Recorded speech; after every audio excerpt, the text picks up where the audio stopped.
All right, ladies and gents, boys and girls, welcome back. It's me, Addy, again. I hope you guys are doing all right. So we're back with more Final Fantasy 16.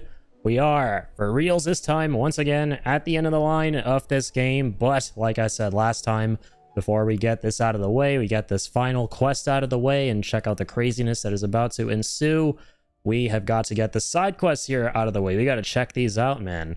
We got so many of these to do. And so I thought that we'd dedicate today's stream to tackling a bunch of these. And yeah, I think we counted them last time, and there were about 10 that we had to do here. So yeah, we're going to start with the ones at the hideaway. And yeah, let's go ahead and start with trial and error right there. So yeah, I'm also hoping that a lot of these side quests allow us to do more hunts, because we didn't get the trophy, I don't think, yet for completing all the hunts in this game.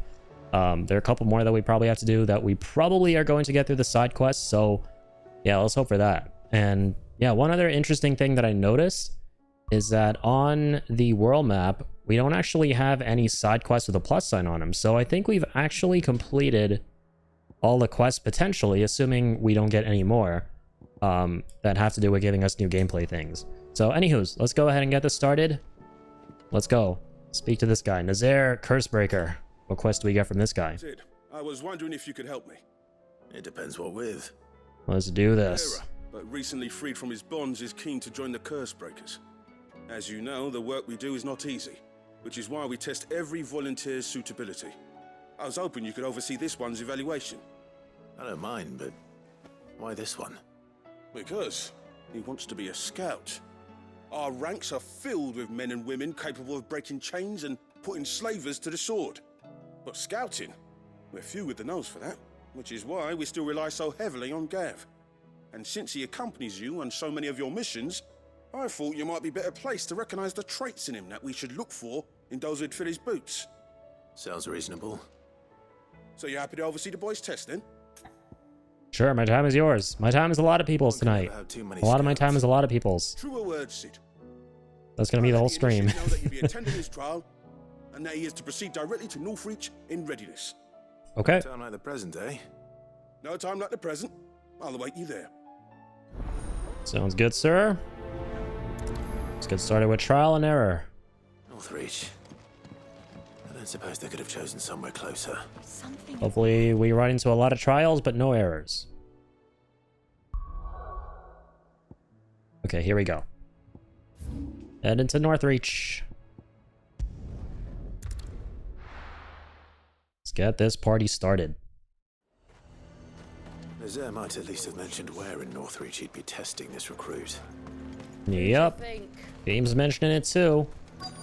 Seems to be right there. Oh, girls are kind sirs. Is it alright to be nervous? Well met, Sid. Well met. This is the initiate. Ember, present yourself. Ember, I like that. At your service, master. Please, just Sid. There are no masters here. Your life is your own. Good man, Clive. Of course. Thank you, Sid. The sergeant says you'll be evaluating me at my trial. To become a scout, yes. You are aware of the dangers inherent in that role. I am. But I swore I'd face them. Just like the man who saved my life. And who would that be? Gav. It was him who found me and freed me. No magic, no support, just one man and his nose. Came and sniffed me out. Yeah, Gav is a good Told lad. me what one man can do if he puts his mind to it.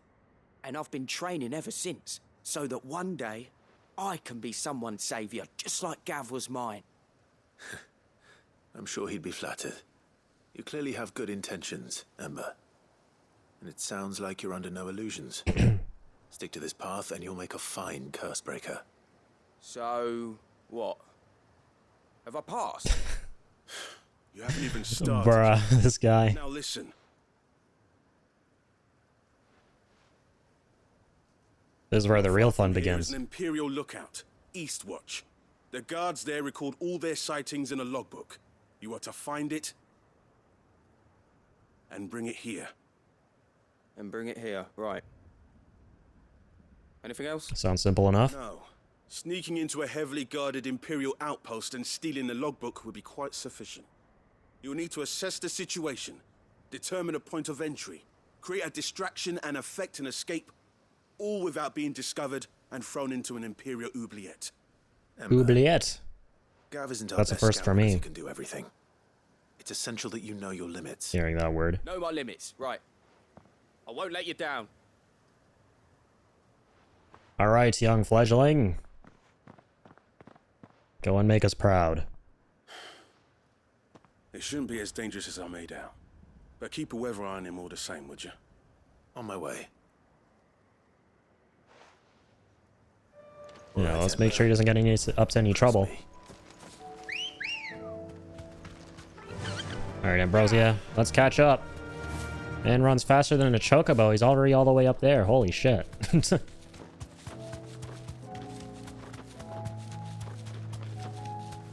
Let's just say he's already passed. The fact that he made it up there so fast. Man's got some speedy legs. He's got speed on his side. The icon of speed. These are clean kills. Perhaps young Ember really is ready. Or not. Maybe not. Yeah, that does not sound to me like he's ready. Let's see, who are we facing off against today? Who are we starting with? Alright, cool. Ember, draw your sword! Good old worm. Oh, God! Paralyzed with fear. Yeah, get out of here, man. If you want him, you'll have to go through me. Reminds me of one of those missions in Crisis Core where you gotta help out this like soldier third class as Zack, who always keeps getting paralyzed with fear whenever he's like facing off against monsters and stuff. Getting those vibes with this quest. Oh, that was a solid parry. That's a great start today. Let's do a bit of that, a bit of this. Melt that gauge. Same old.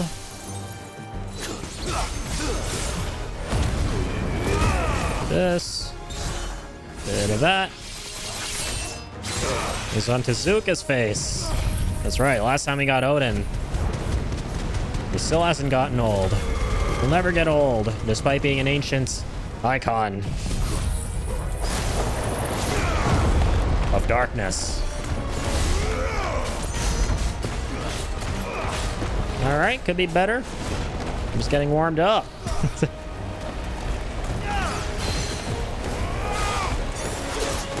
Staggered again. Damn, dude, you are way out of shape, hot Avis. Avis Davis. Just whacked it in the face.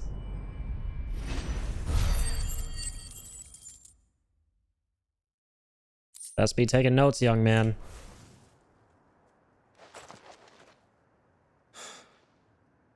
Ember, are you? Guess he's not taking notes. Gone. Of course. Scouts really are a rare breed. Back to Northreach it is then. Are we gonna have to keep doing this? Like, follow him to the next monster he has to fight, but then he's unable to fight it and we have to help him a couple more times? Because I remember that's how the quest sort of went in... They were separated, divvied up into various missions in Crisis Core. With that third class soldier who was kind of like this dude. Or is the quest just going to end here? We'll see. Could just do this. Easy peasy.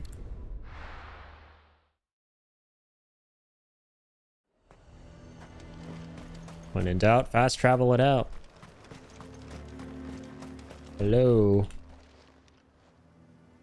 I didn't expect you back so soon. Where is Ember? How did he fare? I thought I'd find him with you. Uh-oh, he didn't come back. Fled. I followed him to Eastwatch, where I found him being set upon by a wild Avis. He was just standing there. Didn't even draw his sword. I had to step in and take care of things. But by the time I had, he was nowhere to be seen. I assumed he'd set off in your direction, but apparently not. I'm sorry, Sid. I knew the boy had a nervous streak, but he seemed like... The right man for the job? Oh. Hey, what's up, man? I believe this is the logbook you tasked me with retrieving. Eh? How did you... Don't you tell me you breached the tower while Sid was busy saving your skin. What? Wasn't that what you asked I mean, me? yeah, he did fulfill his task. Bring the thing back without getting caught? He has you there, Nazaire. And he did it all on his own. But Sid, he did what he thought was best. And now I have to decide whether I agree. Mission failed successfully. will await your evaluation back at the hideaway. Don't you leave my sight. Yes, Sergeant.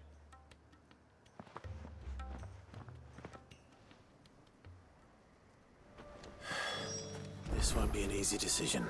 Well, whenever there's goofy shit going on in this game, it starts playing that one theme with the drums playing in the background.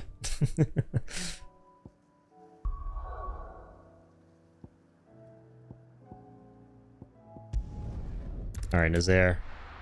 Let's finish this up.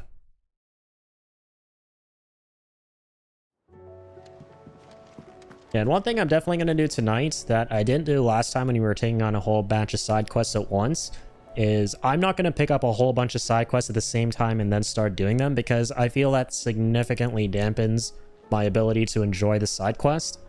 Because I'll pick all of them up, then I'll do one, and then I'll continue the other ones that I picked up, but then I'll forget what the heck I was even trying to do in the first place for the other ones. And if I'm not following the story of the side quests, then they just become really boring side quests.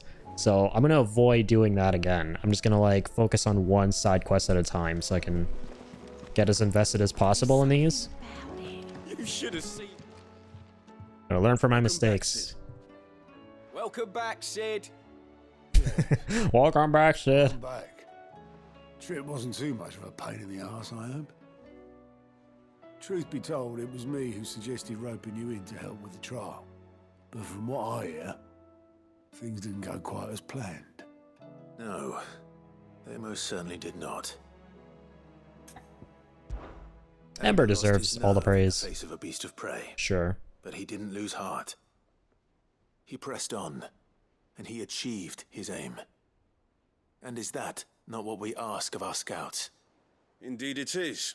Thank you for your honest appraisal, Sid. It's nice to be It nice. remains, however, that Ember will not always have a battle-hardened warrior on hand to pluck him from the jaws of peril. Also true. All I have gleaned from this trial is that without someone watching his back, Ember is little more than a liability. Wait, Sergeant. Ember still has much to learn, it's true. And this time he was found wanting. But I'd say he's due a second chance, nonetheless. After all, he did do as you asked. With a bit of hard work, any hand can be made to hold a blade, and any mind can conquer its fears. But a scout's nose is different. You've either got one, or you ain't. And by sniffing out that log, young Ember here has shown he has a conch and a half. Wouldn't do to waste it now, would it? Fine. One more chance. I'll do whatever you ask. I'll spend my days and nights in the pit if I have to. I'll show you. Just you wait. Gotta admire the tenacity. That's the Soft spirit. as a brush, that one. But his heart's in the right place. Just like someone else we know. And if you ask me, we've been leaning on him for far too long. That time the curse breakers took some of the weight off his shoulders, I reckon. It couldn't hurt. Just don't tell Gav I said so, will you? I won't have him thinking he's been hard done by. Next thing you know, he'll be asking for a day off. Chance would be a fine thing. Back to work. Okay. Is that, or is there still more to this? This did not play Actually, out not as I sure. expected. Things rarely do these days. But that's why we need men like Ember more than ever. Men who can make the best out of a bad situation. Remember that. I will, Sid. Thank you. Okay. Guess that's that. Nice and straightforward quest. GG's. Trial and error. An accessory, of course. Also very curious how much renown we have. Been a while since we hit this place up. How may I help you today, Clive? Oh, snap. We can get the Genji gloves now. Holy shit, I gotta know what these do in this game. Here you are. Genji anything is like the most exciting thing you could possibly Best of hear. luck out there, Sid. I remember these were nuts in Crisis Core. What the heck are we gonna get with these? Increases damage dealt by 5%? That's it? Is that a lot? Is 5% considered a lot? I mean, it's a golden accessory. It has the word Genji written on it. I mean, I hope it's something rather than nothing. I mean, look at that. Wind up damage by 10% is nuts. And that's not even a golden one. That's not even a golden accessory. And it's like the most powerful thing in the game. Dang it. Okay, I'm gonna sit on it for a little bit instead of actually using it. Thought it would do a little more. I can't say I'm not a little disappointed. When there's a well. Okay, we got some more quests around here. Let's do this quest for Joshua. Cool. I don't think we've ever gotten a side quest from Joshua before. Ah, Clive. Joshua, what's wrong? And don't say nothing. It's not nothing. I've received word from Cyril. The Undying have found Father's will, or something akin to it. His will? How? Where? In the crypt beneath Rosalith Castle. No way. After Kupka was kind enough to drive out the Imperials, the Undying took the opportunity to recover what relics of the Duchy yet remained. And in the process of doing so, they found a letter from Father. I'm surprised anything survived down there. Cyril asked that I join him in Tabor at my convenience. I have been meaning to go, but would you join me? Sure, bro. This actually sounds really interesting. Sounds like main quest material. That letter as much as you do. Very well. I am ready to leave when you are. Let's go right now. Let's get to it ASAP. World isn't going to be able to hold on for much longer, considering its predicament right now. Speak with Cyril. He's got to be in Rosaria, right? Actually, he is in Dalmatia. Never mind.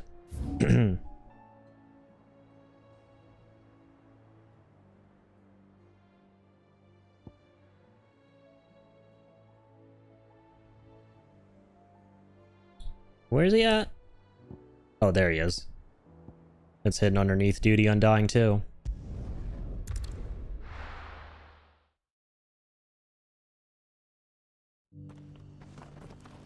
Oh, right, of course. I forgot about this place. This is where the Undying hang out. That's why we gotta come here. Cyril is that one Undying guy. Member of the Undying. Grace, my lord, I trust your journey was not overly onerous. Cyril, you found a letter from Father. Yes, I have it here.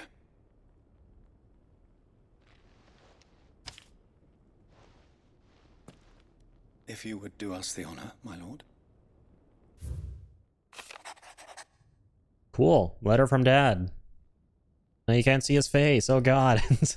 My beloved sons, I know that I ask much of you in this coming war, but I see no other way to secure a future for our duchy and our family. Yet even should we succeed in subduing the savages and winning back Drake's breath, the threat of the Blight still looms, and only with all Rosaria striving as one might we at last overcome it.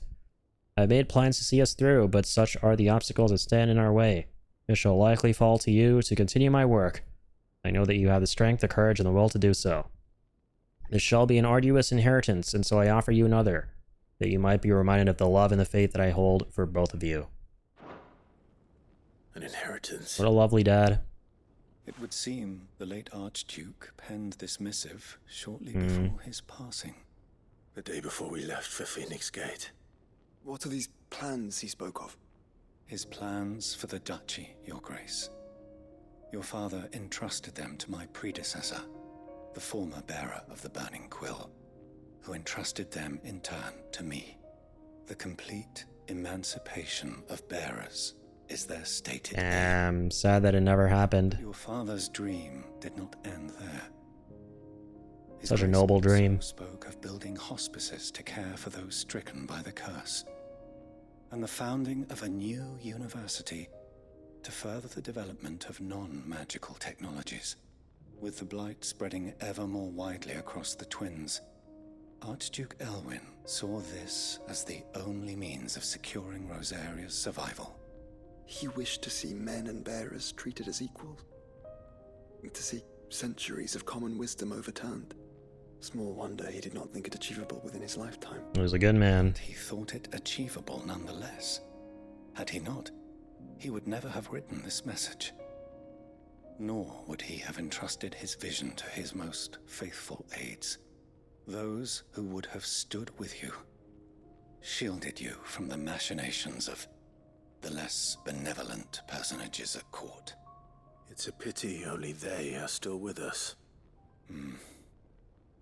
'Tis true that those most loyal to your father were the first to suffer the Duchess's wrath. But one at least remains, and she has come bearing gifts. What do you mean? Mayhap it is better that she explain, my lord. Who might this After be? all, the duties entrusted to me by my predecessor extended only to recovering His Grace's will and arranging a meeting with the one who might execute it, or a part of it at least. And where is this woman? She awaits you in the archive, Your Grace. Thank you, Cyril. Shall we then? Yeah, I'm curious who this might be. Dang, man. Sucks how sometimes the worst things happen to the best people, right? Clive and Joshua's pops was the #1 victim of that.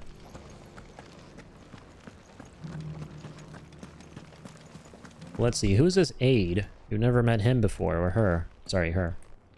Yeah, there she is.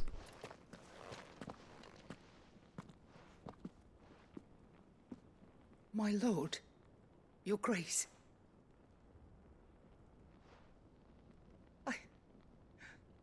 I hardly recognize you. I am Goditha, retainer of House Rosfield, loyal servant to the Phoenix and his shields. Goditha. Your father, the Archduke Elwyn, entrusted me with the delivery of a gift. I only hope you can forgive my tardiness in bringing it to you. Lift up your head, Lady Goditha. You have our gratitude for your service to our house and to our father. I merely did my duty, as any proud Rosarian would. My lady, perhaps you could explain a little more? What exactly is the gift you bring? As I'm sure you know, it has long been the custom for the children of House Rosfield to be presented with certain keepsakes upon their coming of age. Huh. Indeed it has. Our father often spoke of the day when our turn would come. And had he lived to see it, he would have presented you with the treasures I bear. Matching armbands for you both. Alas, he did not live.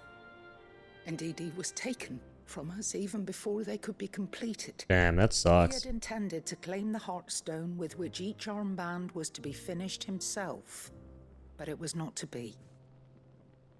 And his gifts remain incomplete. So are we gonna finish them and get a new armband accessory? It saddens me to bring them before you, as they are. It was your father's wish that you be presented with the finished articles, not these works in progress. But with his grace long since gone, and the stone left unclaimed, I had little choice. You are grown men now, and his house is yours. And while I would not presume to insist upon your claiming the Heartstone in his stead, I know that nothing would have pleased him more than for you to do so. Thank you, Lady Goditha. What say you, Clive? What else? Of course, my lady. May our father's will be done. Oh, I am much obliged. Do you know where we might find this Heartstone, my lady? I do. Though it may be a matter of a good deal more than simply happening upon it. It is found in the bellies of elder griffins, you see. I Dang. do at least know where to find one. A certain specimen has made its nest in Titan's Wake, not far from here. A certain specimen? You are most perceptive, Your Grace. In answer to your unspoken question, yes. In fact, this is the very same beast your father meant to slay. I have been tracking its movements since you were but a boy. Were you to slay it in his stead, as men of House Rosfield, it would surely make your father proud. What say you, Joshua? What else? Let's go. I love how it goes from something super sentimental, like your father wanted these armbands for you, he was an amazing guy, to, okay, time to slay a griffin, cut open its belly, and get some stuff. Titan's Wake is to the south. With all the creative ways in which these kind of games get you to go and fight an enemy for a quest. Alright, let's go slay Simurg in Titan's Wake. We were there not too long ago, weren't we? They went for like a hunt there, I'm pretty sure. Cool, we can actually fast travel to this Gilded Path place and then hit up our Chocobobo. And waltz on over. Let's go. Run like the wind. Let's do it. I know why I put a little marker there. I don't really need that.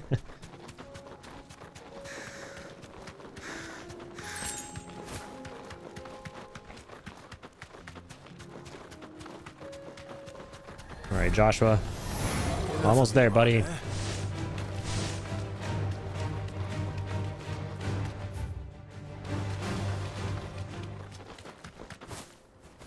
Eyes peeled, Joshua. Here we are. Simurg. Let's dance. Ooh, that's a cool looking griffin. Rosfield. Oh shit. I like that. For House Rosfield. For Pops. Even though you didn't have anything to do with his death. You poor creature. I'm sorry for what's about to happen. Holy, big dodges. Okay then? Oh, not okay. Nice, this will have a lot of hits in me after that Berserker dodge. Alright, not anymore.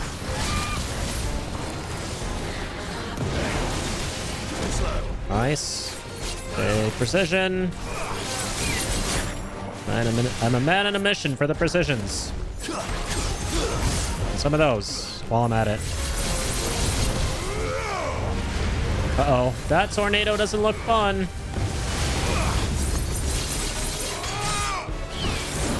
Nice. Let's freaking go. Pull him down. Dust him down. Zantazukin him down.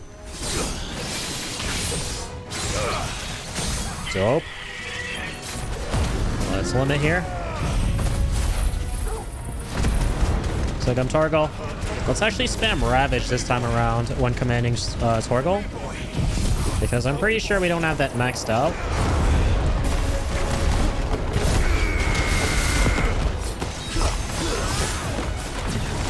The satellites out here. Cool. Alright. Got another bar back. Oh, damn. I actually didn't dodge that.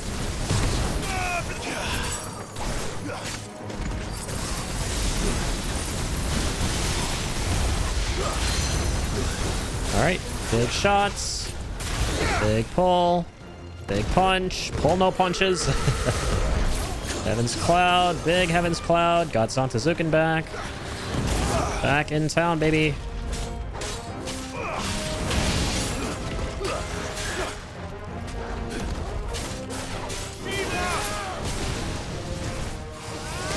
Oh, snap.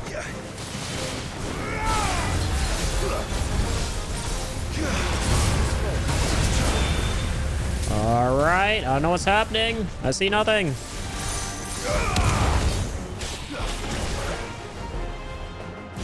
King Slayer. I'm not no king. Please don't slay me. Very rude to slay things that aren't what you want to slay.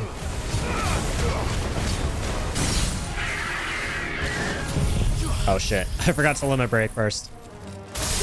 Well, never too late. Always remember that, folks. Never too late. It's over. Okay, well that was a powerful punch.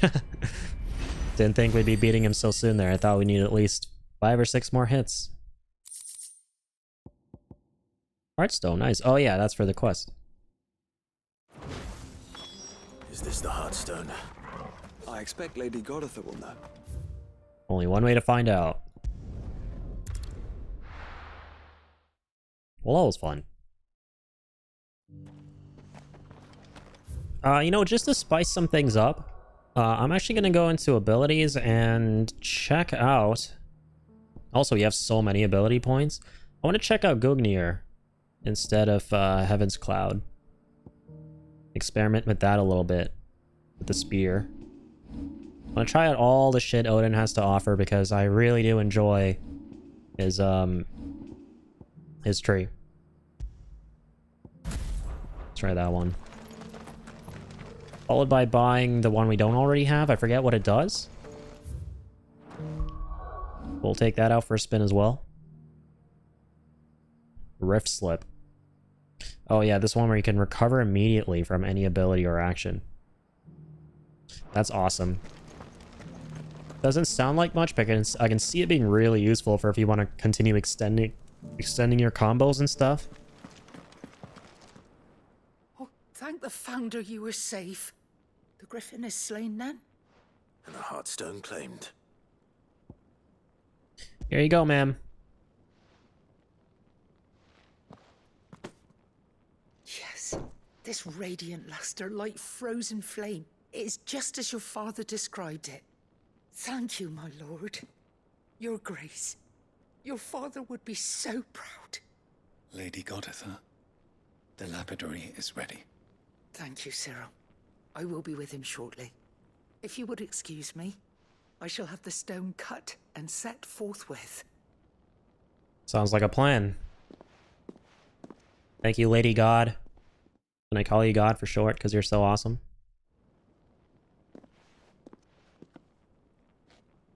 The armbands are complete. Pray, take them. They are yours. New armbands. Heartstone is harder and more enduring than garnet, or even ruby. It symbolizes unwavering will and devotion. And the graven vines encircling the stone represent the unbreakable bonds between you. It's a message. Father knew we had enemies both inside and outside the duchy. Enemies who would thwart his vision. Only with unwavering devotion would it ever be realized. And only if we stood together, as Phoenix and Shield, as brothers in arms, only then might those enemies be overcome. Indeed. His Grace knew the enormity of the task he would entrust to you, his heirs. But this was more than just a message. It was a promise. That he would always be with you. Thank you, Lady Goditha, for remaining the steadfast custodian of our father's will. Forgive me, my lady, but there is something I don't quite understand. The Undying told me that after Father died, Mother claimed all of the ducal treasures for her own. Even if the armbands were incomplete, she would surely not have overlooked them. Damn, she took everything. How were you able to keep them from her? Because I was the keeper of the vault. Though I was but a lowly servant, your father spoke to me of his intentions for the bands, of the deep love he had for both of you, and his hopes for your future. In the days before the disaster at Phoenix Gate, I discovered that the Duchess had ordered her jewelry be sent away from the castle. It was then that I knew she meant to betray. Nice. Good catch. Your father, but it was too late. When word Glad she made it. reached Rosalith, And then she I could knew catch on to our evil mom's plan. So I took up the armbands and I fled into the night. And thank the Founder you did. Yeah, good stuff. Yet my duty to your father was incomplete. Not knowing what else to do, I followed the Griffin, thinking I might claim the Heartstone on its passing. And so my pursuit continued, until Lord Cyril appeared before me. He informed me that His Grace's will had been recovered, and that his sons were alive and well. Lady Goditha, on behalf of my father and all the people of Rosaria, I thank you for your loyal service. Oh yes, As do man. I. Lady Thank God. you, Lord. Your Grace, for coming back to us, for giving my service meaning. What a freaking legend you are. Thank you for everything, God. Plans suit you well. It must be gratifying to finally receive the inheritance that was denied you for so long. It is. And we thank you for the part you played, Cyril. If you would permit me to play my part a little longer, might I suggest that you make your way to your father's memorial atop Hawk's Cry Cliff? Let him see that you have received his blessing, and that his vision lives on in you. That would be I awesome. suppose it would be churlish not to. What do you Churlish. say, Clive? Should we pay Father a That's a visit? new word for me. I think we should. I was hoping to be able to offer him my thanks before we left for Origin. Your father's helm is enshrined there. It has been since the day we recovered it from Phoenix Gate. I prithee claim it, for it too is a part of your inheritance, and I do not doubt that your father would prefer it in your hands than perched upon some lonely rock. Thank you, Cyril.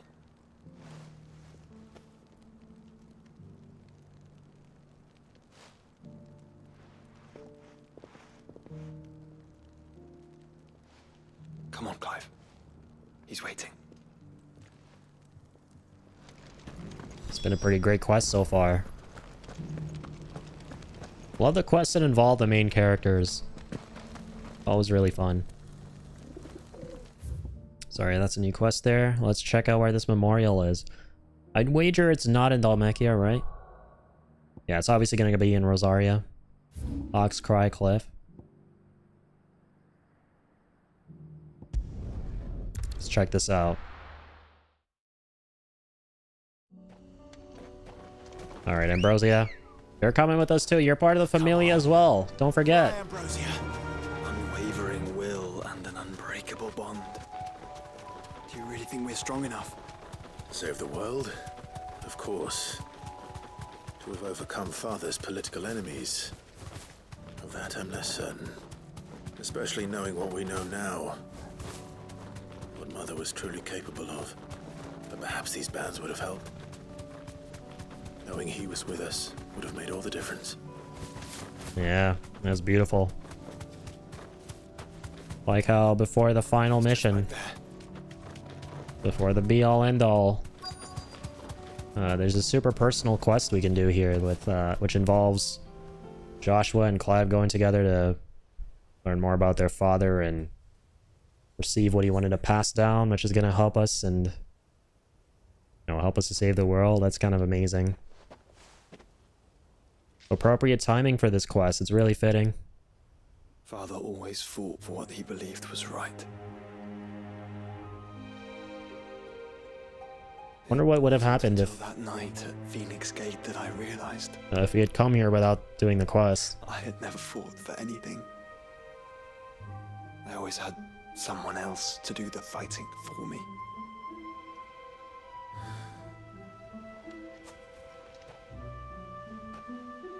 No matter how fate conspired against him, he never lost heart, never looked back, never stopped fighting.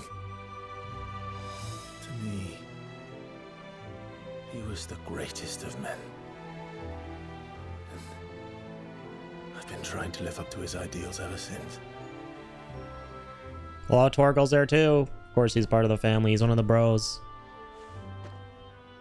We all have, Clive. We all have. And we'll keep trying. Because that's what he would have wanted. What he would have done himself. Even if it meant standing against the very gods. Yo, Ingenious, what's up, man? Thank you for dropping in.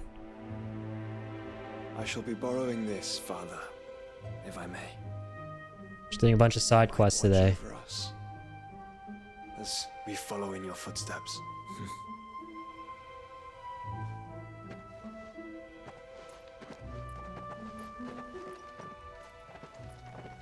This is a really nice quest.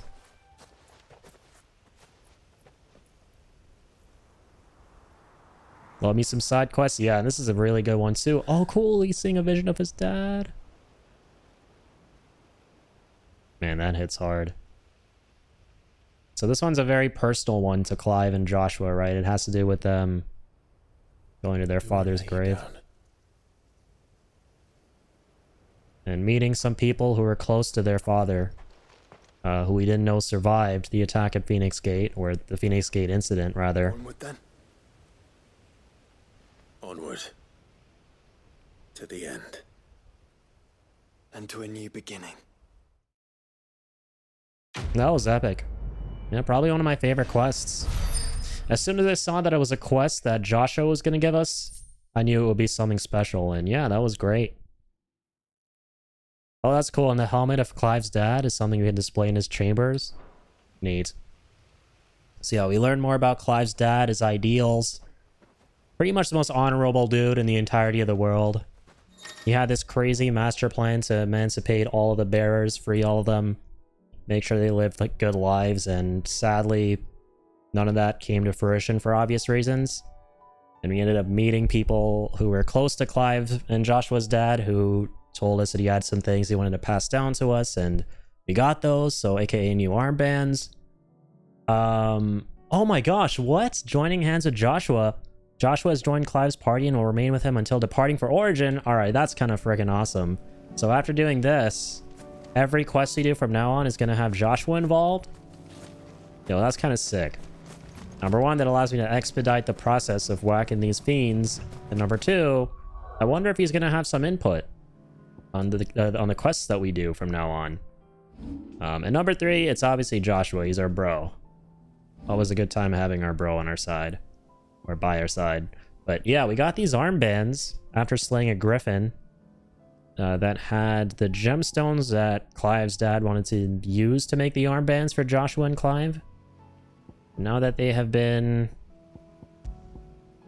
Oh, there we go. The Founder's Grasp. Yeah. Now that we got the gemstones, we've crafted the thing, and we got them. Fashioned after those pictured adorning the works of the mythical founder in ancient engravings, Archduke Elwyn intended to gift these bands to his beloved sons upon their coming of age, that they might serve to remind them of the unbreakable bonds they share as proud scions of the ducal line, and the unwavering devotion that would be required to see their duty done. Lovely. That's pretty freaking epic.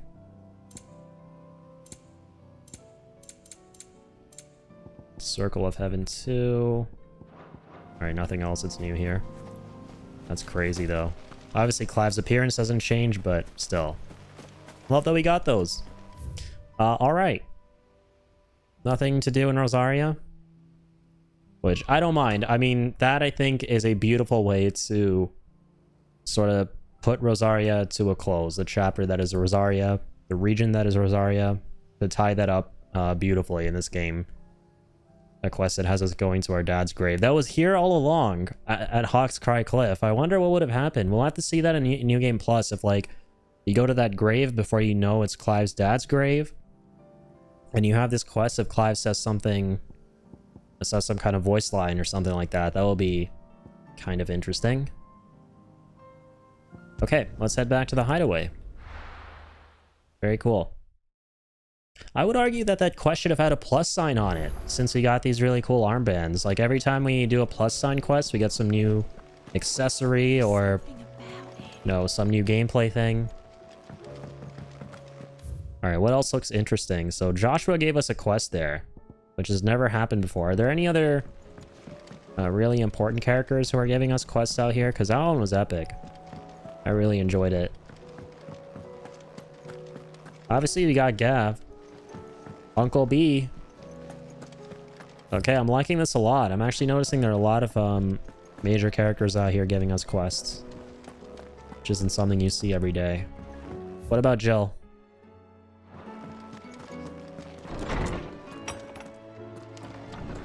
What's the letter we got? Who sent us the letter? Oh, dang, we got 3 quests and letters. Oh, nice. Another Joshua quest? Yo, I got to do all the Joshua quests, man. Though her icon brought her much suffering, the loss of Shiva weighs heavy on her heart, and we would be poor friends indeed if we not seek to lighten that burden, even but only a fraction before we depart for the skies. I would speak on this more in private. Let's do it. If Joshua's worried about Jill, I should go and speak with him. So spend all the time I can with my bro. In my opinion, that's the game in its best. Whenever you have like Clive and Joshua stuff going on, I love the whole brotherly dynamic in this game, and like seeing their interactions and stuff, and how the story revolves around that. I mean, that is like basically the central focus of the story if you think about it. Literally, the logo of Final Fantasy 16 is Phoenix and Ifrit. So yeah, it's about 2 brothers in arms. Joshua, I read your message. You're right. Jill is different. I don't think I'd realized how different, but since we returned from Drake's spine, I felt it more and more. I suppose it's not hard to imagine why. She doesn't think she belongs anymore. And that's why we need to remind her she is still one of us. To let her know that we still need her, now more than ever. That you still need her. But how to do that? When last we were truly close, we were but children. Of course. Do you remember the time we accompanied Father on his annual tour of the Duchy? And Jill and I broke from the procession to ride up Man's Hill. To see the snow daisies, I remember. It was the first time Father had allowed us to join him. And when he realized you were missing, he had the entire retinue down to the pot boys combing the countryside. In the rain. A thunderstorm forced us to take refuge in a grove of oaks before we'd even made it halfway there.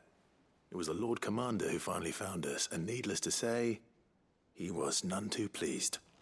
Then it seems you and Jill have unfinished business. What do you say? Man's Hill. It's not that far. Oh, true. Though I suspect it is also much changed. Little in southern Rosaria remains as it was when we were children. You're saying I should go and scout the area for bandits? I'm saying we should first go and see if there are actually still any snow daisies left. What would you do without me, Clive? That's adorable, man. Loved everything about that interaction. Okay, let's get on this. Joshua's literally the best wingman. Joshua's like the best brother you could ask for, man, I swear. Brutally rip his wings apart 18 years ago, 18 years later. Hey, you know what? Let's go back to a sweet little trip down memory lane where you and your now girlfriend went up looking for daisies. Let me help you out, bro. I'm sorry, Clive. Couldn't ask for a better brother. There's nowhere been spared. What do we do now? We keep Dang, that's looking. sad. Man's Hill cannot be the only place where snow daisies World grow. has taken a shit. Perhaps, but it's the only place I know of. Knew of. Then why not ask someone who might know of another? Someone in the backyard. To the hideaway, then.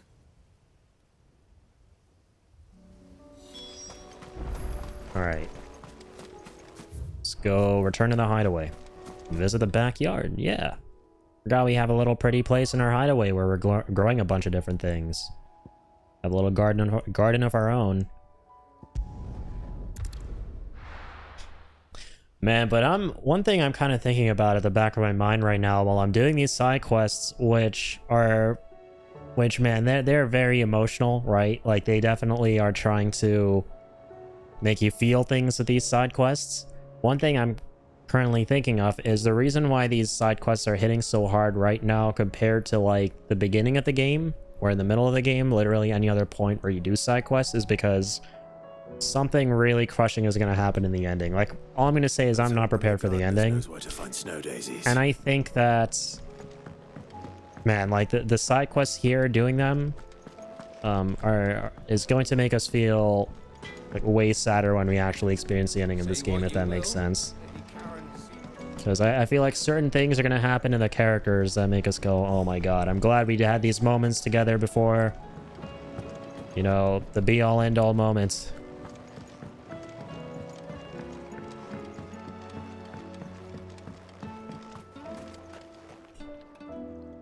Oh.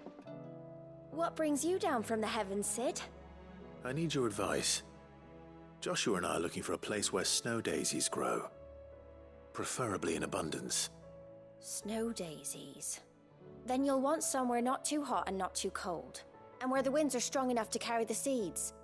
I reckon Man's Hill would be a good place to start. There in the Royal Meadows, perhaps? Both have similar climbs and the right elevation. If the Blight hasn't claimed them yet.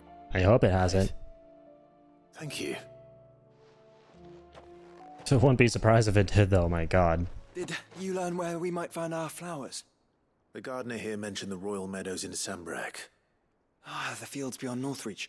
Well, if that's the case, then Yote was right. I recalled that she kept a record of our travels, you see.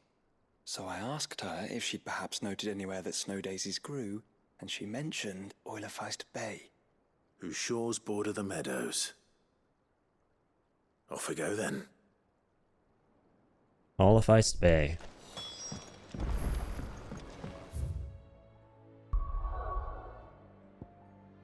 Let's make for it. I will fast travel. Not to there, because I'm too lazy to walk through all of this. I'm probably no joke gonna go all the way there. So just so I can chocobo all the way down. Too lazy to go through a town without a chocobo. Even though it's probably the wiser option. Because it's a little closer. Whee! Right.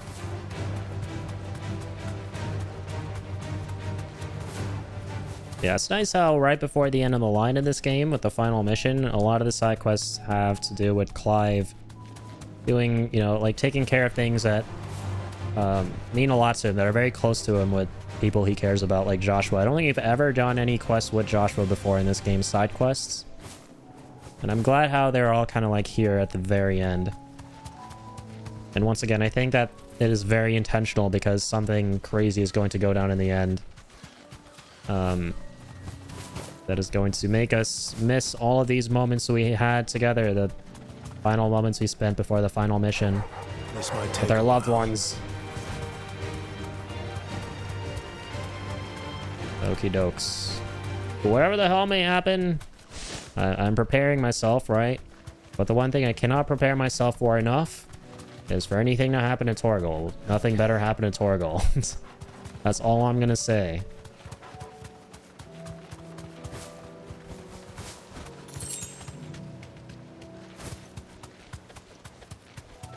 The meadows are vast.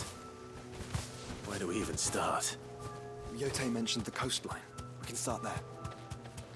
The coastline, you say? Oh, that looks pretty. I feel like those are some healthy looking daisies over there. Hey, how's it going, doggos? You guys here to eat some daisies? Well, they're not good for you. I'll show you something that's probably even better for you than daisies. And, it starts with S and rhymes with meal. Here's some steel. Oh, whoopsies. Oh, we have Gungnir now. Yeah, I want to try this out. I can keep going. Holy guacamole. I feel like it's not as powerful, though, as Heaven's Cloud. I think that's what it was called.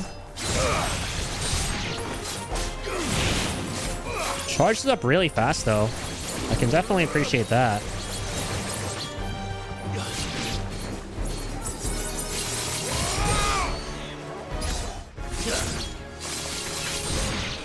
Nice. Growly growls. More doggos, boy. That doesn't look like a dog. Let's hope this is the last one. Oh shit. He's a property owner. He owns this place. Olafeist Bull. Gotta get rid of the Vandalists. Or the Vandals. Ow. Never mind, I'm good.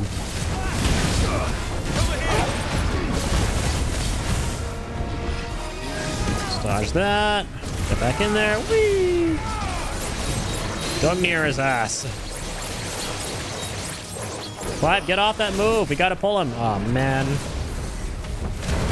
Got too carried away with Gugnir.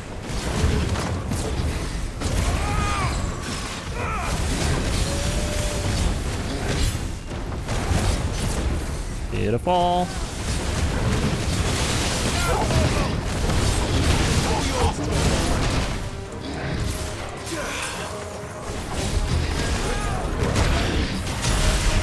Okay, wow. I'm actually really low. What the hell? Let's change that.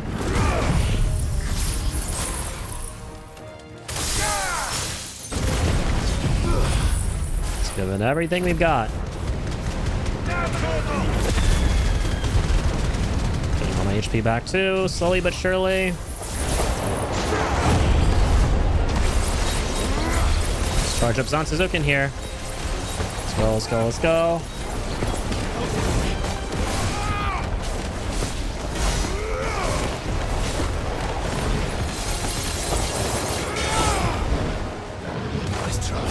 Nice. Got all three. All three levels.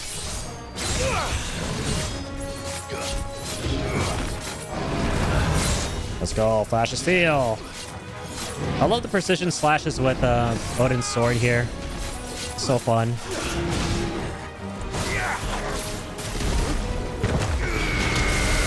That's pretty fun too.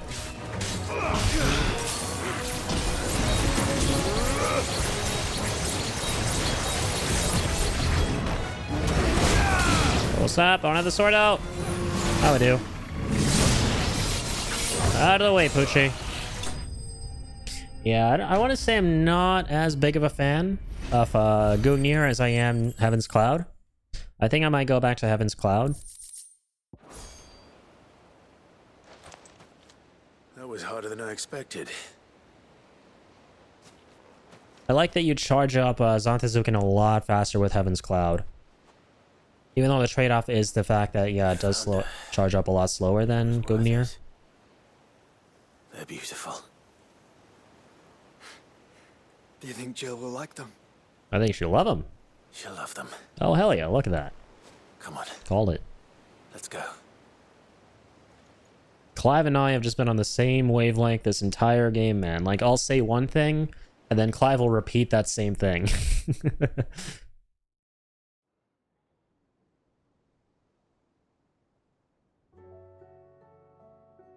I really do like this character. I think he's one of my...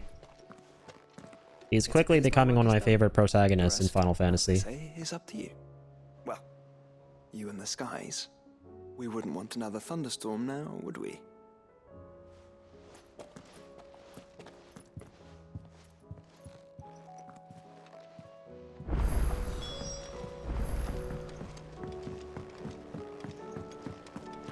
All right. Jillin is chillin'. Let's go say hello. How's it going, Jill? Got you something. There's something I'd like to show you. There is? And where might this something be? It's, not here. Now, I know this is sudden, but how would you fancy a trip to Oriflamme?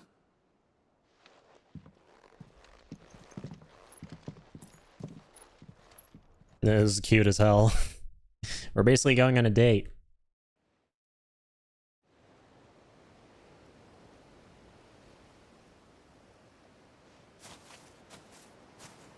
There are so many. This is what you wanted to show me.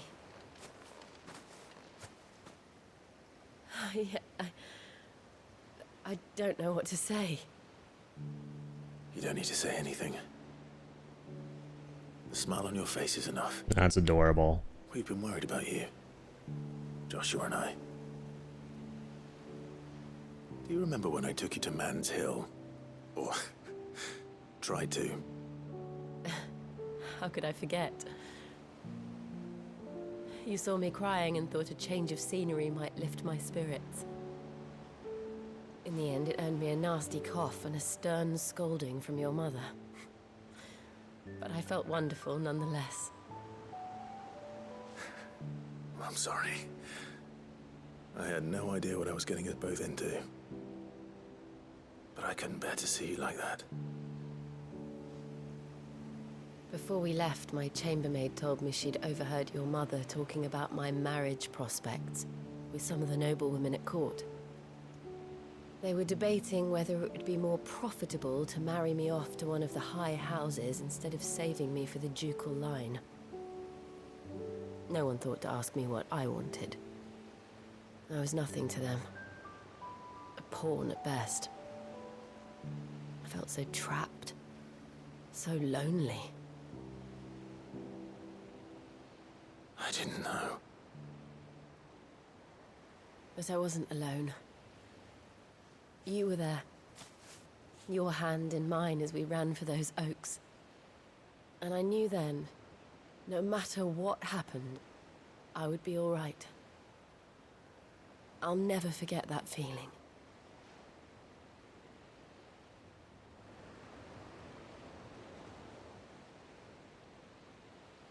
Well, Torgal is always there, just chilling off to the side.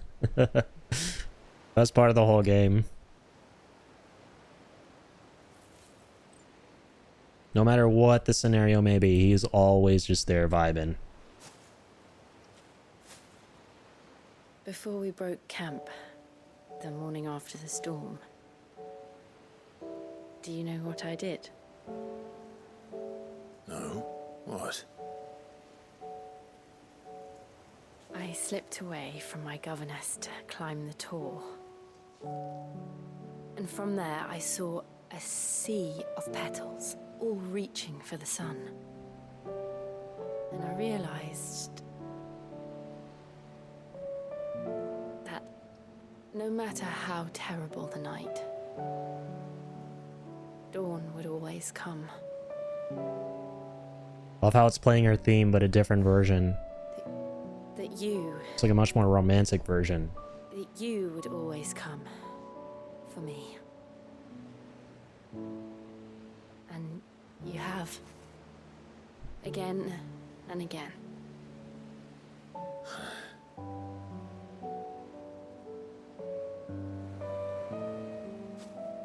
Where do you see us?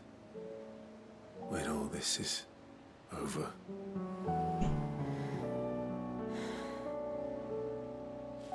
I don't know.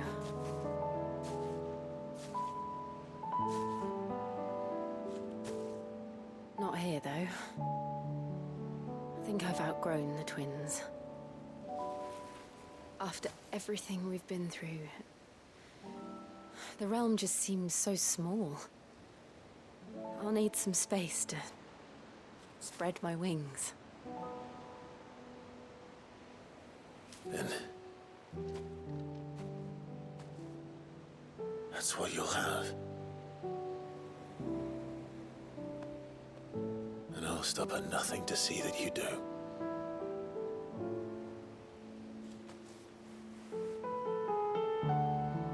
That's lovely.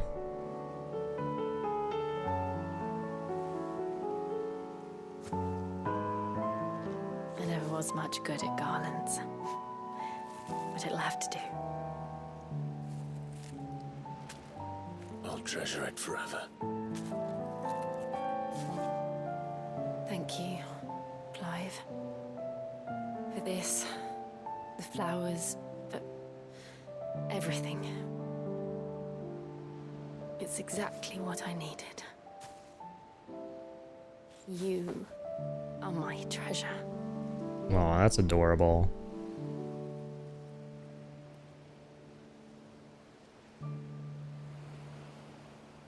Dang, that is a beautiful frame right there. Jeez. This game has some very good cinematography.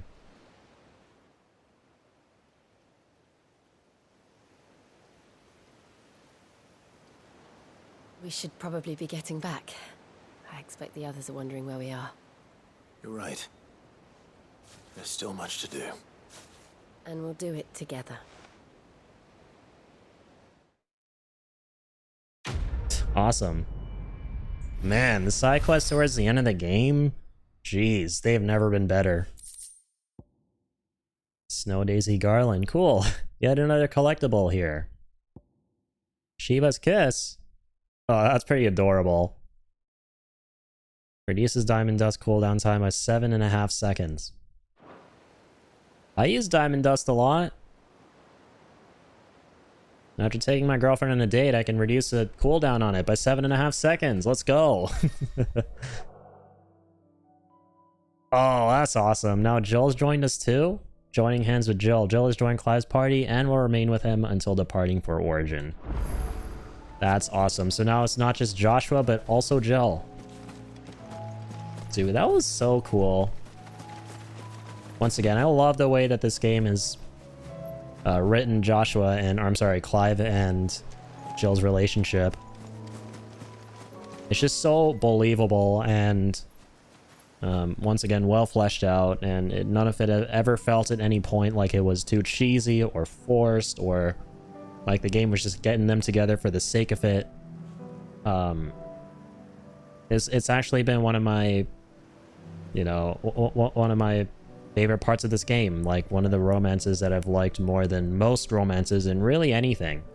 You know, most of the time they just don't work, or they come off as forced or like contrived or something, but in this game it just works so well, and every single time you see them on screen together sharing these intimate moments and, you know, reminiscing over the past and stuff, all of it is just so like it resonates, right? It's just, it gets across what it's trying to get across really well. It doesn't, once again, feel cheesy or anything. And all of it is just, it's very tasteful and very kind of like the emotions that they try to convey, they convey them well, for sure. Like that was a really lovely cutscene. Okay, let's head back. Let's go home. To the hideaway. Come to me, Ifrit. I need you to fly me back to the hideaway. Oh wait, I forget. Ifrit can't fly. We'll skedaddle back to the hideaway. Create a trail of fire. A blazing trail. Trail of speed. Alright, what other letters have we got? In search of a lost tome from Vivian. And a mood from Charon. I want to once again do all the quests first that come from some of the more major characters, because so far they have been really good. But yeah, again, towards the end of the game here, the quests, the side quests have gotten very, very good. They've just been getting better the more we play through the game, but now they've kind of like peaked. And again, it makes sense why, in my opinion. It's because the game is gonna pull no punches when it comes to all the character stuff in the final mission, I think. Like, there are gonna be a lot of characters who might die. There might be some crushing moments here and there that are gonna hit so much harder after having done these side quests. You know, like when we experience what we experienced in the last mission, like I have no idea what's gonna happen. Like, I'm sure we're gonna look back at these little moments here between the characters that were just really like tender, right? And we're gonna go, oh man, like fuck, I'm glad we did those, and this hits way harder, and I'm glad we got to share those moments with them before. The craziness that kind of ensued here. Alright, let's check out Gav's side quest. You alright? Silver Linings. Something troubling you? No more than usual.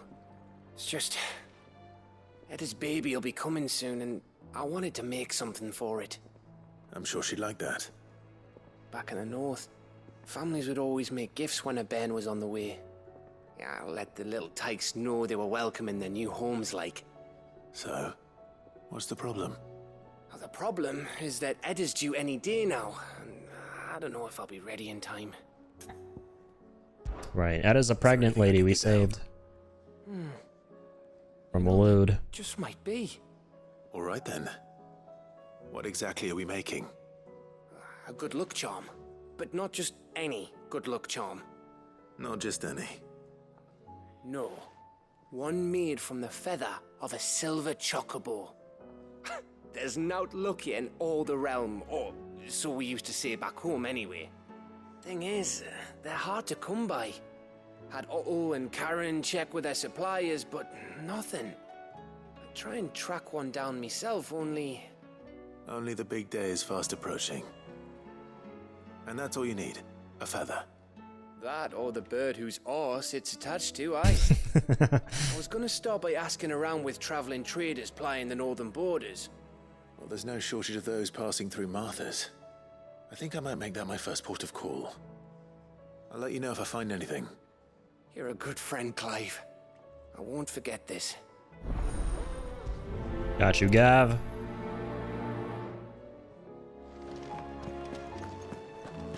Okay, let's go speak with these merchants.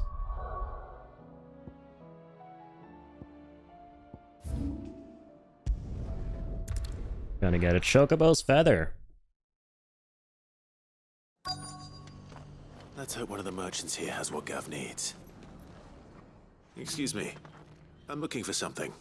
Oh, well, they're not. A silver chocobo feather. Oh, or maybe not. Though you're not the first to mention the bird around here. There was a man stopped by Silver the chocobo. claiming he was attacked by a silver chocobo near some guide hovel not far from Eastpool. Most took him for a braggart and a liar, but who knows? We'll see. Thank you. All right, cool. I'm wondering if this is going to be a hunt. What if we're going to have to do a hunt for a special chocobo we got to fight? That would be kind of cool. Because once again, we haven't finished all the hunts there are to do. We still need that trophy, and I was talking about how there might be some side quests here that spawn more hunts for us. How do, traveller? This could be one of them. You've the look of a man who could do with a new whetstone. Maybe another time. I'm looking for a silver chocobo feather. If that's the case, rumours are all you're likely to find. No one has seen a silver chocobo for years. Until now. Word is they were all hunted for their feathers. Some northern nonsense about bringing good luck. If any are still out there, I reckon they'll be doing their damnedest not to be discovered. You're probably right. Thank you anyway. I don't believe none of yous. I'm gonna find that silver chocobo. It's the last damn thing I do.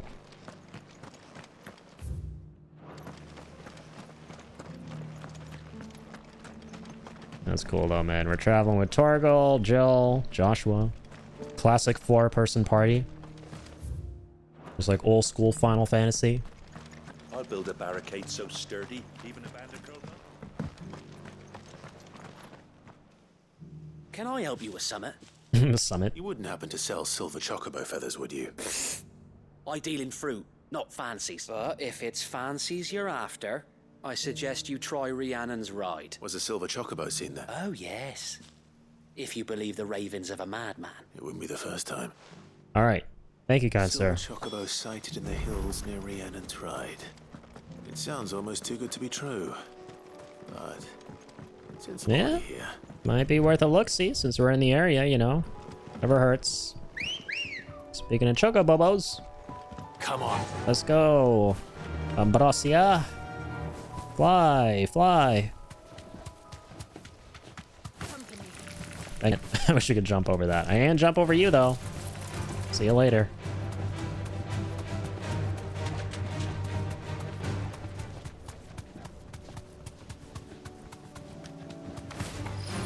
Alright, let's check out this abandoned shack here.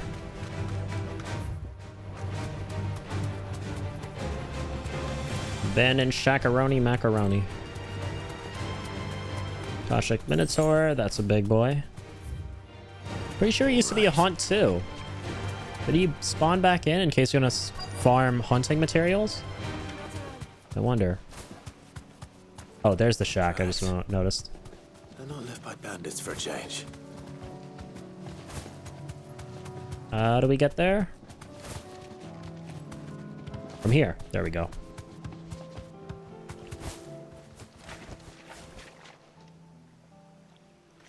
Those definitely look like chocobo marks. More tracks. And these look fresh. Silver chocobo? A chocobo was here. And recently.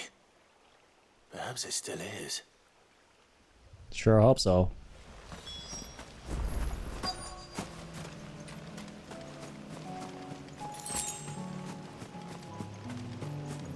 Let's have a look. Hear anything? The feather! You got it. Now, once we pick it up, we're gonna get kicked in the ass, quite literally, by a chocobo. How much you want to bet?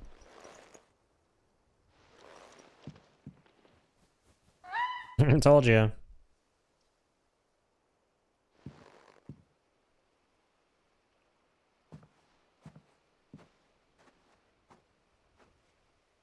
There he is. There they are, rather.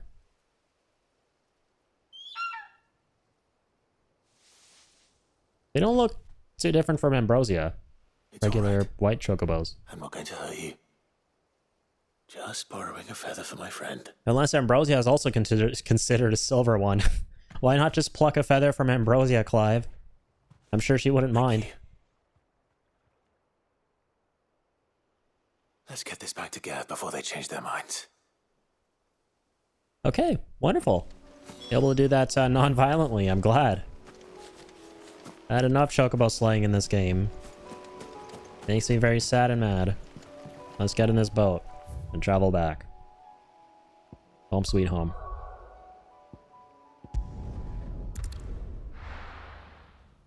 I'm actually so surprised we didn't have to fight them because this game normally makes you fight chocobos. Like, a lot.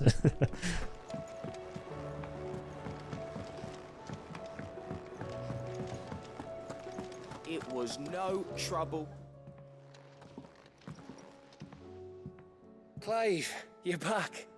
How'd you get on? Any luck? Any luck, you say? Got you. Oh, I'm a very lucky man indeed. Crystal's crack. Is this what I think it is? Crystal's crack. Where in the hell did you find it? It's a long story. Not really. Is it really a long story? I mean, we just walked into a shack and found it there and... Right there Redapt. on the road to Eastpool. Who'd have thought it? Everything up there's been abandoned for years. The empty cabin made for the perfect shelter. Though I fear my presence may have forced the poor... Don't get caught with that, Clive. It sounds illicit. It does. The blight's right on Eastpool's doorstep. Crystal's crack. Had to move on before long. Even if you hadn't have turned up, they'll find a new home. Trust me. After all, that's what us endangered animals do. Anyway, what matters is, you managed to nick us one of their quills before they could run off. And now all that's left is to fix it to the carving. I didn't know you could carve. Reckon there's a lot you don't know about I was me. actually just going to say that. I guess you don't know a lot about Like this the guy. fact I'm as good with a whittling knife as I am with a sword. And that bone Ember gave me's a dream to work with. What did you say it was from again? An Avis? But it weren't your Avis, Sid. I slew one of my own at last. Hey, good All those man. long nights in the pit finally bore fruit. I'm proud of you, Ember. Like that there's a follow-up to that quest. I ain't done my trial yet. There we go. In the form of this conversation here. Oh, neat. What do you think? I think if you ever hang up your scouting cap, you'll be able to make an honest living. Good man. Now will I? I should go and see if Ed is awake. Gav's always full of surprises. You can give it to yourself. Come on. The biggest one being the fact that he always manages to survive. Despite being in some of the craziest fucking scenarios. Where he basically shouldn't be hanging around considering he isn't superpowered by any means. And he's in a lot of situations that call for superpowered beings. Yet he somehow manages to get out unscathed. Okay, well maybe a little scathed. He's missing an eye after all.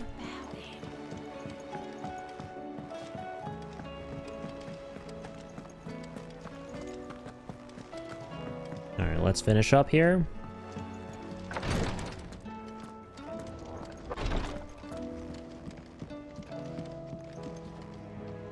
Ah, me lords. How are you feeling? Well, thank you. Is something wrong? Wrong? No, nothing like that. What it is, Go on, please.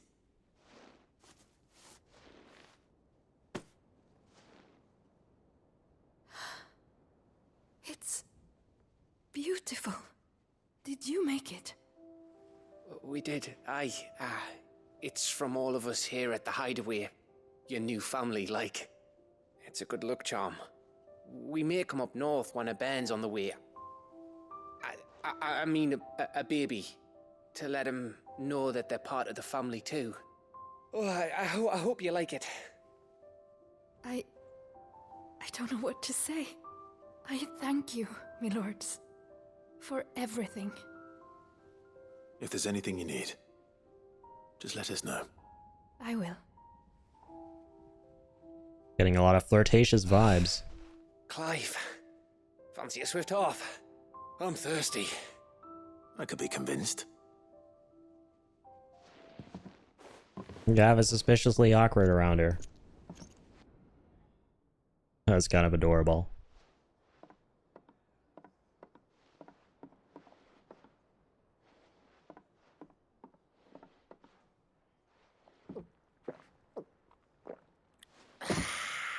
Hey, a proper cutscene. Don't you think you've had enough? No, we're celebrating. I'm gonna be a father. I think Edda might have something to say about that. You know what I mean. Okay, yeah, there's definitely something going on. Light in these dark times. It's a little more on the nose than I thought. Wasn't long after me 10th name day. My mum told us she was with child again. I was over the fucking moon. I was looking forward to having a little one to lord it over. What with me being the runt of the litter. Thought I'd finally have a chance to prove to the world that I could be a big brother. Imperials came the day she went into labour. Had myself a baby sister. And then I didn't. Damn. My whole family gone in a blink, while I hid in the cellar like the spineless little arsehole I was. Poor Gav. Great brother I turned out to be.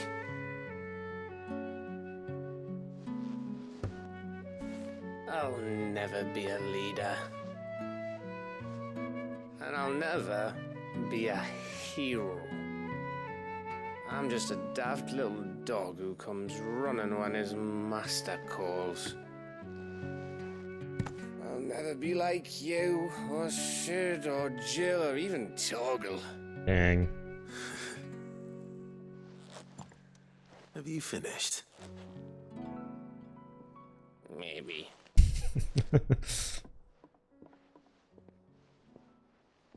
He actually acknowledges that being a regular dude is an insecurity of You're his. our best scout. Because you don't need anyone to hold your hand. Without your resourcefulness, your courage, your determination, I don't know where we'd be. Maybe hanging off a cliff like, That was only the once. Exactly. You learned from it. And here you are after Founder knows how many missions, stronger for everyone. Exactly. There's a reason you're still here, man. And let's not forget Rosalith. Who was it who freed me from the dungeon? Who was it who ran to Jill's rescue? That would be me. Because you're our brother, Gav. My brother.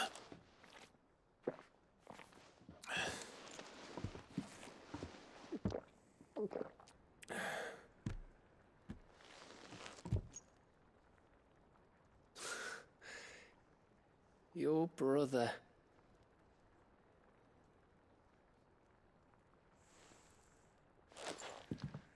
Which means that when the time comes,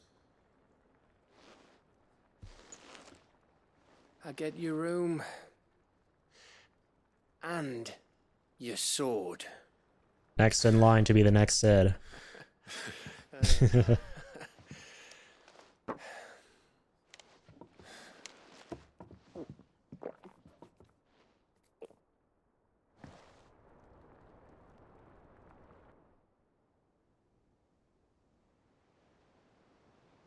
game is going crazy with showcasing the strong bonds that Clive has formed with the characters towards the end here. you may have had 10 And I love to see it. I said I was thirsty. Better get back to work anyway. After I walk this off. Clive? What is it? Thanks for, you know. I know.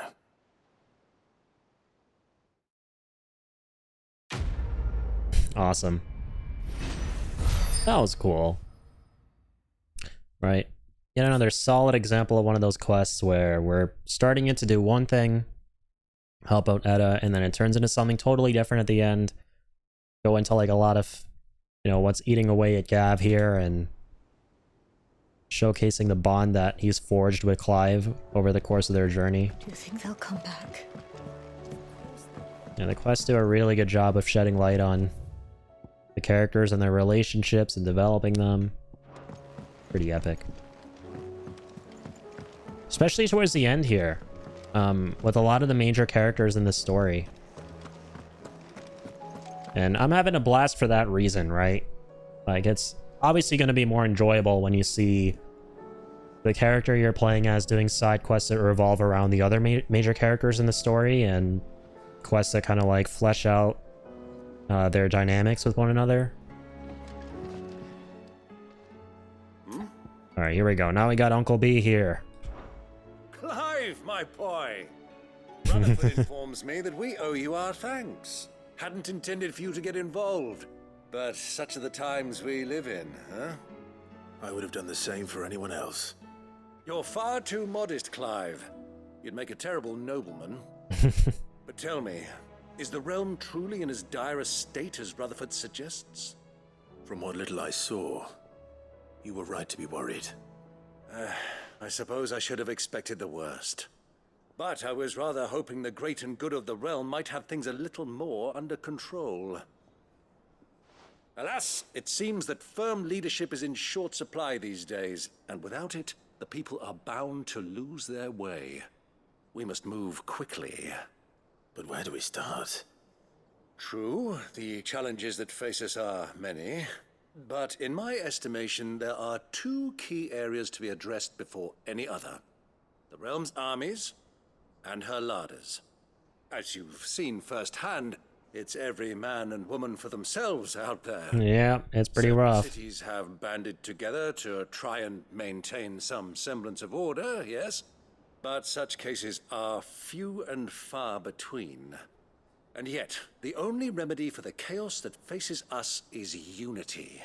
A unity that transcends even the borders laid down by our ancestors. In short, if Storm does not stand together, she will fall apart. But how would one even begin to unite the realm? The armies, my boy. As I told you already, we begin by restoring order among the ranks of those sworn to maintain it. Sadly, I doubt I could convince even the lowliest gaggle of privates to dig a latrine together. But I do know someone the High Commanders Lowliest have been gaggle. known to listen to on occasion. Field Marshal Eugen Havel. I thought he was retired. Eugen He Havel. was, until an Akashic army tore through I remember Ragnar him. and killed most of the rank and file. There is no man alive more capable. He's in one of the beginning cutscenes too of this game. And as luck would have it, I've already spoken with him on the matter. Of course you have. And he's agreed to help. On one condition. that he first speaks with you personally. Havel has always been a man of frustratingly rigid principle, and he has certain qualms about clasping arms with, well, with an outlaw. I extolled your many virtues as best I could, of course, but the old goat was adamant that he be allowed to appraise you in person. The old goat. You don't mind, do you, my boy? The way these characters string together sentences. Of course not. As long as chaos reigns, we will never build a better world. I'll do whatever it takes. And if the Field Marshal wishes to speak with me in person, then so be it. That's the spirit. I'll leave for Randalar at once. Would you send a Stolas? Of course. Rutherford is already in the Dalmekian capital. I'll have him tell Havel to expect you forthwith. Excellent. Thank you, Uncle. No, thank you, Clive. Alrighty. Let's get out there. I mean, Havel. I don't think Clive's never met this guy. Just learned about him. It's funny, because we've seen him in a bunch of cutscenes, including, like, almost the very first one in this game. In the demo. And in the intro.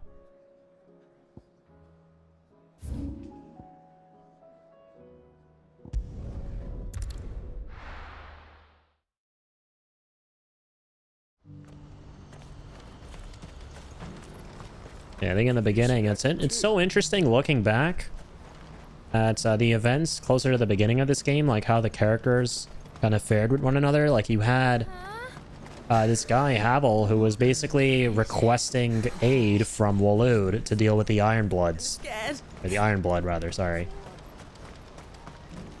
And back then, we never knew just, like, the magnitude of the havoc that Barnabas would go on to wreak, right? Ready, go? Fly. Like, I thought he was just some other character in that. Havel, given, like, the dynamic of that cutscene, where there's Havel, there's Benedicta, there's Barnabas, right? How Havel was, like, the most commanding presence in the room, seemingly. I thought the story was going to go in a much different direction, and he would turn out to be one of the biggest villains, but it's so crazy how things actually turned out. It was actually the dude at the end of the table there, Barnabas, who was one of the ultimate big bads, and Odin himself, which I never saw coming.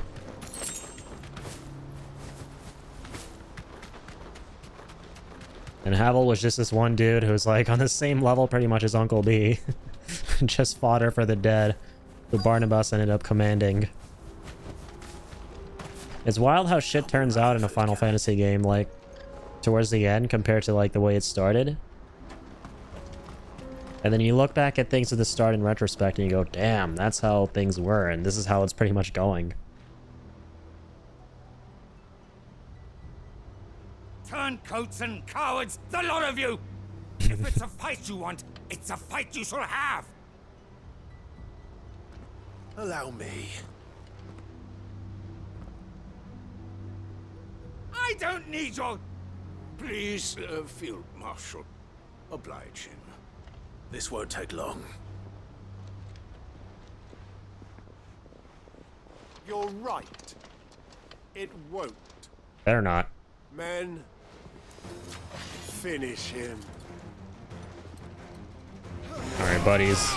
It's 5 versus 3 very angry, very superpowered individuals. So, yeah. Make of that what you will. The next 5 milliseconds before you die. Oh, damn, I forgot to swap up Gugnir. No matcher, though. That was kind of nuts. Go up there. Do a bit of this first. And do a bit of that next. Rack these bad boys up, like so. That's the end of that. Whip this out again for a couple more attacks.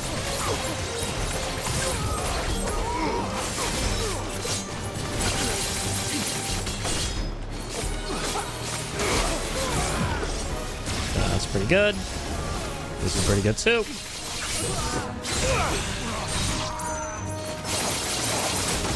Excellent. Oh, not so excellent.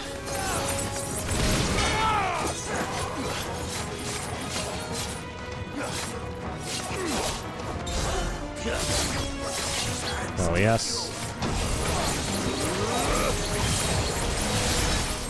It's over. All right. So addicting using Odin's shit.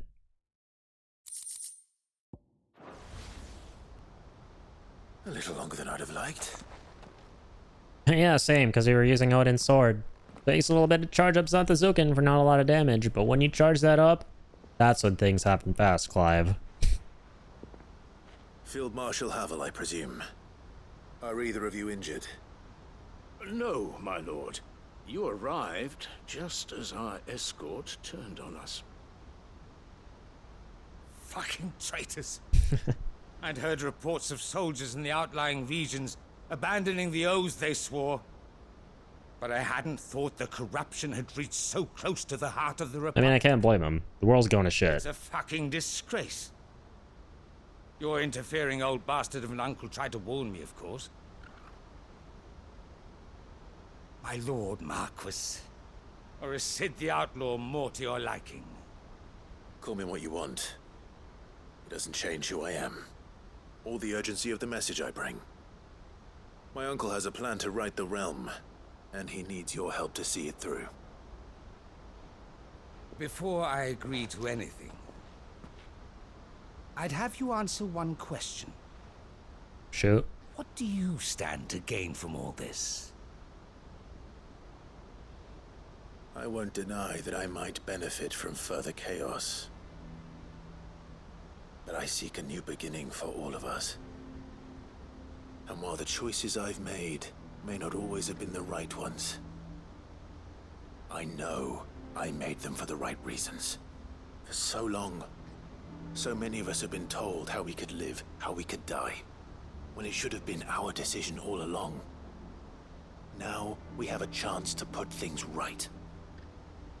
But in order to take it, we must stand together.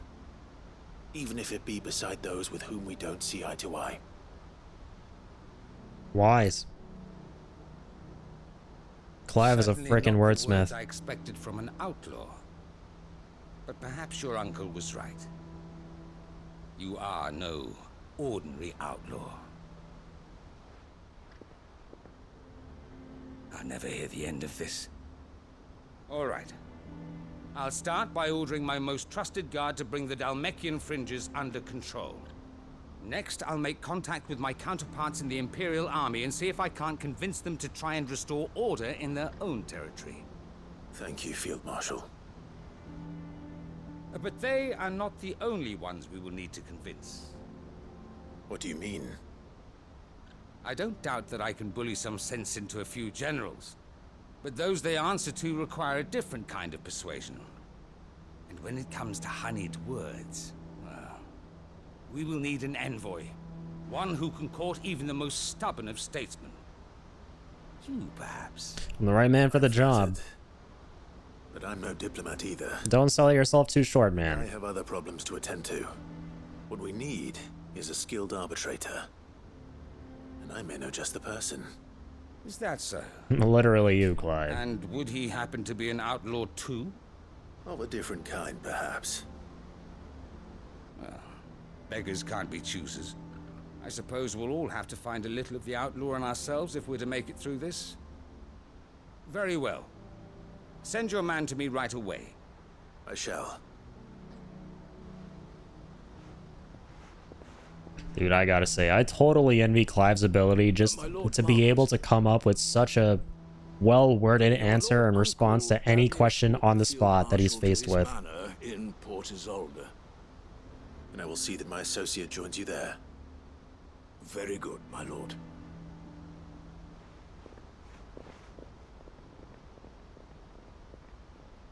That's a crazy useful skill to have. An envoy. I'm not sure I'm the man to talk anyone round. I can barely convince my brother to take his medicine. No. This is a job for someone with experience. We just convinced this guy, though. Come on, Clive. Someone like Quentin. I hope I can Quentin? convince him at least. Dude, last time we saw that guy, he was just consumed with sorrow after his revenge trip. And you have to rebuild everything from scratch.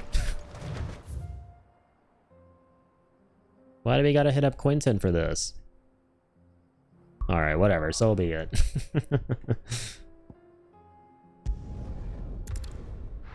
Let's check out New Lost Wing here.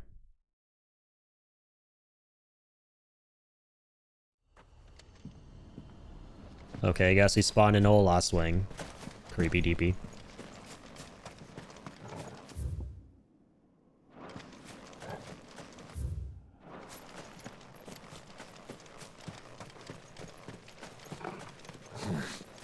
Not here. How about now? Ambrosia. It was the best time to ride. I want to get away from this spooky doopy haunted place filled with Akashic juice. Good girl. Floating Akashic juice.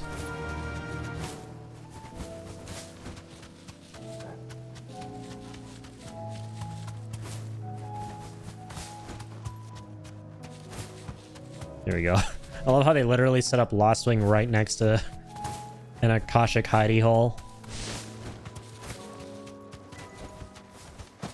Like they're next door neighbors with a bunch of zombies.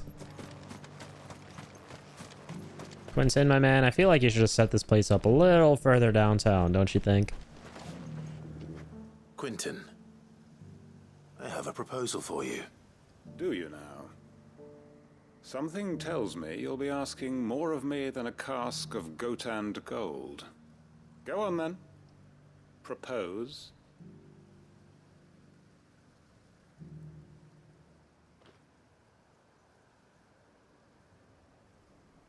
You'd have me convince the chiefs and chamberlains of the realm that they should simply swallow their pride and do the one thing that has proved impossible for thousands of years. Was there anything else? Perhaps I can fetch you a meat pie as well. I know it's a lot to ask, but I can think of none better suited to the role. And it's the most sarcastic thing I've ever heard. I have left to do it. I told you, Clive. The people of Lost Wing are my family, and I cannot abandon them. You'll have to find someone else. I'm sorry to hear that. So am I. And why might that be? What he's asking. How's it any different to what you've done so far? They want you to speak for those who can't speak for themselves. That's what you do best. If it's the vineyard you're worried about, we'll see that the grapes are picked and the tons filled. You know we will. It's not that. Then what is it? You said yourself we're family. Don't you trust us? You know that's not what I'm... Then what are you saying? That only we are worth saving? Why turn your back on everyone else? You convinced us we could build new lives for ourselves, and if you can do that, who's to say you couldn't convince the entire realm? A stirring argument. I fear that any rejoinder I make might fall somewhat flat by comparison. So you'll join us? Where do you need me? Field Marshal Havel will want to speak with you in person. He's currently in Port Isolde. I can arrange for a party of Cursebreakers to accompany you there. That would be very much appreciated. I hear the roads are far from safe these days. Hopefully not for long. My uncle will want to know that his plan is taking shape. What's this guy's name? Thanks, nameless NPC bearer guy. The true unsung hero here. Thank you for the motivational speech. For our good friend Quentin Tarantino. Alright. Let's go debrief. Let's go speak with Uncle B.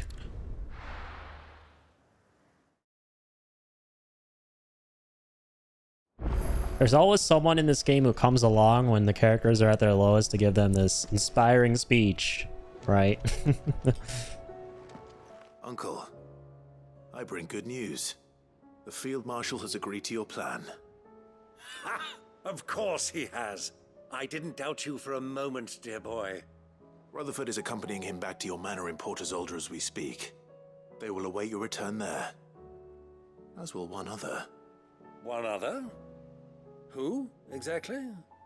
Lord Havel was concerned that even if he could get the realm's armies to agree to an accord, he might not be as successful in convincing those with political power. He asked if I might have a solution. And I suggested a certain Imperial Lord Magistrate turned Liberator. One of your co-conspirators? Master Quinton would probably call me one of his. But yes. Another outlaw, then? Yes. Just the thing we need to put these rotten politicos in their places. Rotten politicos. I'm glad you approve. Politicos. Eh? Uncle. Never knew that was a thing. Quinton can solve our problem with the armies. You still haven't mentioned how we might manage the grain shortages. Oh, don't you worry, my boy. The 7 high houses will be seeing to that. They have all agreed to make the most generous of donations.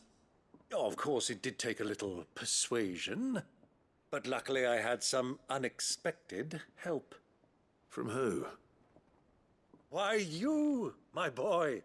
Rumor has it that you rescued the Lady Ariane's head steward Rockford from a horde of bloodthirsty bandits. I did. It was more of a handful. Well, the old battle axe was so pleased. She had a shipload of talents delivered to my private docks by the next new moon. And when the other houses saw the parsimonious old crone's purse strings finally loosen, they as good as tripped over themselves in the rush to follow suit. I'm happy to hear it. Now, I must be getting back to the manor. Join us there at your earliest convenience, would you? Of course, Uncle.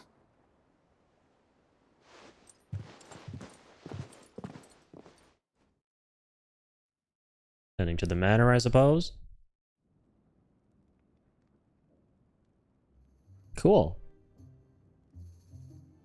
Been a minute since we were all vibing here. Pray tell, will we get that grain to the capital if the roads are still overrun with akashic?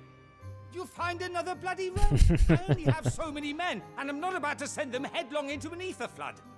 That is, unless you'd have them turn as well. Love how these two are always butting heads. Less.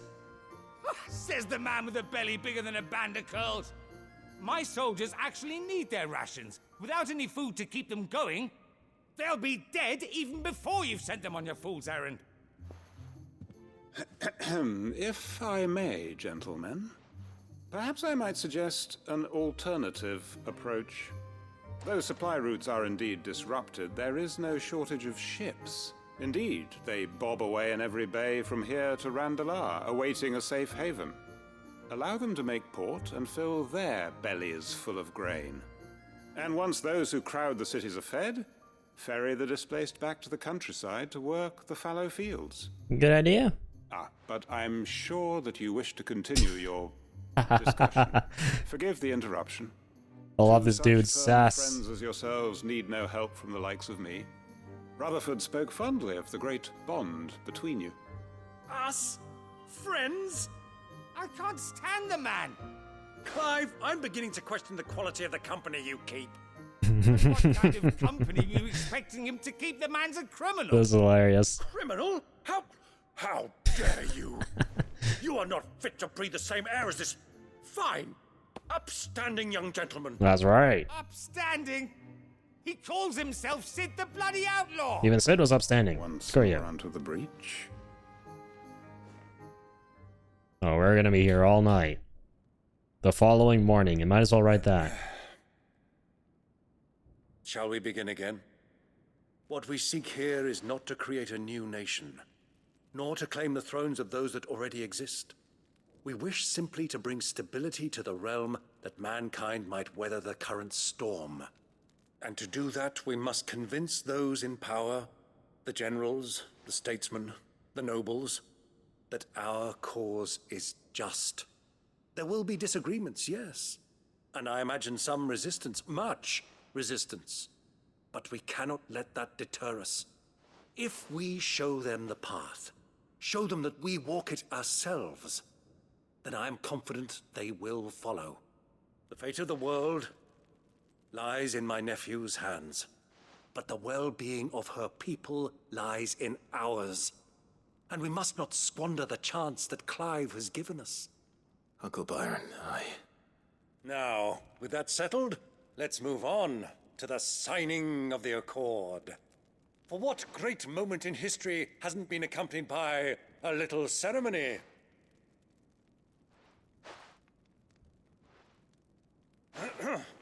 Citizens of Valisthea, I present to you the Triunity. The Triunity. Rutherford, my quill.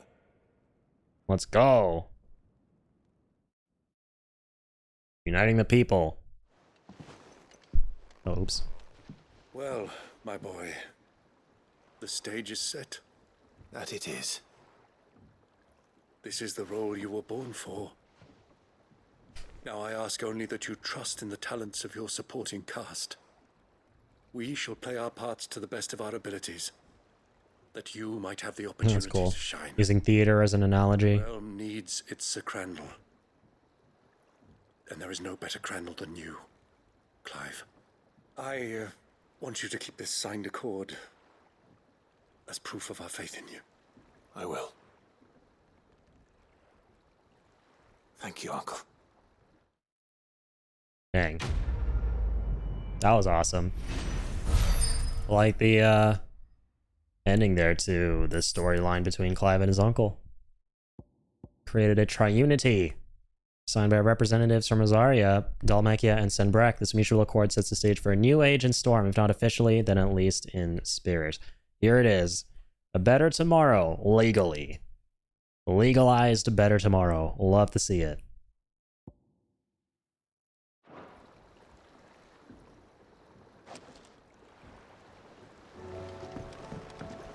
There's actually a huge step in Clive's journey to make sure that the world is a better place for everyone, especially the oppressed.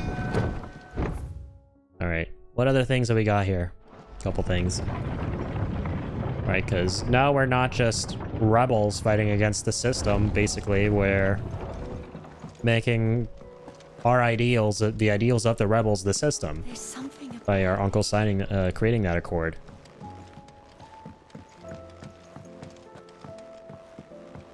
So that was really awesome, and I like his uncle's final words, the parting words about how, you know, it comes full circle. Like the first time we meet Uncle Byron in this game, he's doing this song and dance, like right. Clive literally has to do this song and dance as a performer in this play, in order to convince his uncle that it's him, because that's something his uncle is into, is theater, right? And the final words, presumably from Byron to us, goes back to that whole thing of theater, that our interaction with Byron, that begins our interaction with Byron at the start when we first meet the character.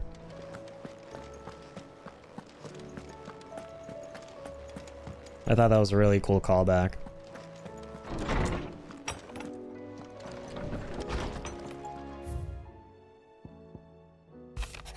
But true, these are the... There's so many letters, oh my goodness! Yeah, these are the other two that I'm saving for later, the Vivian and Charon ones. Any others from other major characters in the neighborhood? I don't think so right now. But that was great. I like how a lot of the side quests now are... They almost feel like main quests, right? It almost feels like we're doing main quests for the type of content that we're sort of experiencing in them. See what we got back here.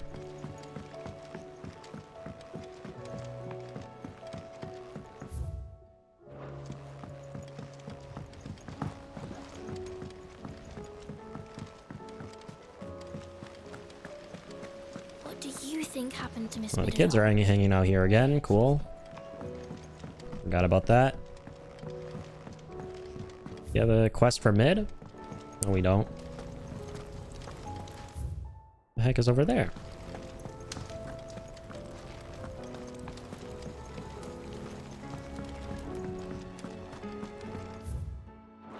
What do we got back there? Oh, is it upstairs?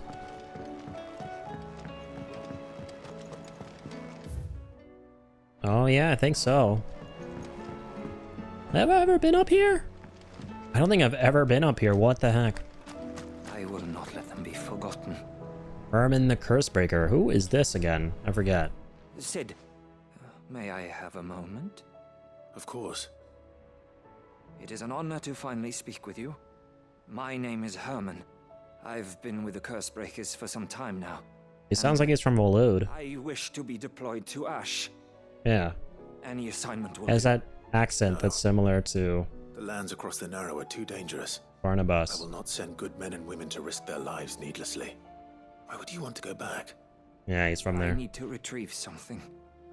Something important. I was raised in an orphanage. The Badbach Conservatory. Badbach Conservatory. I was held captive there. It was not a place of nurture. It existed solely to turn bearer children into mindless weapons. We were tortured until we feared no pain. Dang. Tormented until our hearts turned to stone, and few ever survived long enough to become tools of the last king. I can't imagine. I lost so many. I can't even remember all their names. Sounds awful. But they must be remembered. They cannot fade away, faceless and forgotten. The Institute was run with military precision.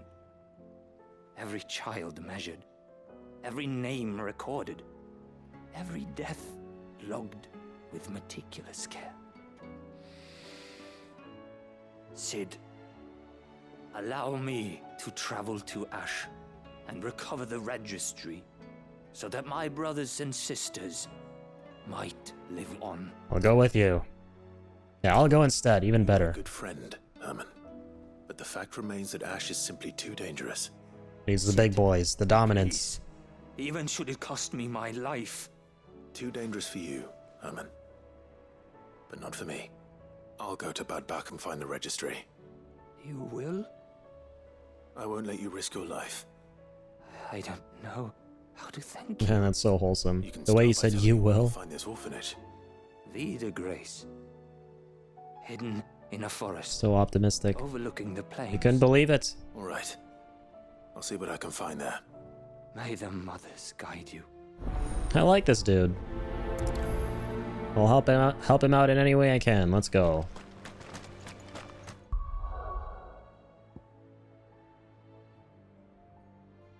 Okay, that's awesome. So we got a little side quest here that has us going back to goddamn right in front of the fort.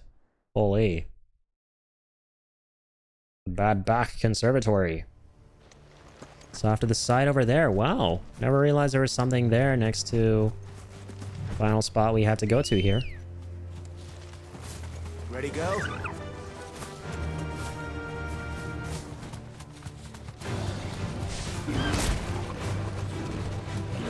All right.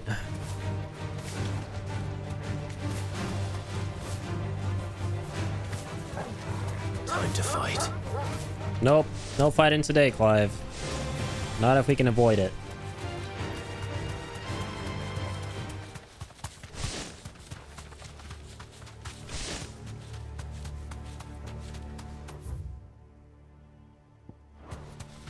Yeah. There's this chunky area off to the side over here.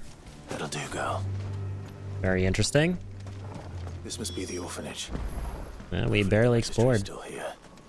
We'll loot in this game, so looking forward to this. Are there any other regions after the sides that we've not really seen yet? It doesn't look like it. I'm checking because I know there's a trophy that we haven't unlocked yet that has to do with unfogging all the areas in this game. Alright, let's get this registry. The frick? Conditioning schedule. This sounds terrifying. Today's exercises will consist of the press yard, 20 sandbags for such duration as the structure will dictate. Furnace, burn intensity to be gradually increased. Dang. Live combat, 1 to 3 hellhounds depending on performance. What the fuck? This is nothing short of torture. Yeah, this place is fucked up. I don't think I want to read the next thing. Juvenile bearers are to be granted the opportunity to give themselves and service to the state as soldiers. Jeez. Child soldiers, essentially. My god. Trainees succumbing to the crystal's curse or otherwise perishing are to be disposed of with all haste. The graveyard is strictly reserved for the uncursed. Bearer disposal within its bounds is punishable by death. God dang. Disposed of. Herman wasn't exaggerating. It's a wonder he survived this place. Yeah, thank God he did. Find that registry.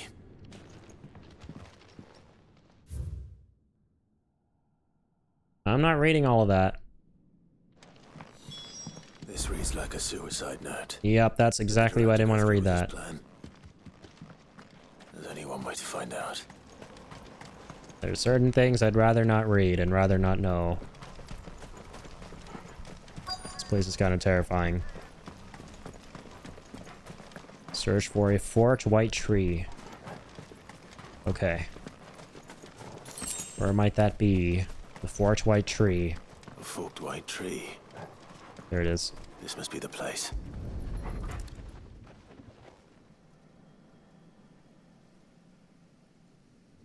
Could he really be buried here?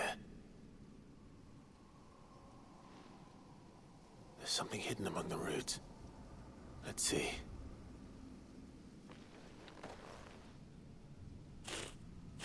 What do you got there?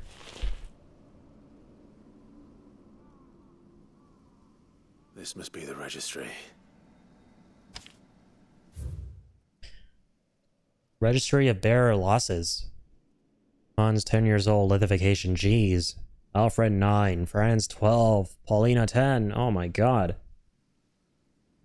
Dang, man, this is heartbreaking. So many names. This place was a slaughterhouse. Yeah. Where is the architect of all this misery? Who goes there? Oh, zombies. Sure, it was that guy. It was only a matter of time, I suppose. Yep.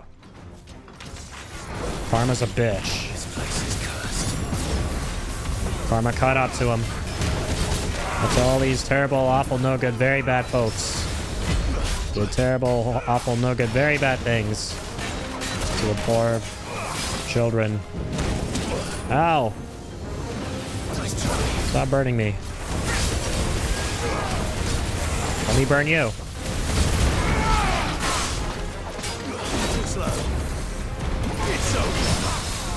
Beautiful parry.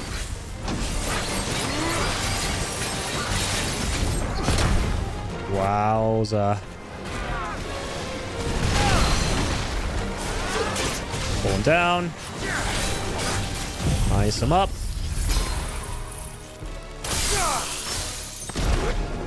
Punch him down. Burn him up.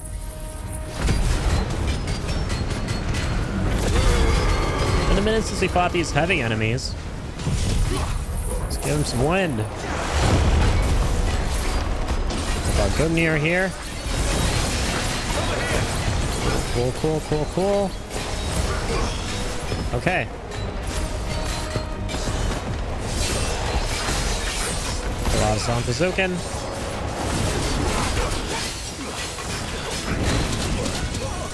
Wow, very rude of you.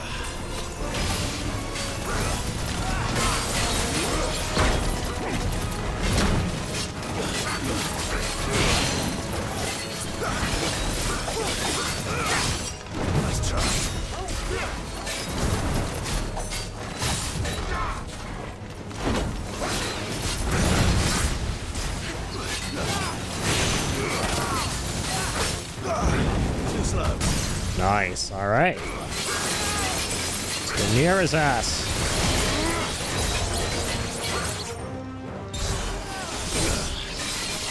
Santazuken his ass. And Diamond Dust his ass. Enough is enough. The pain you've inflicted on these poor souls shall never exist again.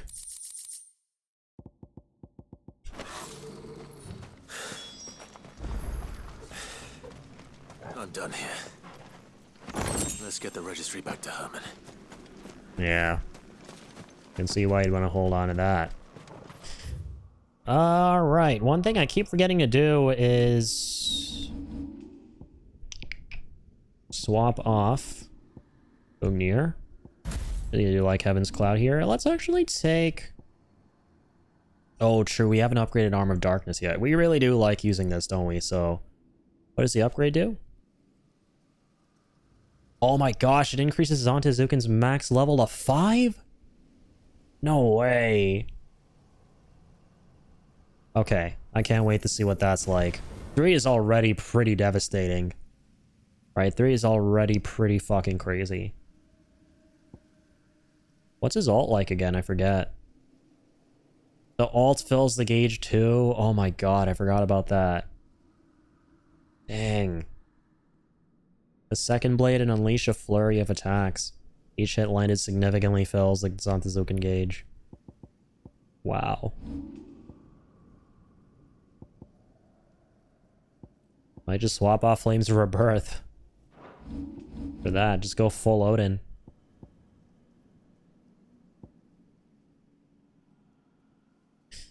It's not a very powerful ult though, that's the thing. The really interesting thing about Odin's Tree is you're not actually using the ult for damage. You're using it to charge up the passive, which deals the most damage in the tree. I like how it works differently from the other trees like that. I want to try out Rift Slip, by the way. Let's slap that on for a little bit, see what it's like. Probably not going to charge anything, but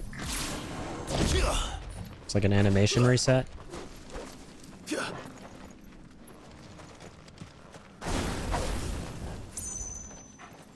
So we can go like this. Yeah, it resets your animation to allow you to continue dealing damage and shit, which is really cool.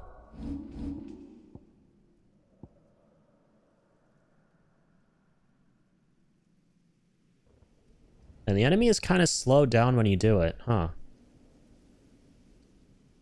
Cool. Yeah. I don't think I want to run it, though. Heaven's Cloud is still kind of king to me, personally.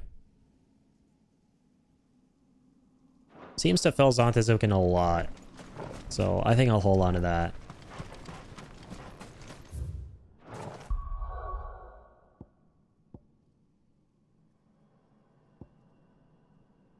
Is there any tree where I want to maybe put on Flames of Rebirth? So that I can maybe put on Odin's ult here, so we can use that to fill Zantezuken if we wanted. Not using Satellite very much anymore. Definitely still using this guy.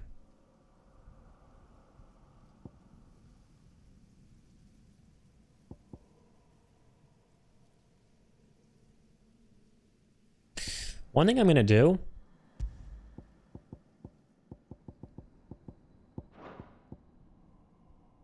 Oh, I can't though. I was going to be like, let's move Diamond Dust to Satellite's spot. Because right after we do Deadly Embrace, we love to use Diamond Dust to follow up for all that juicy stagger damage. Aerial Blast doesn't really do a whole... Like, it does a lot of stagger damage, but over time, not immediately. And yeah, we always do this right afterwards. But right now we have to swap to the other tree to do this. So we can maybe cut out the middleman of having to do that and just slap that here and do that immediately after Deadly Embrace. But yeah, we do need to upgrade Diamond Dust for it. It's probably very much so worth upgrading considering how much I like using this. No way. And if you upgrade it, it increases the number of Ice Blasts to 2? Wow. Crazy.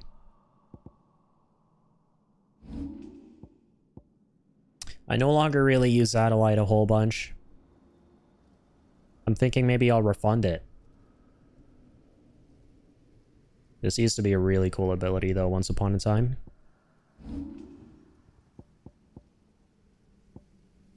Couple things I want to refund. Because I realize I can do that if I hold square. I can refund things.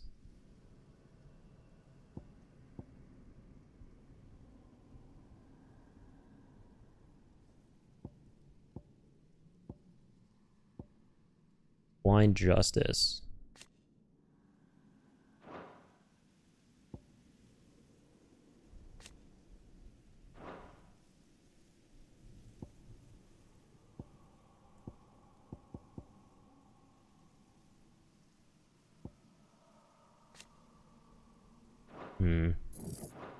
How much should I get for resetting that one?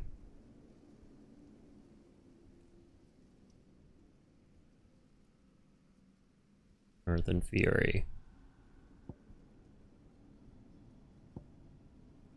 I don't do this anymore.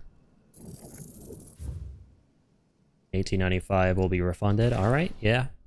Let's refund Earth and Fury for Diamond Dust. The Diamond Dust upgrade. Rather. Wings of Light. Satellite. We reset that. How much do we get? 1800? It's not enough to be able to fully upgrade Diamond Dust just yet. And slap that on there. The thing is, I still might want to use Satellite. That's the thing. Well, I'm not too sure.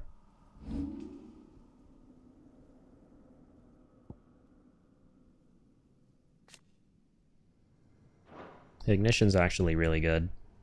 I'd be down to master this. And equip that in place of Satellite over here or something later on. It was a fun ability once upon a time, but now I'm just not using Satellite ever. Especially since I have the, whatchamacallit, Berserker ring on, and I like using that a bunch. I'm not really getting many precision shots off, and precision shots are where the Satellite ability kind of shines. Heaven's Cloud is sick.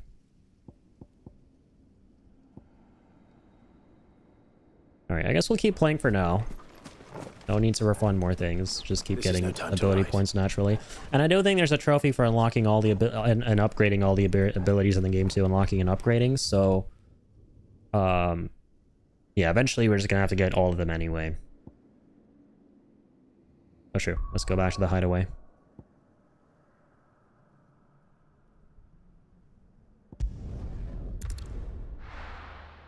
Let's head.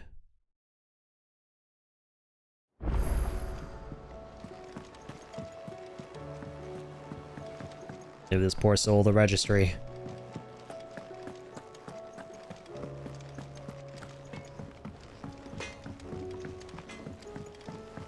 Say what you will, Lady Karen has seen our shelter.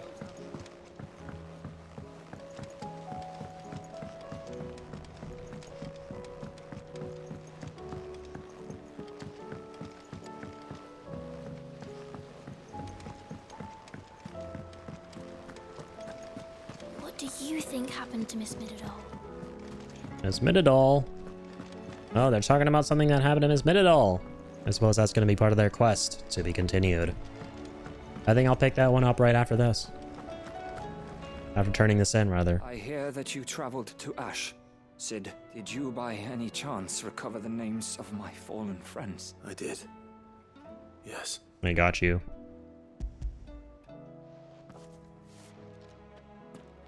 If I may, the bearer registry.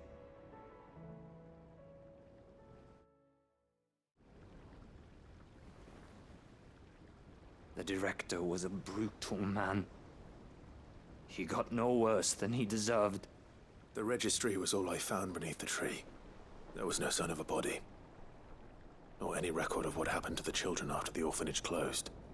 I pray that at least some of them survived. Yeah, me too. All their names are here. The ones we lost. My friends. My light in those dark times. I can still remember their faces, like it was yesterday. Children who were taken from their bunks in the morning, never to return. No explanation ever offered. They'd be happy to know that you survived, Herman. But why did I make it out alive, when so many others died in that awful place? Damn, that survivor's guilt is kicking in. And blaming yourself won't bring them back. Honor their memory. See that their names live on. That way, at least. They're never truly gone. That's so true. Thank you. Sid, I'm going to write a book. An account of the horrors of Badbach, and the spirit of those its custodians sought to crush.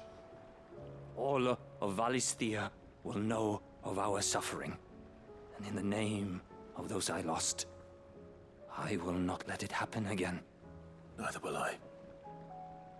Good man. These records would have been buried for all eternity, were it not for you. Thank you.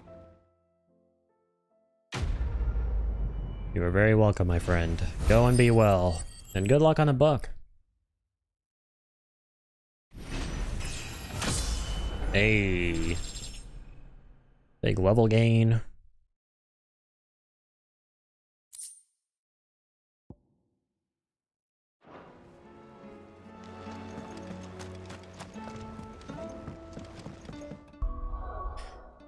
Okay.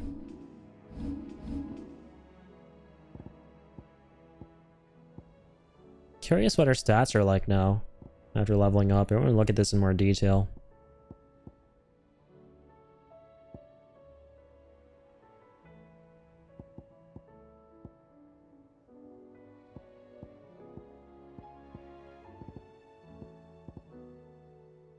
Good stuff, man. They're little dudes and dudettes.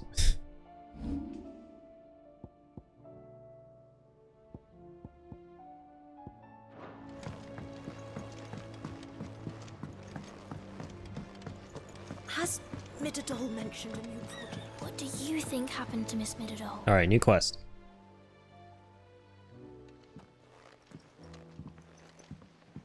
Sid, you have to help us. With what? You didn't take apart another of Mid's contraptions, did you? No. Well, yes. But that's not what we want to talk to you about. It's Miss Midadol. She's been acting strange. Very strange. Uh-oh. She's barely ever around. And when she is, she acts like we aren't even there. Her head's in a crowd. That's Ultima in disguise. Clouds. That's what I said. In the clouds. Well, she does have a lot on her mind. When did you last see her? Not long ago. Ah, right after she got back from saving you from Stoneir. Then it's probably just about the Enterprise. It did take quite a battering on the way there and back. You didn't break it, did you, Sid? You really should be more careful around Miss Midadol's inventions. Oh, don't listen to her. Even if you did break the Enterprise, you could put it back together, couldn't you? But who's gonna put Miss Midadol back together? She seems really sad. Yeah, I'm a bit worried about Mid. See if I can cheer her up. Mid's usually super bubbly and animated. For us. She's in her dungeon. Don't scare him. It's not a real dungeon. Thanks for the warning. Alright, kids. Don't you worry. I'm gonna take care of this little pickle that Vin seems to have found herself in.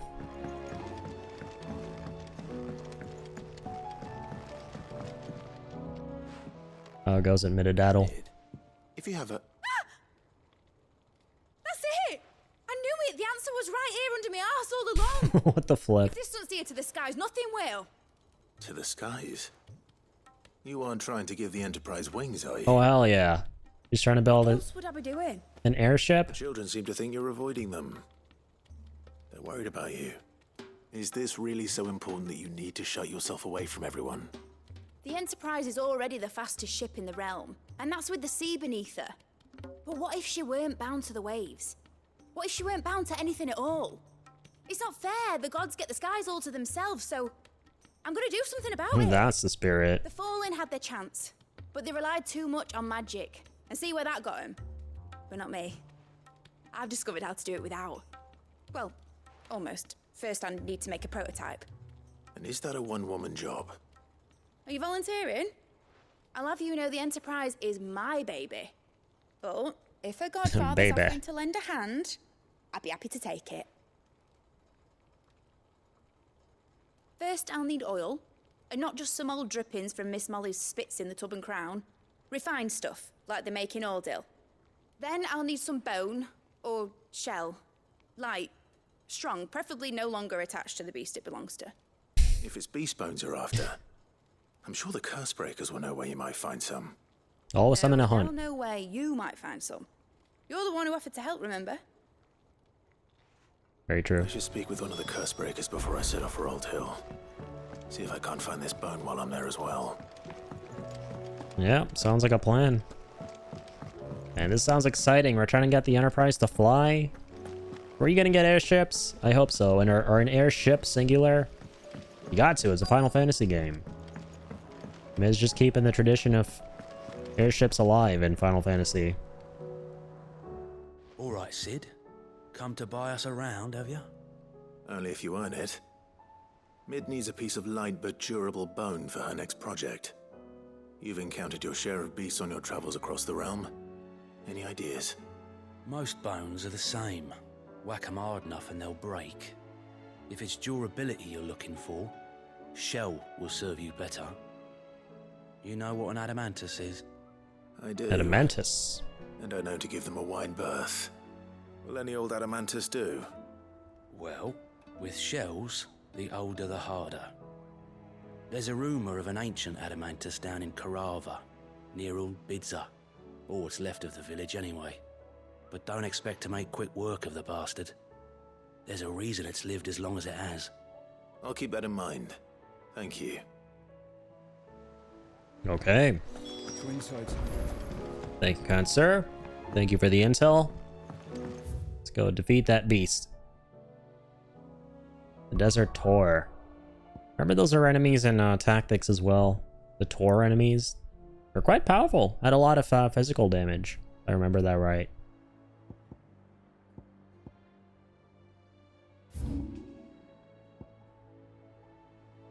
Okay, here we go. Aiming high. Aim well and aim high.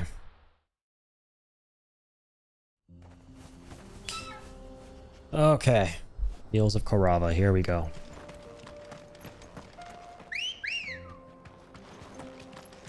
Ready, go? Let's ride. Gotta get the oil and the Desert Tor. I think this is the Desert Tor, right? I think we're going for it first. Here we are again. Karava. If you were a tortoise, Torgor, where would you hide? That's funny. Yeah, where would you hide if you were a tortoise, Torgal?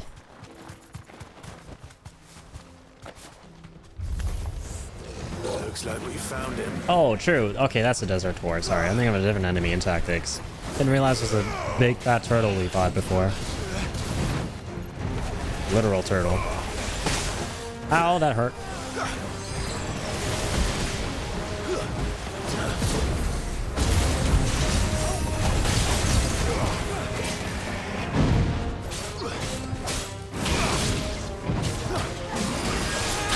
Ouchies.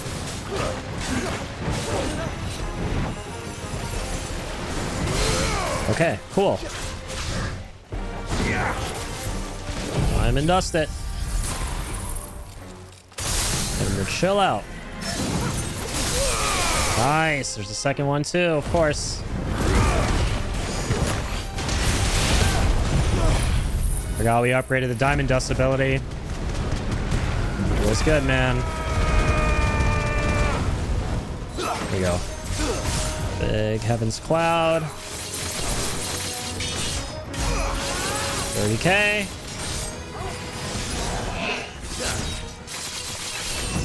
Huge. Ouchies.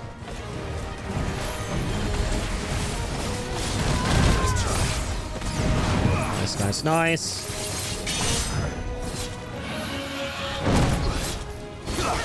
No! Rep Heaven's Cloud. Gotta have to attack its head.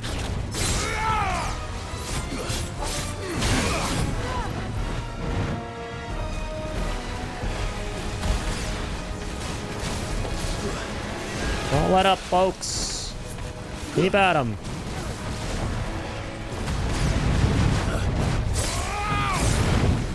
Nice, nice, nice. Huge. Broke him again. Whip this out. A bit of that. And some more ice too. Don't forget. There's more.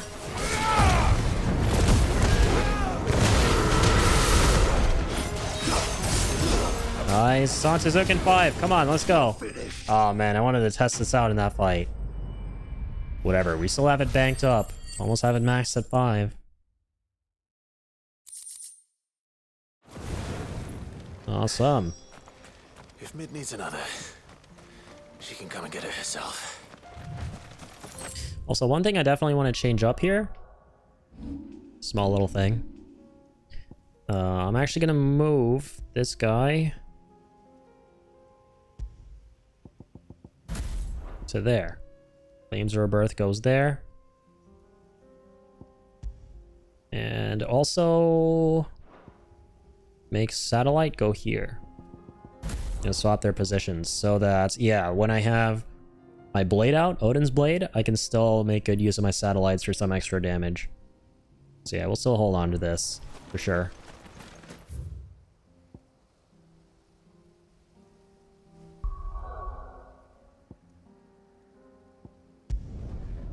Alright. Let's head to the docks. Got the docks coming up next. So meet the Tor, the turtle. Back in Rosaria.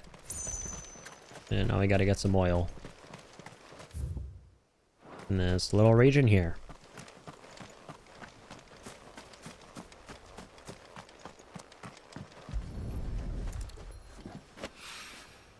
Mid's oil.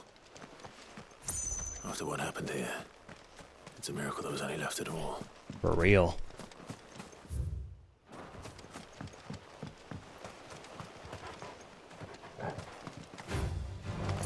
More baddies. Alright, here we go. Lovely specimens for a lovely Zantazuken. Let's make it happen. Oh shit. Oh my goodness. Oh! Oh my god. What the flip? Jeez. I knew it was gonna be batshit insane compared to level 3, but not that batshit insane. Holy guacamole. No, that's what I think of when I think Zantazuken. Alright. That was fucking nuts. I see now why that was like the most expensive ability in the game. Or the most expensive upgrade, rather. I better get these materials to Mid so she can finish her prototype.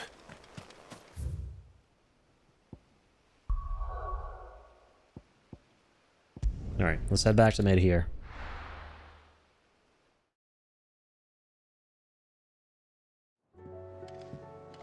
Midolphus. Totally Midolphus. Not Mididol. You can't change my mind. Sidolphus and Midolphus. Miss Midolphus. Say what you will. Lady Karen has seen herself.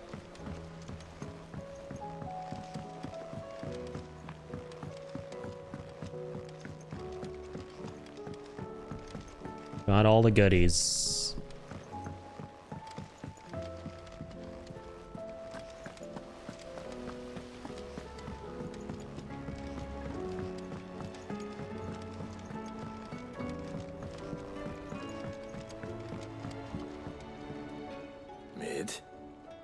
Tell me this is all you need.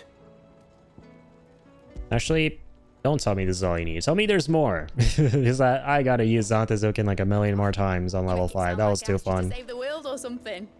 Tell me this is all you need. It's most of what I need. That sounded really intimidating. After you left, I went over the figures again, and I realized I'd forgotten a 1 and a 0 And a cogwheel. Just a tiny one. Though, that's the problem. Gears that small are a bastard to make, and I may have lost the one Blackthorn spent a fortnight toiling over. wait. The children. When they took apart your scales, there was a tiny brass gear. Now that I think about it, they didn't use it when we put the scales back together. The young'uns? But why would the... You know what? I don't want to know. Oh my god, they're actually... You go and find that cog. They're following up on that little tiny detail from that last quest we did for the kids. We're teaching them how to build a scale. Or at the tail end of it, they were like, oh, he forgot about the little cog or whatever. Mentioned a new project. They're actually making that an important part of this quest. That's funny. I love that. That was just like a little subtle comedic thing. Is Mid still hiding from us? She wasn't hiding. She's fine. She's just busy working on her next project. A new invention? What is it? What is it? Is it an airship? I bet it's an airship! Do you think she'll let us help? Smartest kid in the world. That just so happens to be why I'm here. She needs something special, something only you three can provide. A brass gear. A tiny one. One that might fit on, say, a set of scales? Oh, the one you forgot! We remember! We saved it, just in case. It's in the bag of bits. Since your lesson, we've been disassembling, then reassembling everything we can find. All the pieces that are left over, we keep under our beds, just in case. That's good to know. That was pretty adorable. Look! I found it!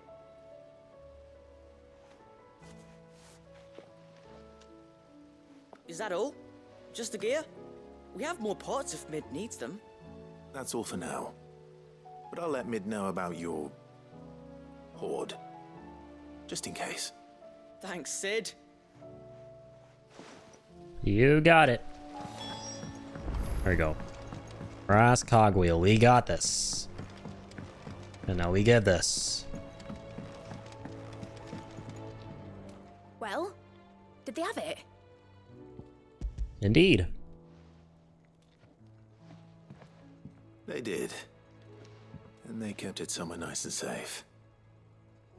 Will it work? Will it work? He's perfect! You're a genius, Clive. Thank you. What exactly are you going to use it for? Only the most important job of all. The wings aren't going to move on their own. But with the right cog in the right place... Well, you just wait and see. Looking forward to it. Take us to the skies. That should do it.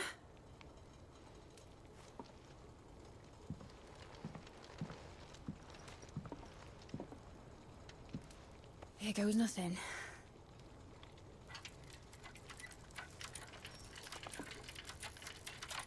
Oh, snap. Titan's tits. Titan's tits. Love that expression. Wasn't supposed to fly, was it?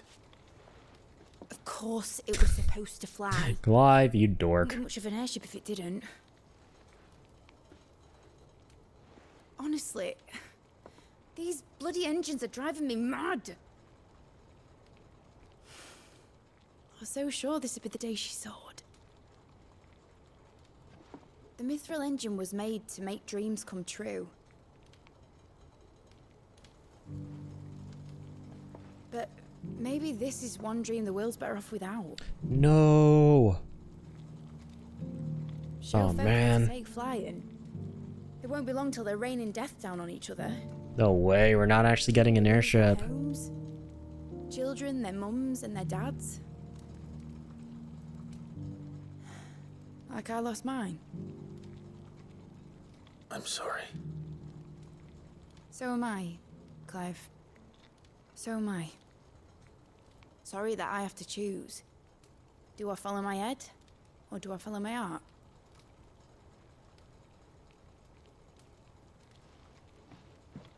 Good question. The first time I stood on the deck of your ship, felt the wind in my hair. It was like I was flying. But imagine how it would feel to actually do it. My dad always said there were two ways of living life. Chasing a dream or shuffling to your grave. And he were right. Right about a lot of things. Not that I like to admit it. People need dreams to chase. especially in a world like this.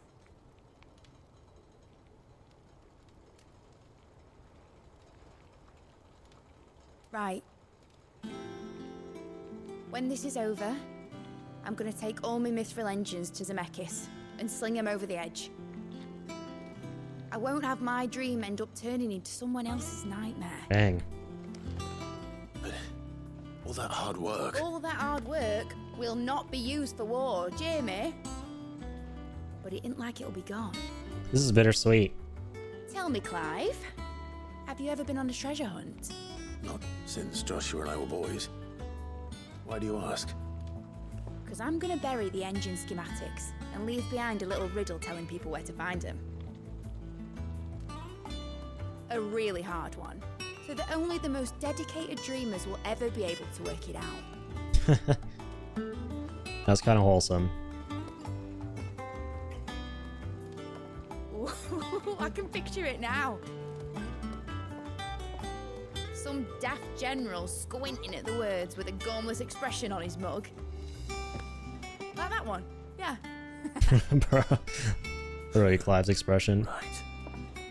It's kind of adorable.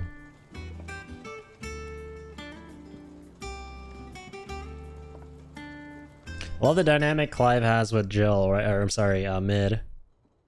She's a super like upbeat, bubbly, animated person, and then Clive's just like This engine at the end of a treasure hunt, I'll still need stoic to make it a treasure dude. worth hunting for. Usually very They stern. couldn't even make a toy boat fly after all.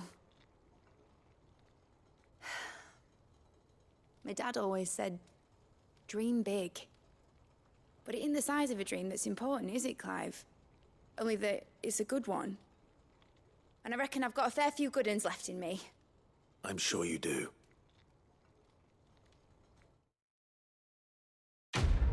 Snap, man.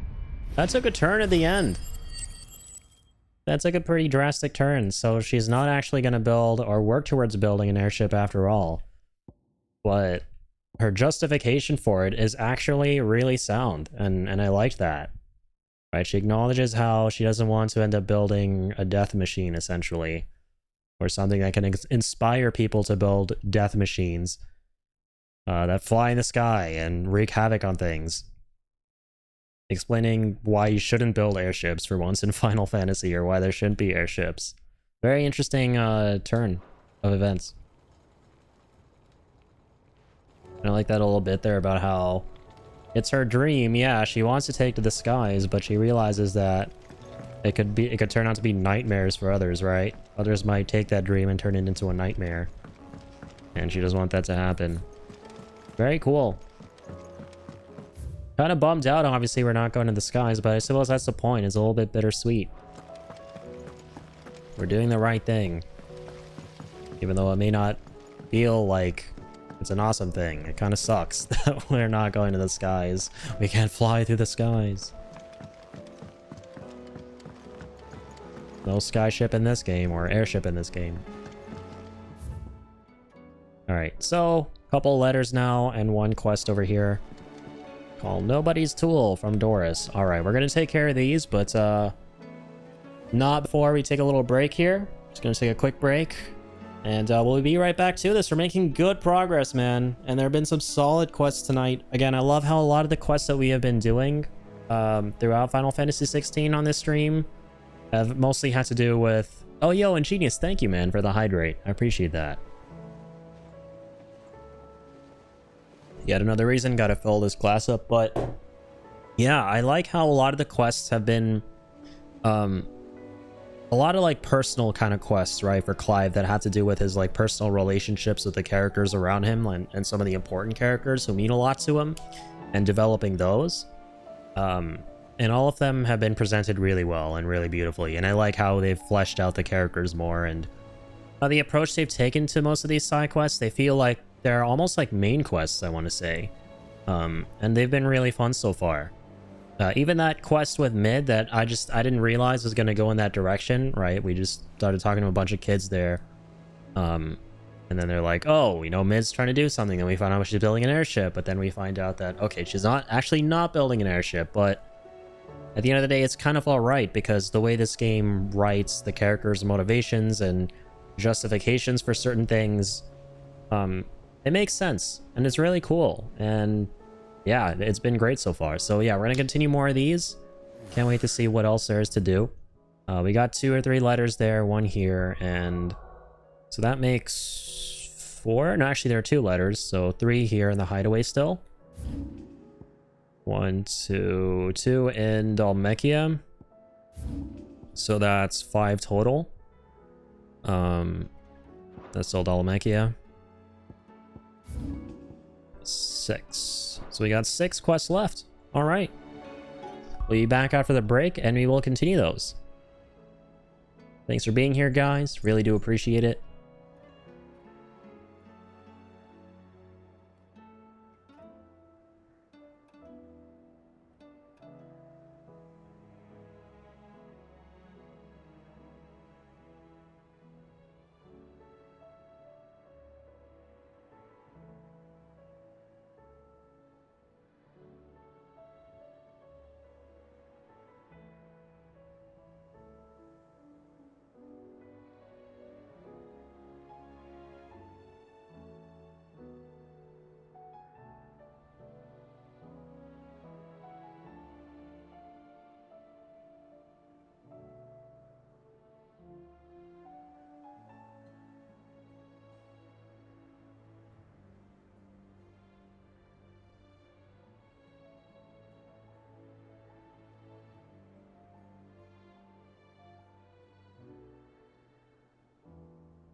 Alright, folks.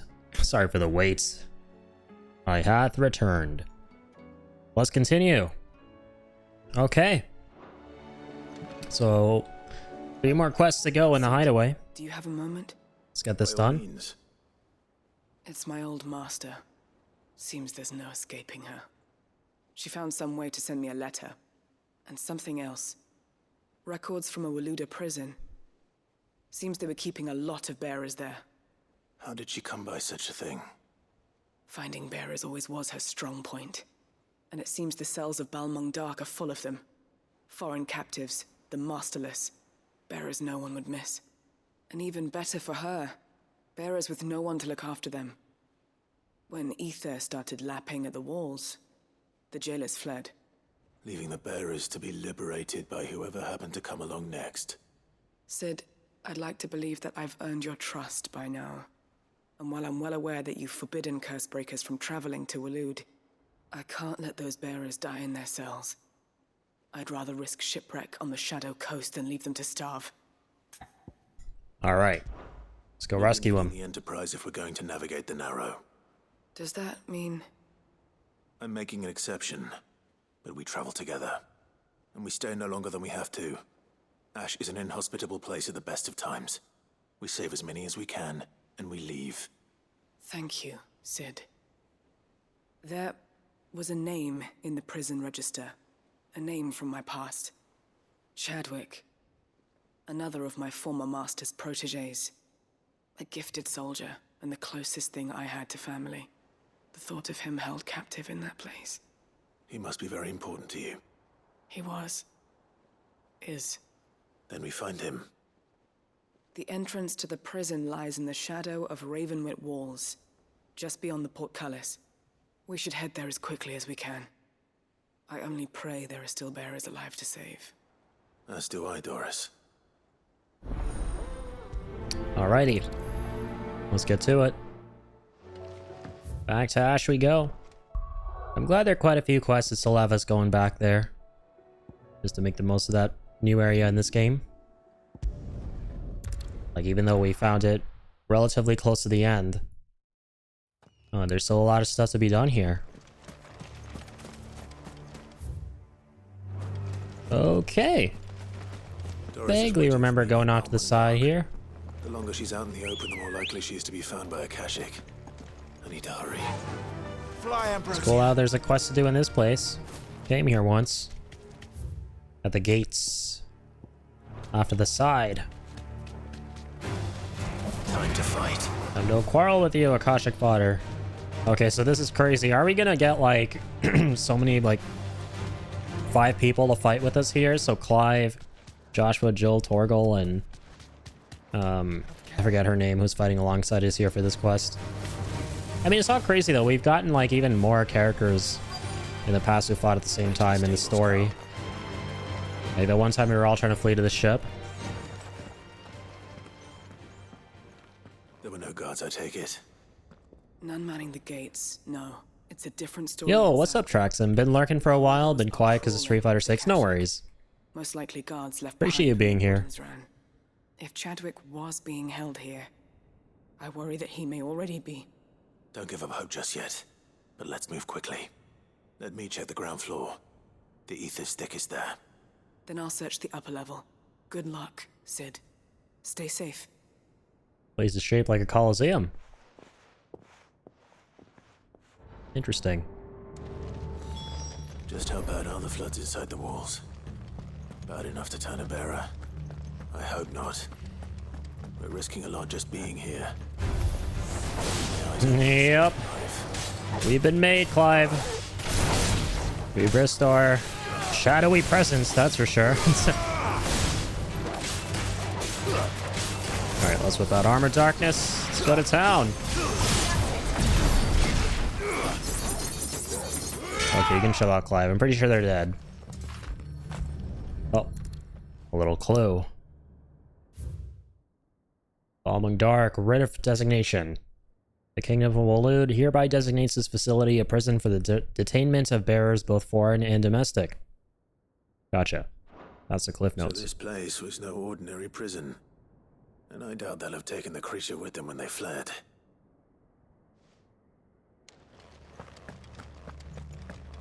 Alright, 1 out of 3 complete. 20 sharp bangs. Oh, hey, what's up? How's it going? Like the taste of steel? Yeah? Alright, let me hook you up. Man, I love Heaven's Cloud. It's like so good. You charge up so much Zantezuken so fast. Didn't mean to use it so soon. I keep forgetting, like, it's whole square to use Zantezuken, right? I get carried away thinking it's just like a regular whole square flame up the sword type ability.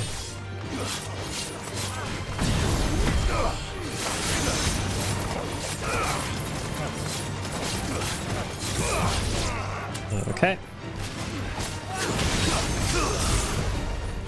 Level 4. Just the way I like it. Let's keep heading. What do we got over here? Another note. Recommendation concerning Kuza beast deployment. The Kuza has long been recognized as an especially aggressive species. Okay, it's talking about this crazy beast. Minimal loss of Waluda lives. And what happens when they run out of bearers? Even the Imperials take better care of their branded than that. God damn.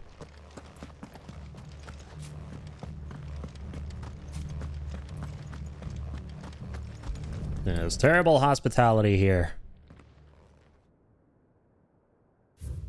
Hospitality is no good, very bad. Just based on a hunch. Memorandum on Kuza beast feeding. Recent supply shortages left us with insufficient resources to feed the Kuza entrusted to our care. Fortunately, the creature was observed to kill and consume the bearers assigned to fight beside it in a mock battle conducted as part of its training. Yeah, I don't think I want to read the rest of that. That sounds too harrowing. They were feeding bearers to it. This is even worse than I'd feared. As I thought. Nothing but a caching down here. Hopefully things are looking better upstairs. I should go and see how Doris is getting on. Now, let's get out of this crazy underworld.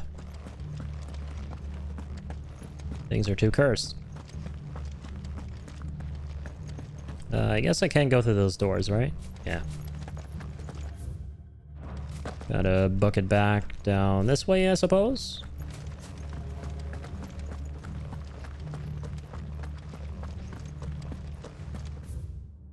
Back to the entrance.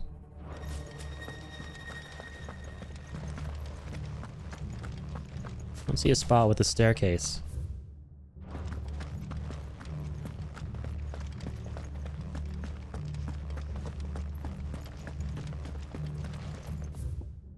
Yeah, that spot's inaccessible, it says.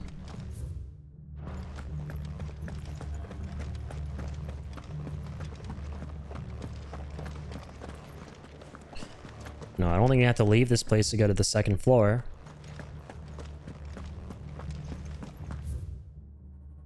Okay, fairly certain I missed something over there.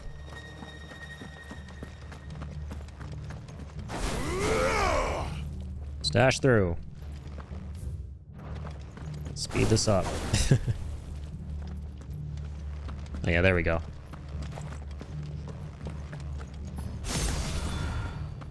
Whip out Odin's sword, get that at the ready. We're taking this to level 5. Here we go.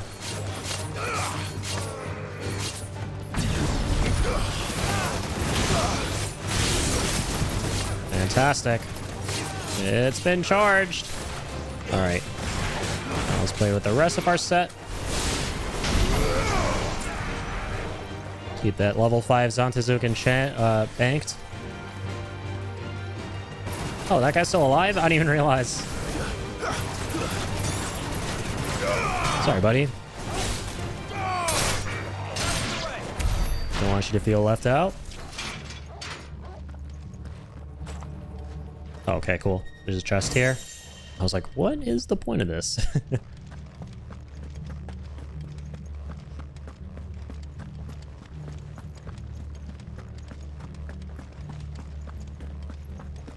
Alright, beautiful.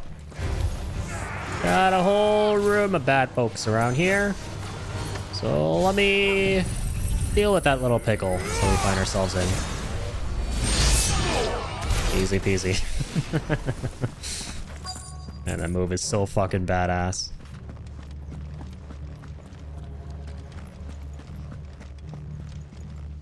What's up, Doris? No luck downstairs.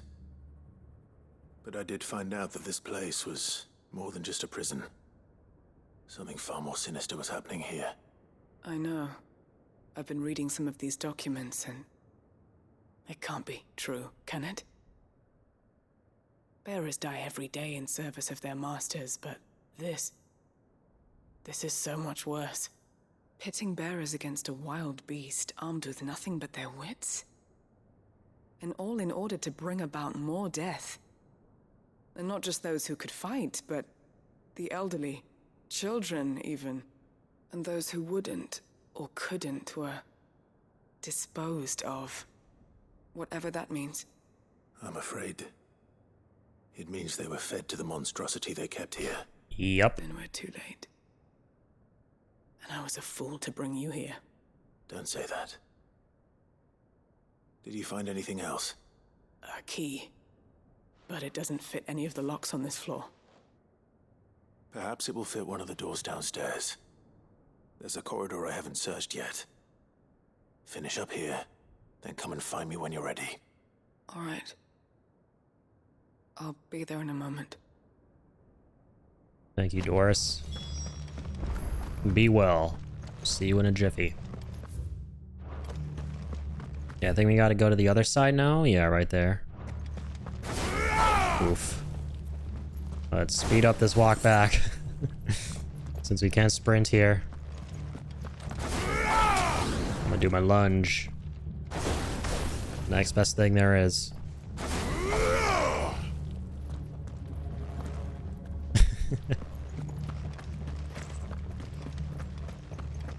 Oh, can I jump down here as a shortcut? I can. Lovely.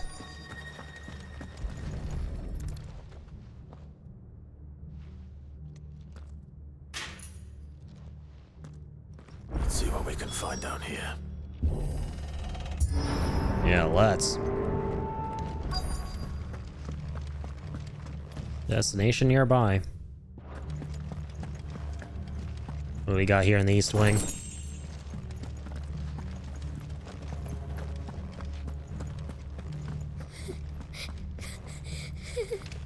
Excuse me? A survivor. And she sounds close. Yeah, very close. Who goes there? It's a little girl. Oh no. Who are you? There's no need to be afraid. Are you alone? Are there any other survivors? Some of the guards. They're still here. But something's wrong with them. Everyone else was eaten by the monster. Oh man. Of course they were. She sounds so scared. Thank the Founder. The voice acting makes me want to protect this child at all costs. It was worth our coming. But I'd rather we didn't linger. Are you ready? Ready when you are. You poor thing. He must have been terrified. Did Chadwick send you? What? He fought the monster.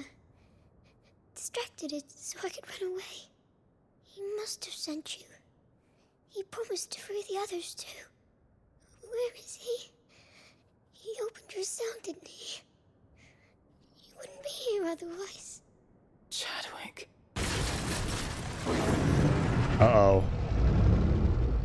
Was that? Monster's back! Chadwick, help! We poor have to kid. get out of here. Doris, keep the girl safe. All right. You put that bearer-eating bastard in the ground. Whoever voice acted this child did such a good job making her sound petrified with fear. Can't let it live. Not if it's got a taste for bearers. Alright, let's go kick this thing's ass. Reminds me of Crisis Core when you go to the final dungeon and you have to fight that giant cat thingy in the giant jail cell.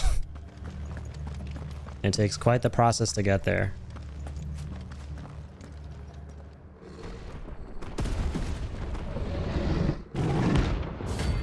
Oh, cool. He's a hunt. No way. Kuza beast. All right. Good shit.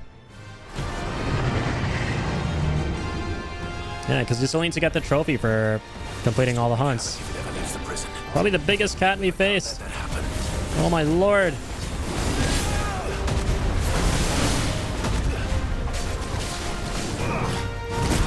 Ouchies. Hopefully this one can summon meteors. Like his brother in that one main mission.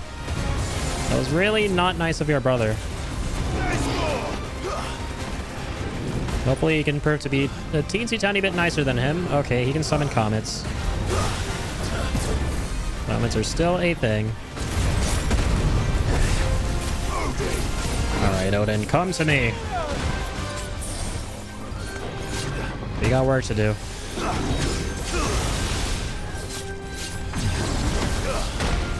Ouchies.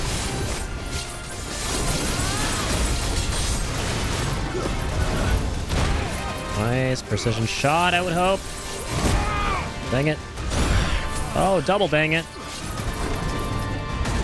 There we go. Big precision. Let's pull him down.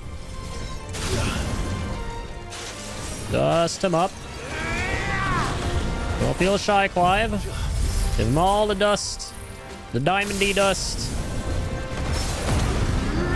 Give him all the limits that are meant to be broken. And the clouds of the heavens. 2 ults. Okay.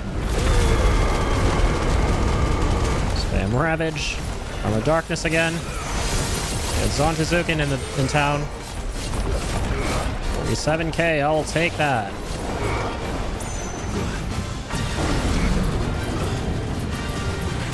Oh god. Nice.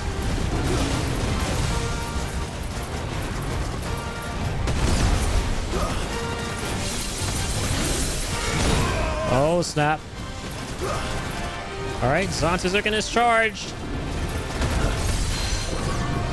Zontazuken is ready to go. Hopefully Diamond Dust will be too very soon. Nice. Line this up.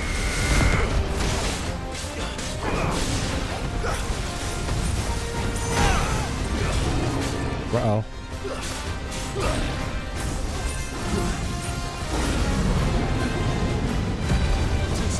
Alright, dodge that.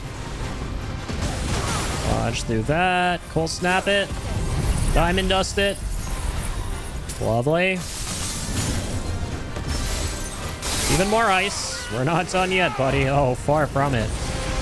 Arm of Darkness with Zontazuken. Oh my god, imagine the damage.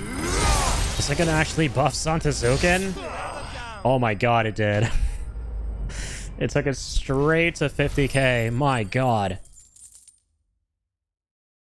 Can't believe it. Most insane fucking attack in the game. An attack to surpass the wind-up. The good old-fashioned knuckle sandwich. Finally. I know, right? Finally. A new attack to surpass all the other attacks. I'm fine. I think. Uh-oh. Don't like the expression on her face there. Okay, it's a book. No. Ew, I thought something happened to the little girl. What is it? A diary. I gave it to Chadwick before we went our separate ways. He was here. Do you think that creature?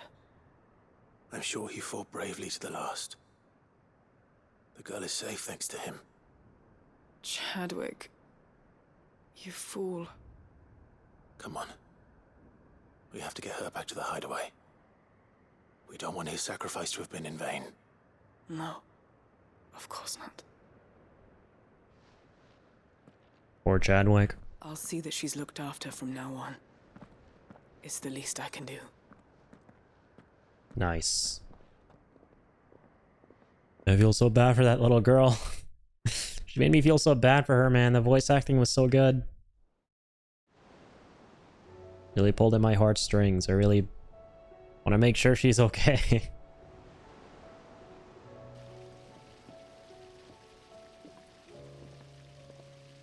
From what I hear, you've barely left the girl's side in days. I hope she's recovering from her ordeal. She is. Slowly but surely. She's far tougher than she looks. Glad to hear it. Thank the flames we found her. If we hadn't... I know. But we did. I'm sorry we weren't able to save Chadwick. There's no need to apologize. Without your help, I would never have found out what happened to him. How he fought to the bitter end to save her. To save Haida Marie. Haida That's Marie. the man I remember. The man I thought of as a brother. Chadwick went out like a Chad. I'd like to hear more about your past. If you don't mind, that is. Of course. You already met my former master. She trained Chadwick and I to do two things.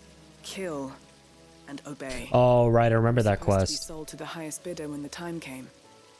But no bid was ever high enough to convince her to part with us. For years, we were her daggers in the shadows. But we could never quite shake our doubts about the things she made us do. And then, one day, we just couldn't do them anymore. So we escaped. But staying together was out of the question. They would have found us too easily.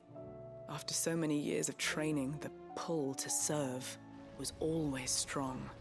It scared me to think he might have taken another master, become a dagger in someone else's hand. But even in captivity, the battles he fought were his own. And he died not as someone's tool, but as a hero. Haida Marie is proof of that. Bearers can cast off their shackles. And the Cursebreakers will show them how. I'll fight until my dying breath to see it done. For Chadwick, and for all of us. Thank you, Doris. We'll be counting on you. Good stuff. Signing up all these character threads.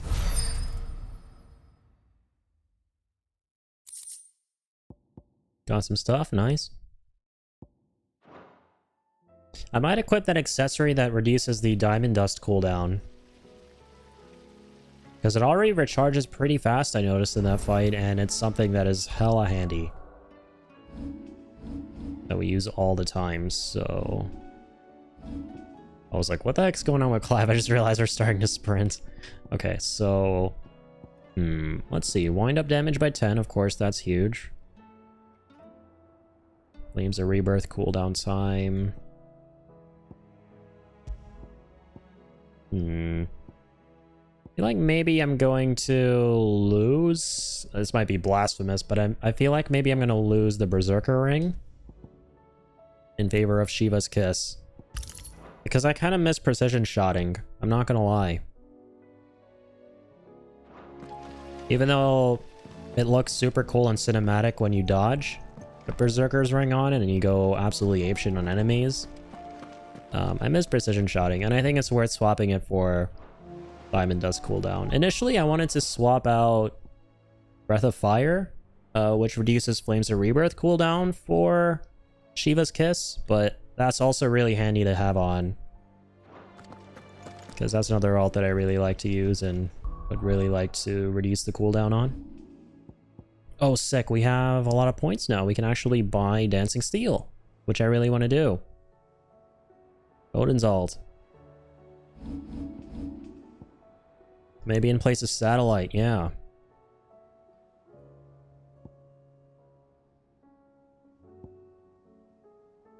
Can charge up Zantazuken faster. It's such an OP ability, my god. Wind up is huge too. We want to keep that, obviously. Okay, we're gonna unlock it.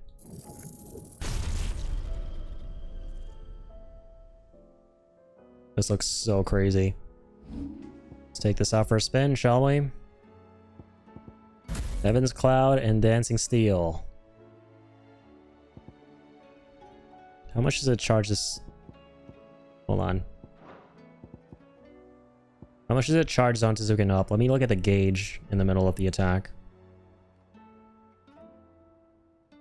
A lot slower compared to Heaven's Cloud. Interesting. Heaven's Cloud gives you so much charge, holy.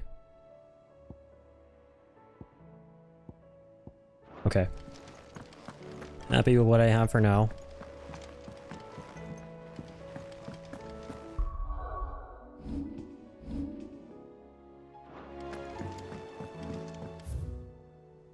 Oh, we have more hunts. Look at that. Good stuff. Got more stuff for me, little guy? Yes. The Masterless Marauder. Another S rank. Alright. And we need more S ranks so we can get those legendary materials for God of Amarung. Alright, what does this one say? The Waluder army captured such beasts and tried to train them to serve, but this particular specimen's training has long since ceased. Whether its captors turned Akashic with the rest of their comrades or were eaten by their pet when it broke free from its bonds, we shall never know. All we know is there is none left alive who knows the words to put an end to its rampage. Only a show of force will suffice. So it's gotta be in Waloed, continent of Ash. But where? We have seen some pretty sus looking areas on the map. And one stands out from last time in Waloed. Like those little tiny zones off to the side where you can potentially run into hunts. Those kinds of areas. And my immediate sort of thought on where to go is... I'll show you. This little tiny place right here. Little bit sussy. Let's check it out. Can't be this because we fought Pandemonium there already. Thing is gonna be a long chocobo ride. Saddle up.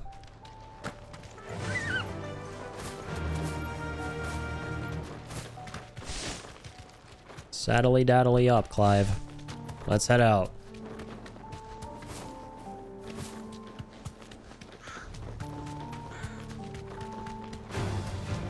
Can't wait to see what this beast is like. S-rank fights are always a great time. Because you end up facing off against enemies you've never seen before in the game. For the most part.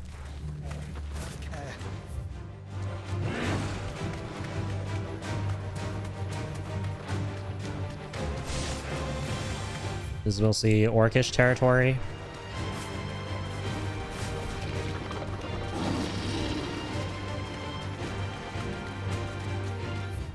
Lots of Akashic themes.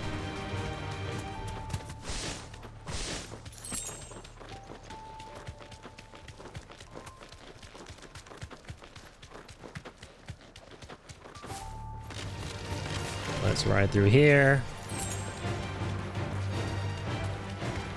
Check all this out.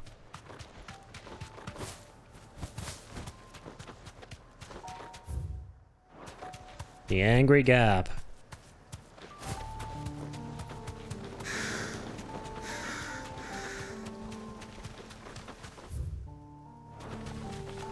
Let's see. Is it off to the side of the Angry Gap?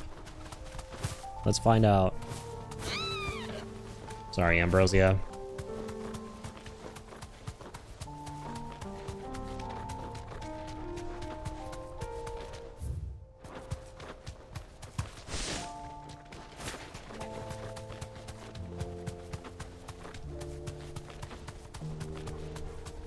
Tiny little hidden area off to the side.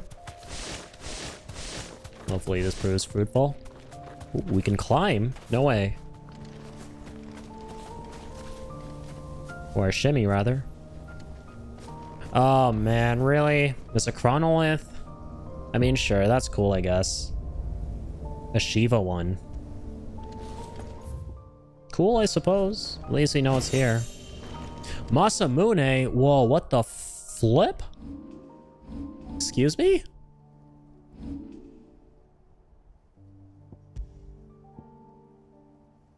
Fuck, it's worse than what we got right now, but I gotta know what it looks like. Looks exactly as it should. We got Sephiroth's sword. in fucking Final Fantasy 16. No freaking way, man. Got Sephiroth's sword on my wall back there, and now we got it in the game. Ah, shit. That's epic. That's so cool. And we've never gotten a sword from a chest before in this game, just exploring the open world, I want to say. And that was actually one of my teensy tiny gripes with the game, is that I wish you could find swords out in the open zones. We haven't really been able to, but for once we actually were, and it's one of the coolest swords ever. Can't believe Clive was the one trying to get into your house last night to take the sword. Yeah, that's totally what was actually going on. That is what I choose to believe. He was breaking into my house to try and take the sword. But dang, we gotta play with Ragnarok here, clearly. What does the description say? Is there a little Easter egg to Sephiroth in this? Sorry, you guys can't fully see that, but I'll read it. The warriors of those islands situated off the far eastern coast of the southern continent are a curious lot, choosing a cloistered existence upon their lonely archipelago, seemingly content with the constant squabbling over lands within their own demesne, as opposed to setting out to claim territory anew. This is fortunate for the rest of the world, as the warriors are peerless when it comes to swordplay. That's pretty badass.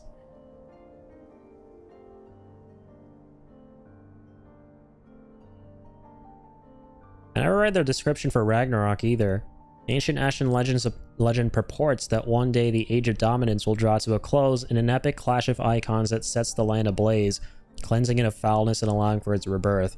A clash they call Ragnarok. So yeah, just like the actual Ragnarok, it's the prophesied death of all the icons. So sick. I can't believe he got Masamune. Okay, we may not have found what we were looking for, but I will take it. It's a happy little accident. Ooh.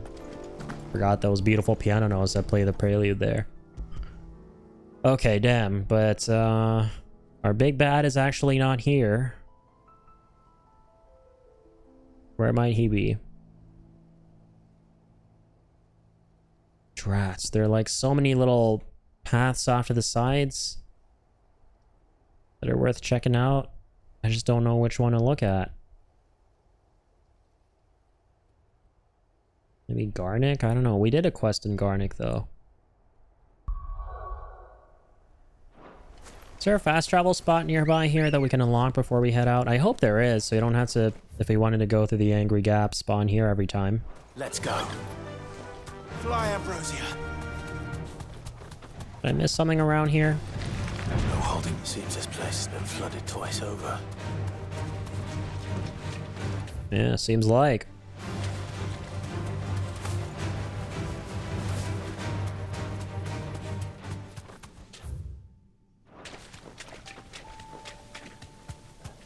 No fast travel monoliths.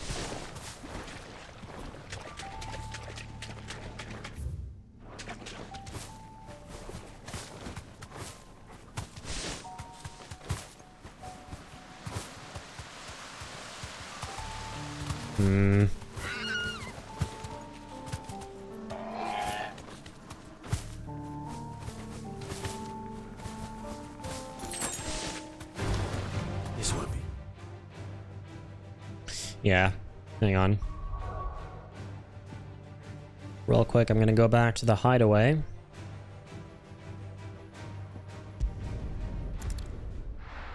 Check the board out again, just to see if there are any more clues as to where we can find this thing in Waloed. Can we narrow it down further?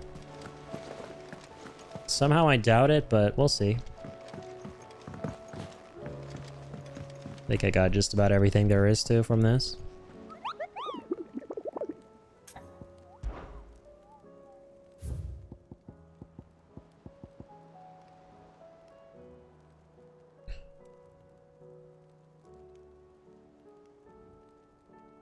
They capture the beasts and try to train them to serve. For this particular specimen's training is long since ceased. So maybe they're gonna be... This thing is gonna be near some kind of training ground?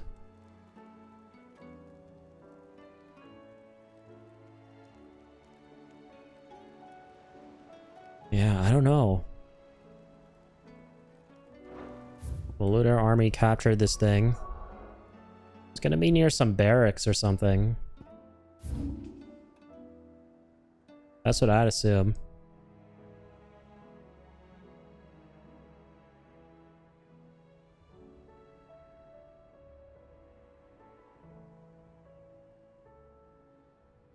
Okay. Let's travel to the north this time and work our way down.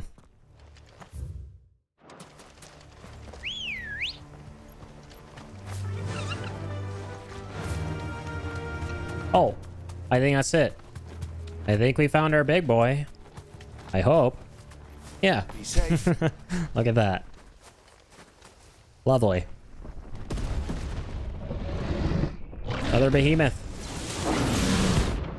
Behemoth King. All right, let's get this party started.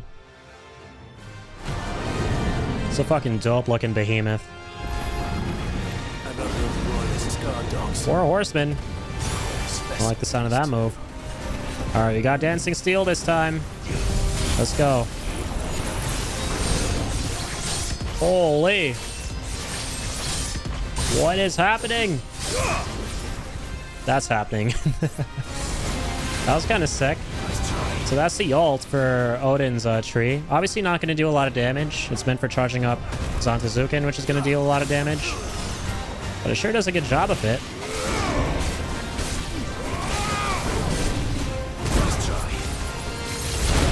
Dang it.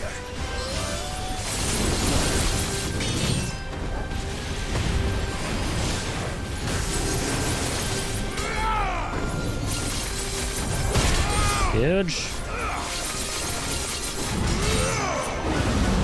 Uh-oh, not good. Dang. Little cheese balls come out of nowhere. Gotta work on dodging those. Oh, snap.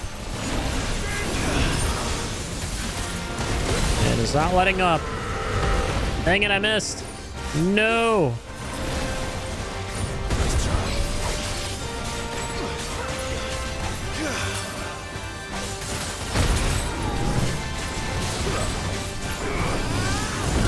Nice. Not nice. Oh my flip.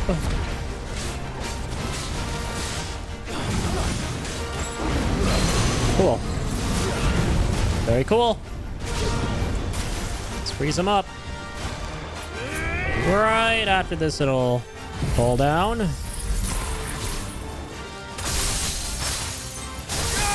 Huge follow-up. Huge stagger. Let's get this going. Let's get Zantazuken going. Massive Zantazuken. Look at that.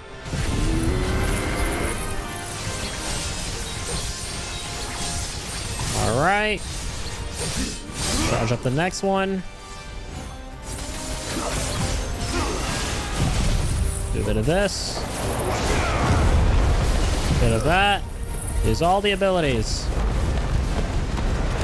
Don't let anything take the back seat. 55k, alright. Probably should have used different abilities during my limb break as opposed to the Zantazuken charging ones.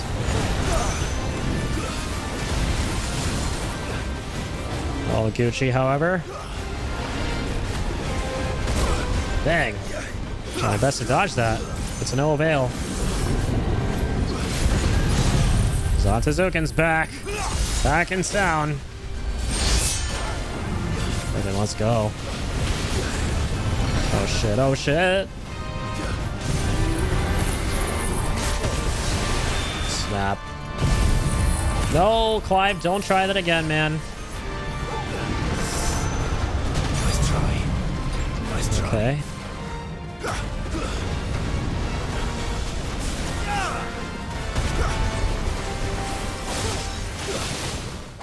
What? What the heck happened? Did I exit the... I exited the combat zone, didn't I? Are you shitting me? I didn't even realize that. What? Let's do the whole fight again? I was like so confused there for a second. I was like, what the... Did we beat him? Why is his health bar all gray? Oh man. You have to be shitting me. Whatever. Second time's a charm. Let's make quick work of this again.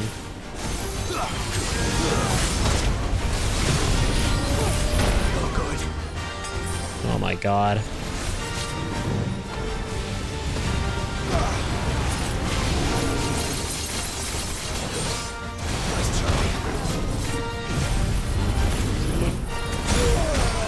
Yeah, that dancing blade ability, this dancing steel or whatever, that is scary to do. When he's not like staggered or something. Too slow. Nice try.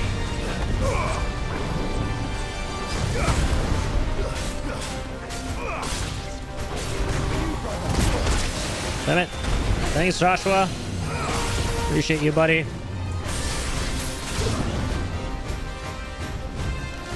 Let's get him down. Charge up some of this. Cool, cool, cool. Got him locked in that. Diamond dust him.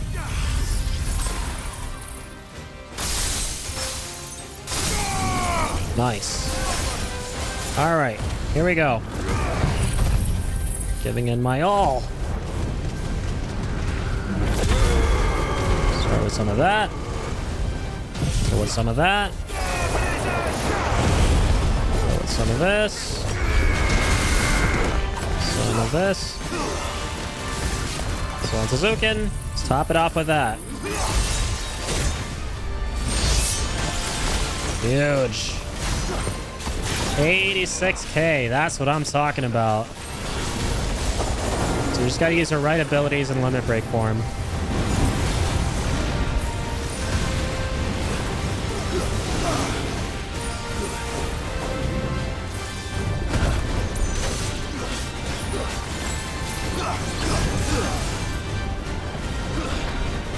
Rain of fire.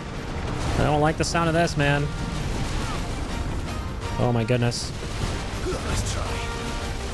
Oh no, I don't want to leave the combat zone again. Screw that.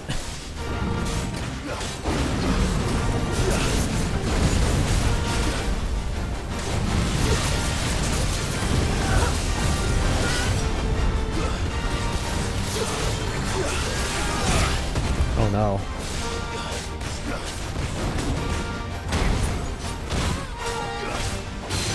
Broken.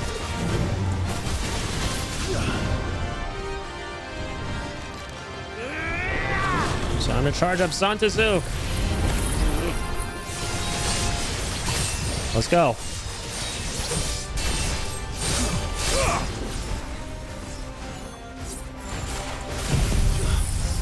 Time for a bit of Dusty Diamonds. Well played.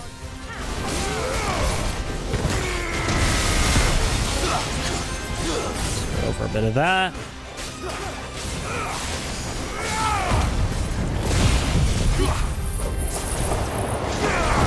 But everything we have. I don't know what I'm looking at right now, but I'm pressing buttons. I know we'll do the right thing, which is melt his HP.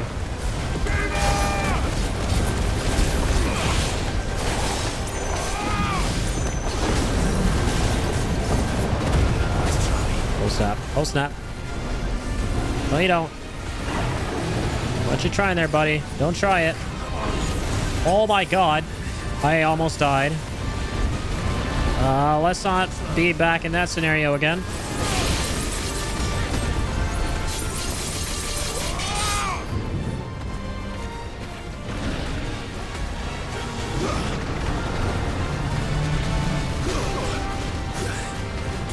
Jeez, man. These freaking nuclears.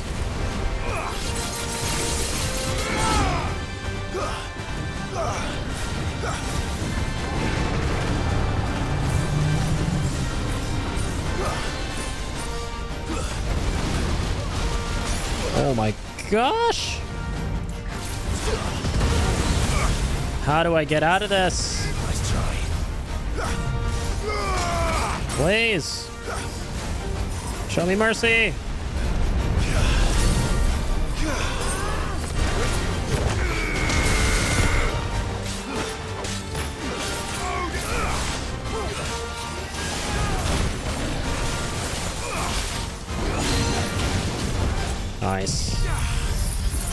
Dust him with the diamonds. That's it.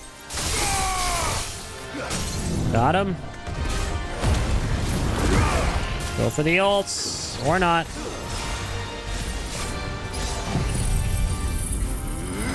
Ults are still on cooldown. But not for long. Come on. Awesome. Still doing work.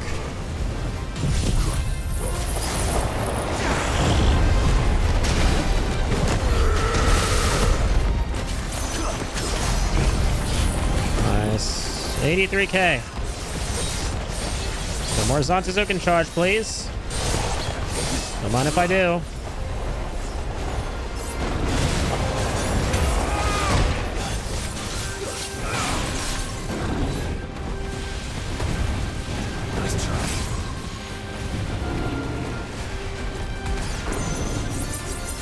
Oh, get out of the way, Clive. Scary how you can't animation cancel that.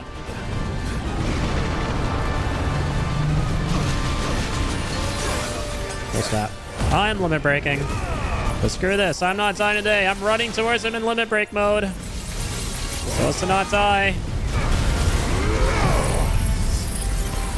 No, thank you, sir. No death is happening to me today. Alright. Beat him up. Iced him up. There we go. More Auric Halum. And the Behemoth Shackle too. Okay. No match for you, eh, Torgal? Good boy. That was a good one. I like that. Most OP four-legged beast in all the realms. Not even a behemoth can match little Torgal's prowess. Well, forgive me for saying little.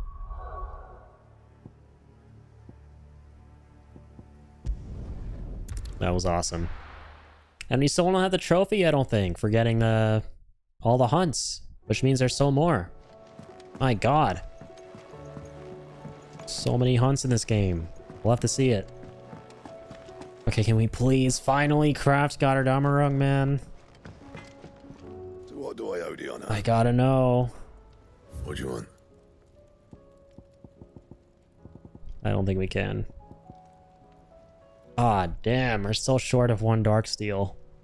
That it? Right, I forgot. That's the thing you get from the robots. Dang it. Any more hunts? No, not right now. Come on. Pity.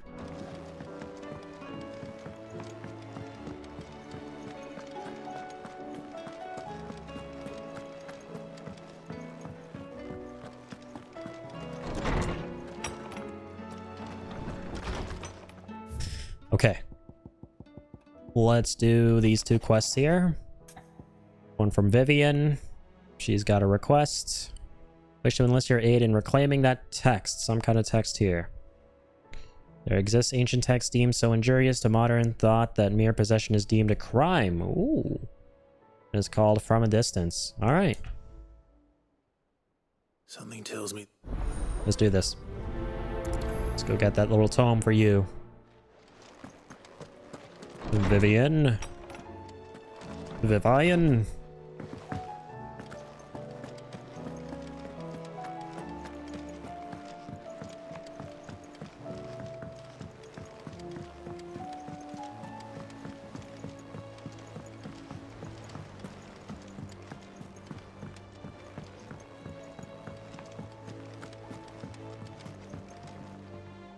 Vivian, I read your note, and I'd be happy to help you find the book you're looking for.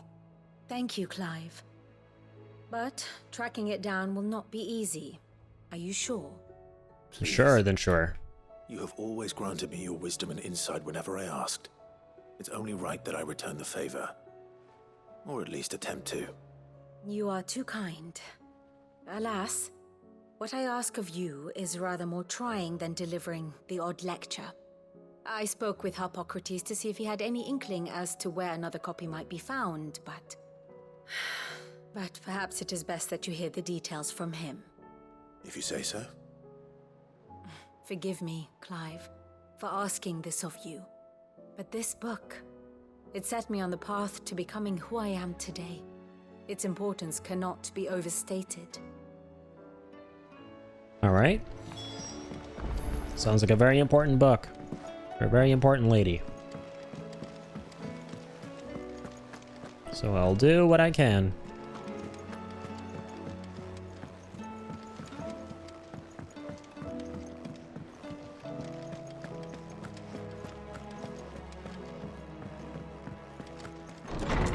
Here we are.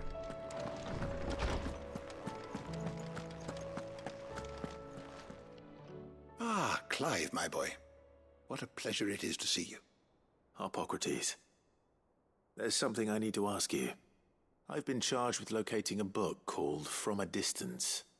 Then you seek a rare gem indeed.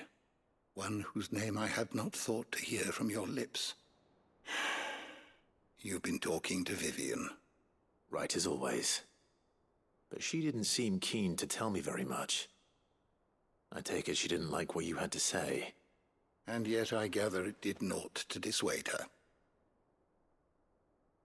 Clive, if the young professor has tasked you with obtaining a copy, I fear she asks the impossible. Creepy music. The executors would not allow it. The executors? Were they? Coveters of secrets.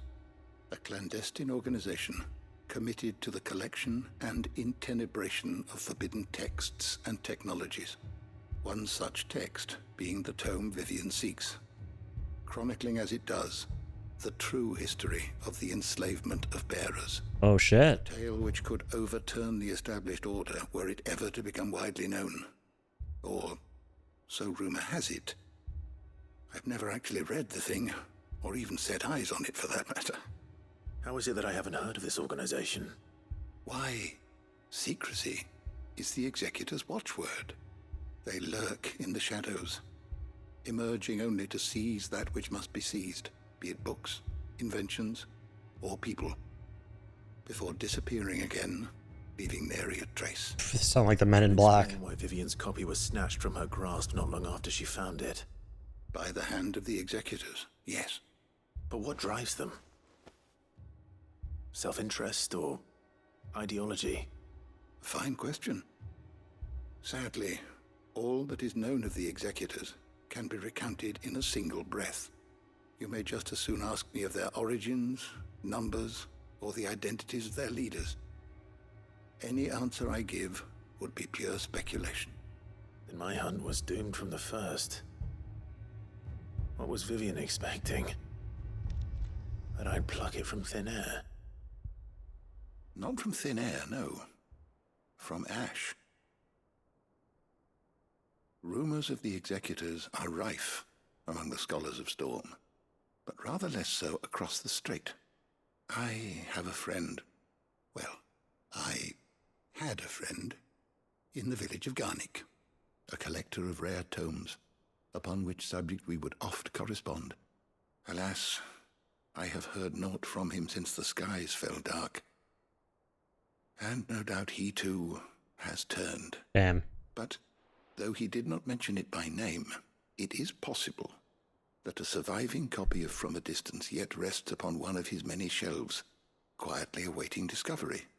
If you were, by some chance, able to save even a single book from the poor man's library, I know his soul would rest easier. Very well. When I next find myself in Waloed, I'll be sure to pay Garnick a visit.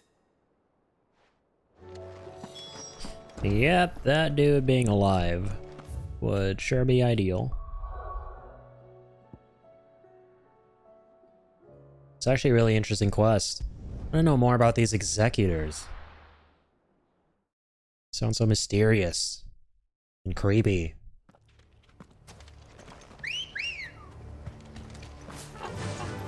Fly, Ambrosia. Alright, Garnick is that little... Yeah, I was wondering why that sounded familiar. They keep hitting up that village whenever we're in Waloed. Speaking of hitting things. Sorry, Pupper. Just wanted to introduce you to my Chocobo, just trying to socialize her a bit. Same goes for you.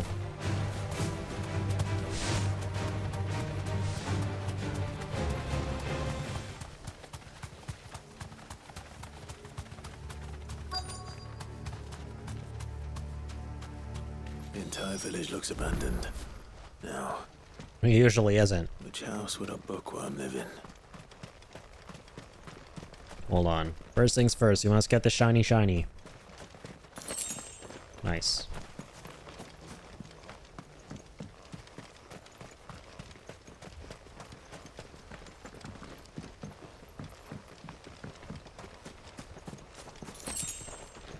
Little potion.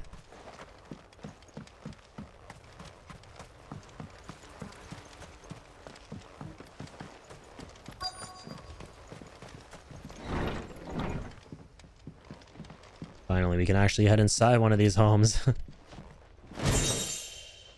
Cool. A lot of things to take a look at. A complete botany of Banes. Nerdy stuff. His interests were certain.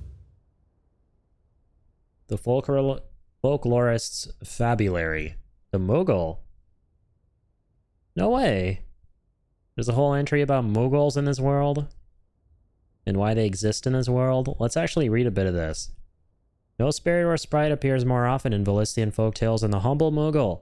Though they are occasionally painted as mischievous souls akin to pixies or imps, most stories depict them as clumsy yet congenial spirits who delight in helping mankind with their daily labors. Sounds like Mughals.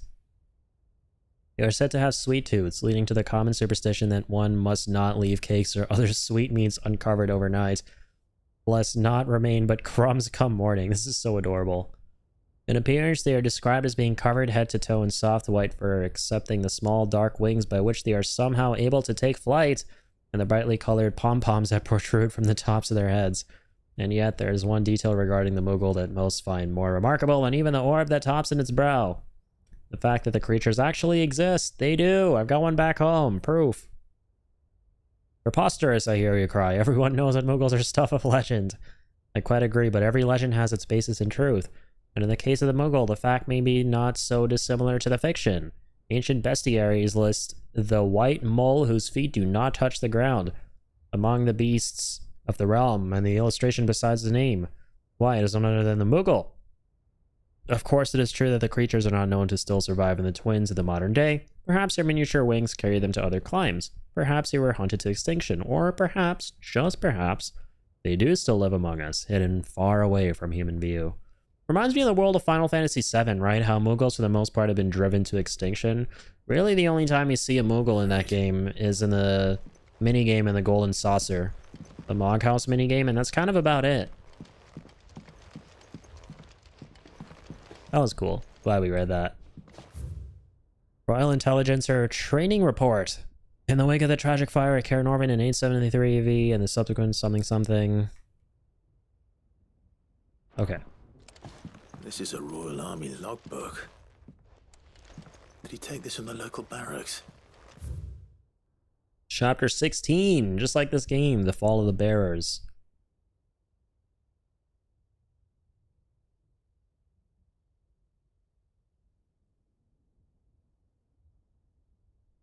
Huh. I'm actually going to read a bit of this. This is interesting.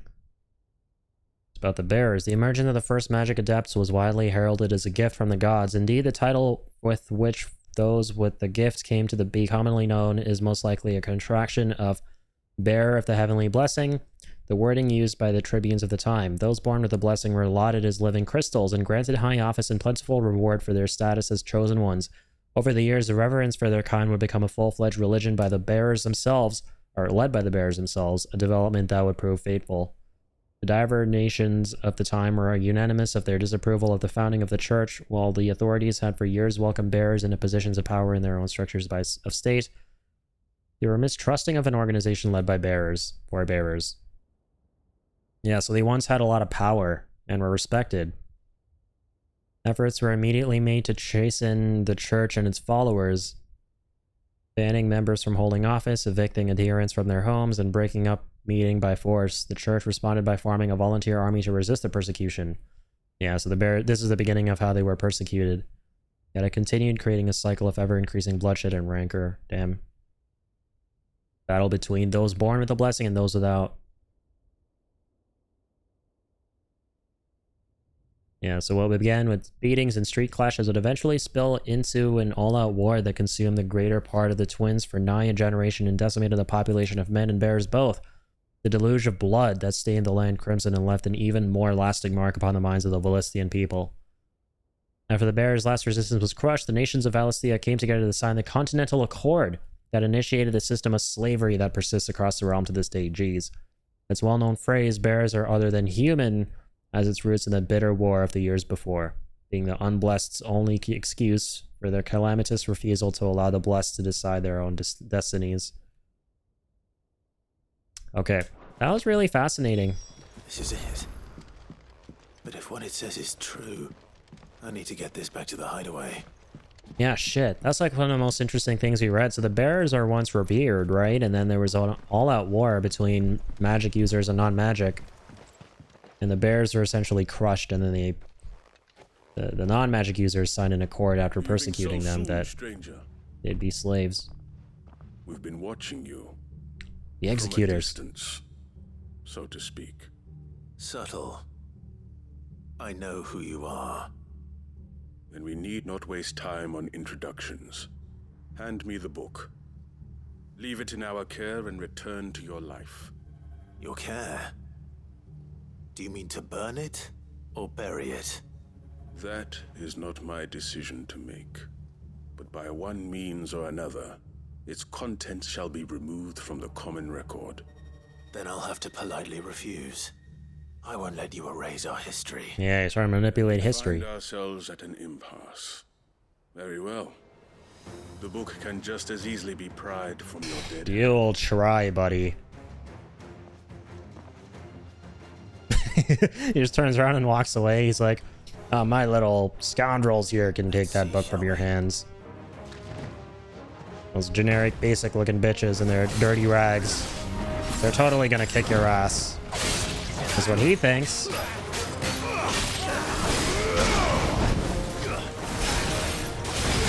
Well, let me prove you wrong, okay? I'm just getting warmed up here. Start with a bit of that, and a bit of this.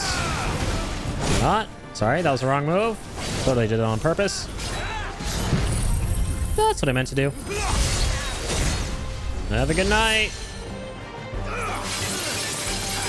Okay, damn. That guy really is really good friends with Odin or something. That did fucking nothing to him.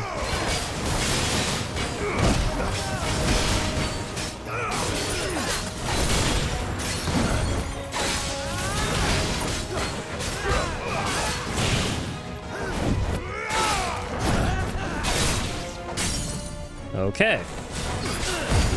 Now it's time to do something rather than nothing.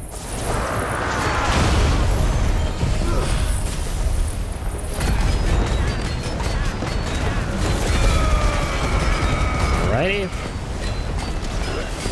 Wind that up. Knock him down.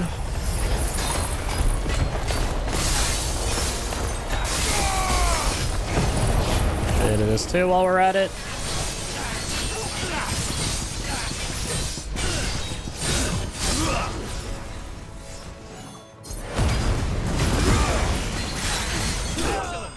Nice. It's actually really cool how the dancing attack, whatever it's called, I forget, with Odin actually freezes time, so you can deal all this damage while the stagger bar is frozen. Nuts.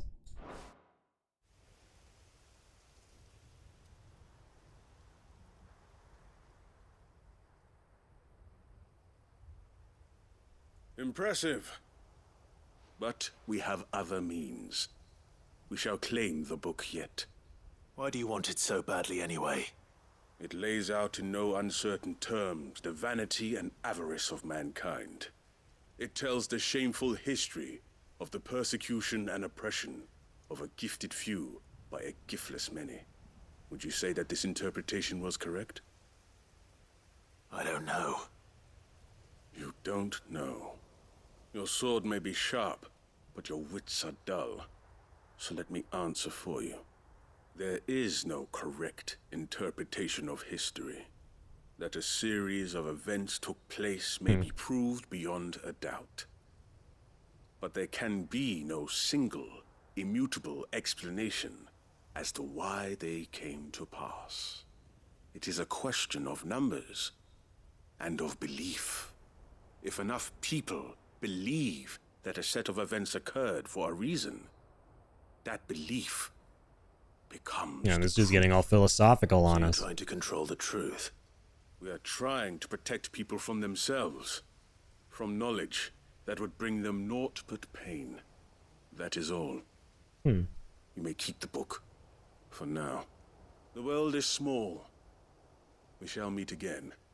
Until then. Wait. Damn it. He took off somehow. Let's get this back to Vivian. Perhaps she can explain what that was all about. Interesting lad. Some truth to what he was saying, although I would very much like to get all this publicized, because times are rough for a big bunch of people, and they don't deserve that roughness. They don't deserve that persecution. So, fuck talking about how to interpret history. We gotta get these people empowered again. Maybe not put them in charge of, or make them have power over other people, but certainly give them power. By proving they once had power. That's the way I see it.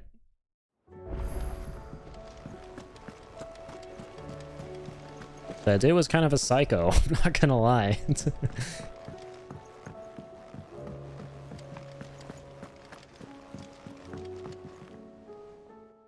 Vivian. I found it. The book you lost.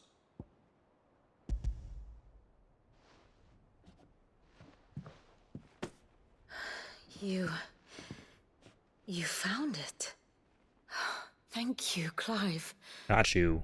Even though I asked this of you, I was not entirely sure it would be possible. I feared the executors had seized every copy. I met with one of these executors, and I convinced him to let me keep it. He told me something. That the truth is just a matter of collective belief. And that if enough people believe a lie, that lie becomes the truth. It does. But it also means that the truth is not immutable. That it can be changed. Provided that those who wish to change it can convince enough people that their perspective is the correct one. As the sad history of the bearers proves. You said that the book inspired you to become a scholar. It did. Or its author, rather. She was a heretic, you see. A firebrand and a dissenter. A gallows stood ready for her in every corner of the realm. And by shunning society, or perhaps being shunned by it, she stumbled upon a truth so potent that an entire realm trembled at the prospect of its utterance. I, too, have always felt somehow set apart from the world of men. A stranger to my own species. She taught me that my solitude was not a curse, but a gift. And that, though my journey to the truth might be a lonely one, what I found at my destination would be more than worth the cost. Do you still feel that way? That you're not one of us? Honestly, I'm not entirely sure anymore. Since coming to the hideaway, I find my thinking somewhat clouded. Perhaps the result of studying mankind from a rather closer perspective than I had intended. But the more I study, the more I find value in this perspective. In looking not from the outside, but from within. So if you'll permit me, I'd like to continue my work here. Remember, Clive, when enough people believe, belief begets truth. Give the men and women of this benighted world the gift of truth. Make them believe in you, as I do. I'll try, Vivian. I'll try. Gonna make them believe in a better tomorrow for all. That is the truth. Very interesting quest. I enjoyed it. Got very philosophical. Went into the definition of truth.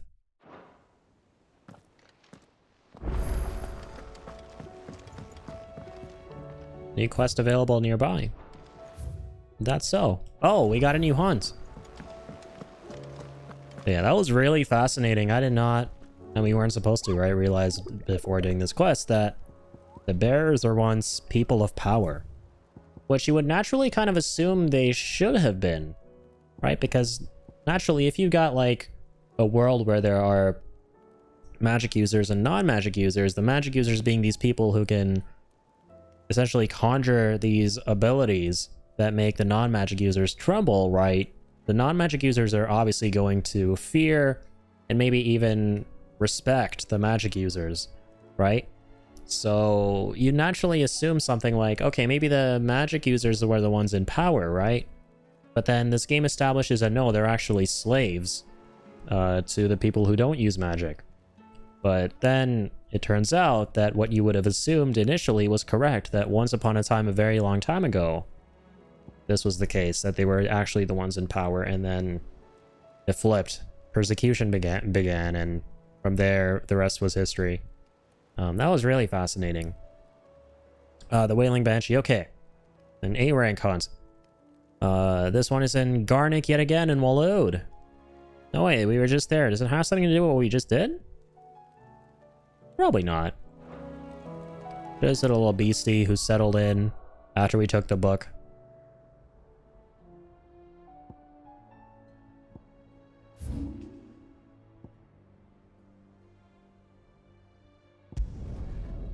Let's go take care of him. And hopefully we can get some dark steel or whatever it's called. Although, I don't know what kind of monster we're dealing with, I forget. I didn't actually have a good look at the monster. If it's not a robot, I don't think we're gonna get that.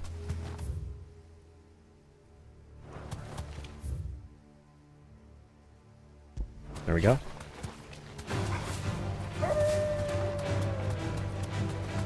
Let's get out there. Let's get out there and go to work. Time to fight.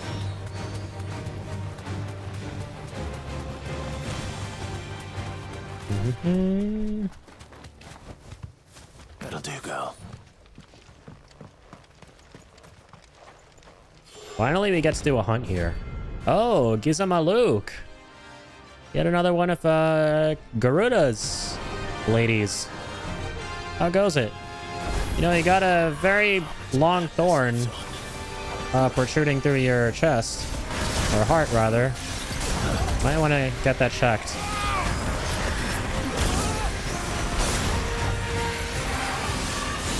Big dodges. Ooh, big precisions. That works.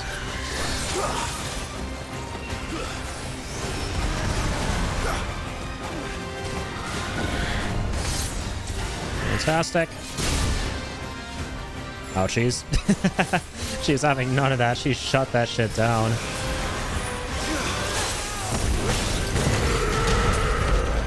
Nice little punch there. Oh god.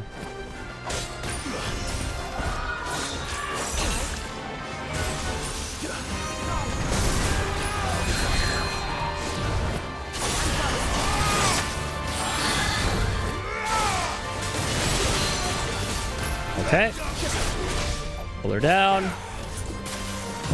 Toss her down.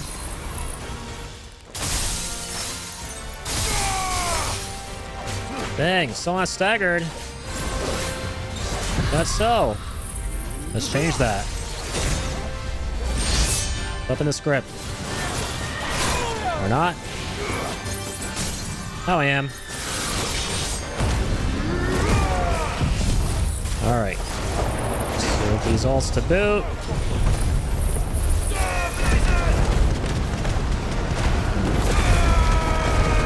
Okay.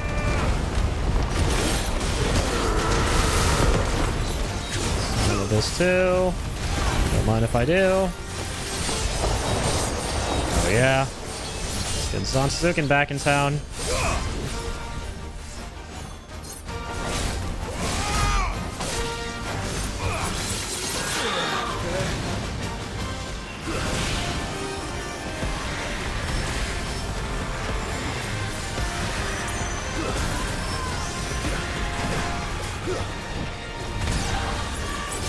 Ow.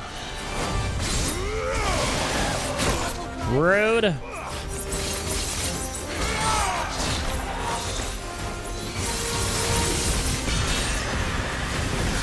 Right. Not alright. Here we go.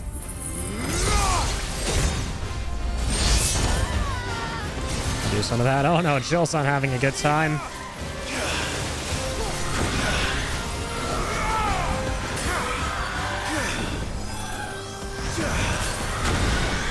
Nice. I think we got her there. She got the punch off too.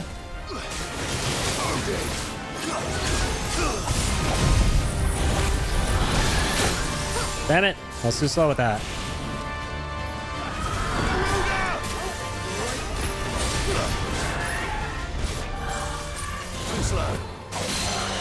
No matter.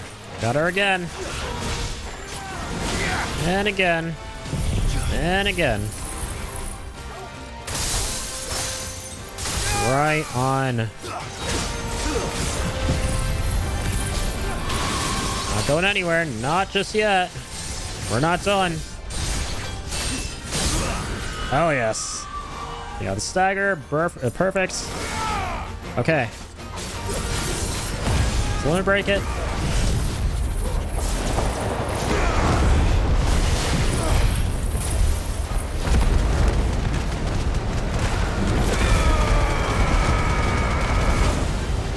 And punch it. That's it. All right.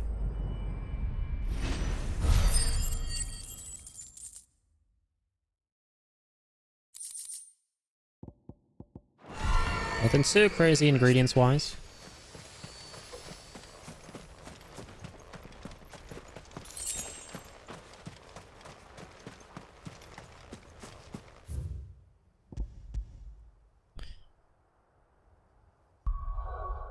All right, let's head back.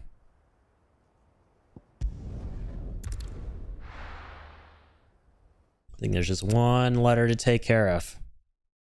One remaining letter.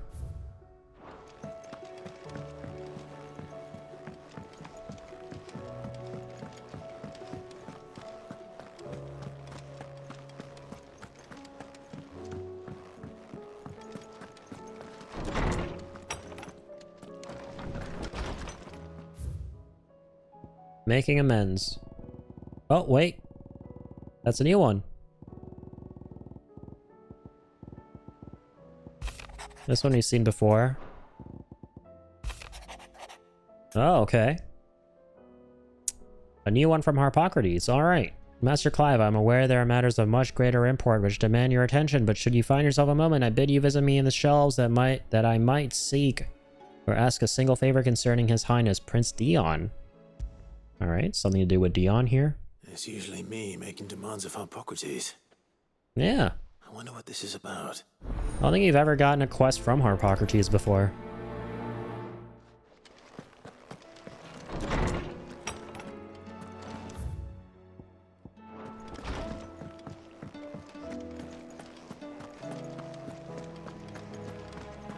Okay.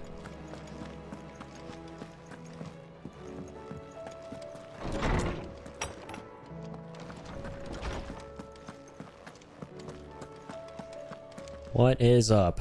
Lawsman Harpocrates. I received your note. Man of lore. Ah, yes.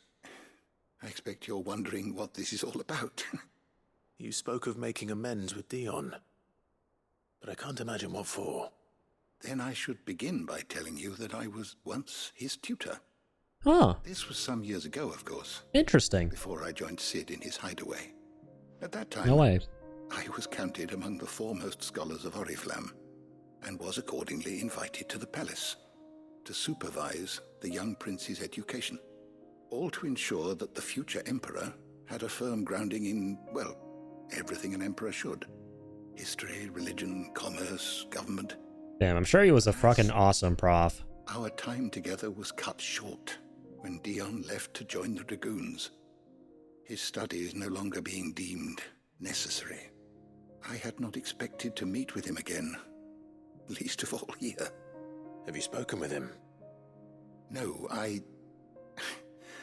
have yet to find the right moment. His Highness always seems so preoccupied, especially when alone. I would not wish to disturb his ruminations with idle words of greeting. Not when I know he dwells upon the evil Ultima had him commit in the Dominion. The guilt weighs heavily on him, I know. But as you say, that was Ultima's doing. Surely you can't blame yourself. When I first met him, it was not guilt, but his people's expectations that weighed heavily upon him. And I did nothing to ease that burden. He bore it alone, until the day he could not bear it any longer. It is one of my greatest regrets that I only ever offered him my wisdom. Tried your What best. he truly needed was friendship. The blame for Dion's transgressions lies not only on his shoulders, but on mine. I see. I'm ready to help you in any way that I can. Then I beg that you bring me a wild wyvern tail. Apothecaries across the ages agree that even to glimpse such a flower is to be granted inner solace. Fabulists and fraudsters all, of course. But there is oft a seed of truth to be found where even the most outlandish opinions align. Well, it can't hurt to try. Where can I find this flower? And how will I know it? You have seen cultivated wyvern tails before, I trust. The lily-white blossoms from whose roots the poisonous ink for the brand is distilled. Well, those which grow in the wild differ only in their purple hue. The harsher the environment in which they are raised, the deeper the color. There is a waterfall in Rickmal's roost across the strait, where the flowers once grew in abundance. Whether they still survive there, I know not. But try as I might, I can find no likelier location. It's all right. I'll find you a wyvern tail one way or another. Thank you, Clive. And please, be safe. Will do. It's interesting, right? The more I play this game, the more I realize one of the biggest themes is regret. You kind of notice a lot of characters in this game started beating themselves up over things that they did in the past or didn't do in the past. I'm noticing that a lot here. It's really fascinating. Like, our Procrates here is talking about how he should have done things differently with Dion, and literally the main character, Clive, right? The thing that eats away at him the most throughout a majority of the game is him thinking he's killed his brother, right? And regretting everything that went down there. And we got so many characters, like big and small, always kind of like talking about things that they should have done different, but they didn't.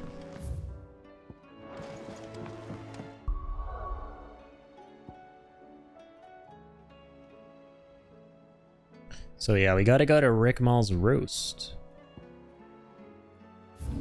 which is at the Angry Gap. Good stuff. Let's hit up the Angry Gap again. Still can't get over how amusing that name sounds. Angry Gap. It's kind of funny.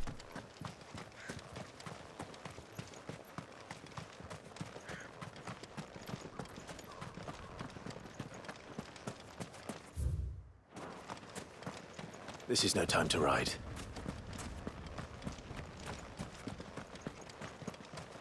Alright, how about now? Shit, still can't ride. How about now? Now we can ride. Alright, Ambrosio, let's go. Let's go. Hey, that's what I just said. Again, I always say things that Clive then says after I say them in this game. This kind of reminds me of the bridge leading to the Corel reactor in Final Fantasy VII. There are a lot of really long bridges like this, like the one in Nibelheim, the one leading to the Corel reactor. Alright, I need to calm the hell down. It's just a fucking bridge. The FF7 fanboy in me can't stop making parallels, even for the tiniest of things.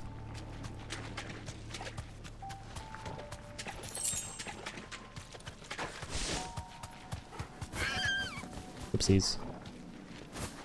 Purple flowers blooming next to a waterfall. Shouldn't be too hard to find. There he is.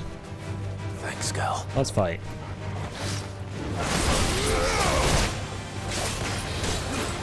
Koshik Lindworm. Alright. Alright, worm. Dang. Is that really not a frostbite? A permafrost? That was definitely a big punch. That's what that was.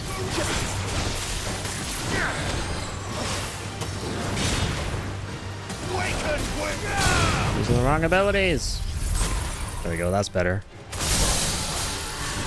Much better.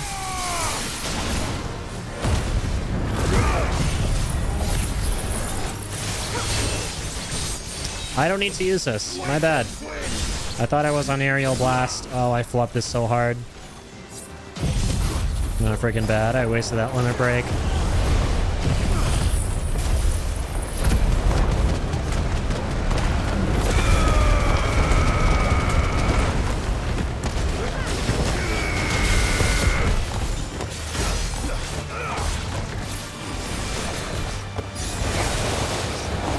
Zantazuken on his ass. And that's that. Let's pick up this wyvern tail.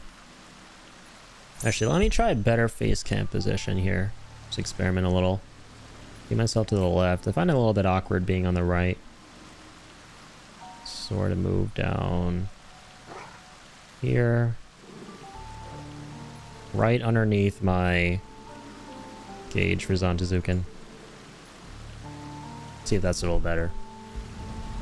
So I'm realizing you guys also missed some of the text at the bottom right for like notes and stuff and Big enough for a bunch, I suppose. items I'm picking up.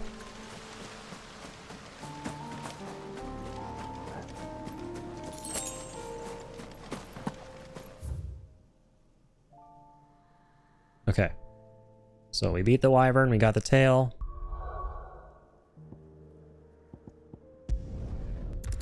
Let's go home.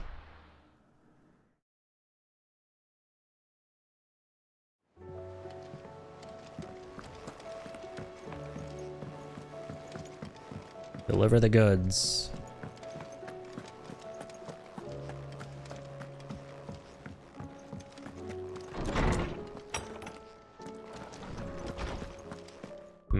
Hang on.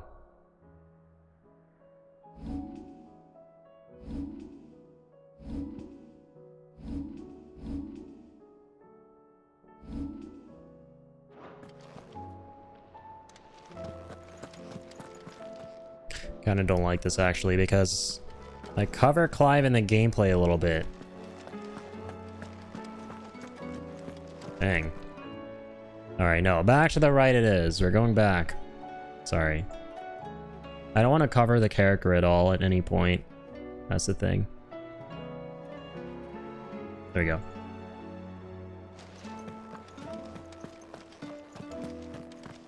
Yeah, once again, the hardest boss in this game is face cam positioning. Found the flowers you were looking for. You did? I think I did. Wild wyvern tail. Hippocrates is always asking us to hunt something down. You did indeed. My dear boy, thank you. You wanted to make Dion a gift of one, did you not? Shall I invite him to join us? Oh, I don't... It's no trouble. I'll go and fetch him. That's adorable. He's a little bit anxious because, you know, he feels like he kind of failed him in a way, and he's a little bit ashamed to see him again, I suppose. But it's all good. Let's make this wholesome reunion happen. Got a little music player here too, I just realized.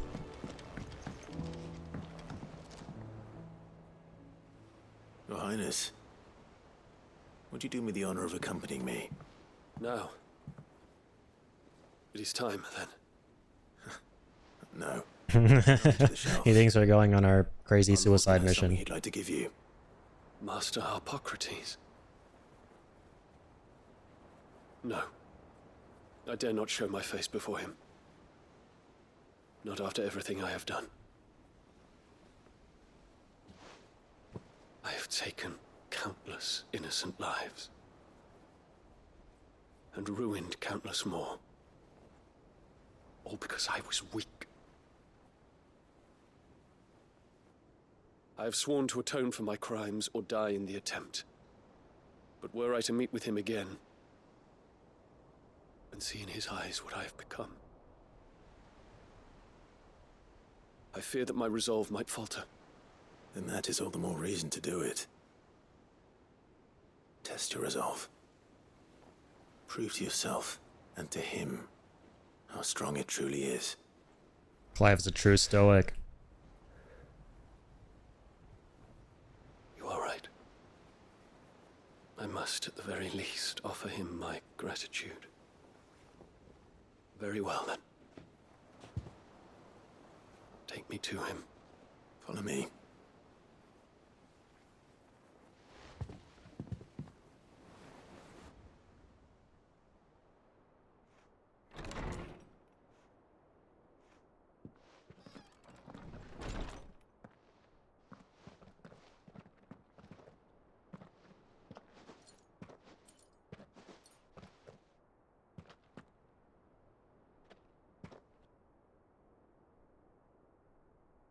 Even now, I hesitate to approach him.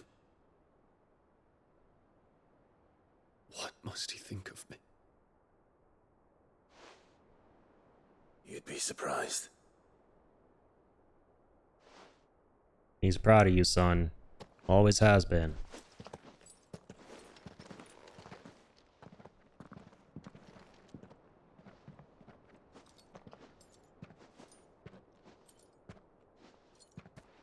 So curious to see how this goes.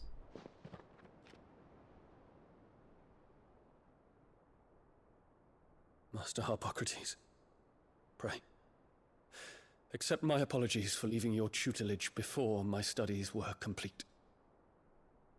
Your lessons opened my mind to a world quite unlike the one I had imagined from within the gilded confines of the palace.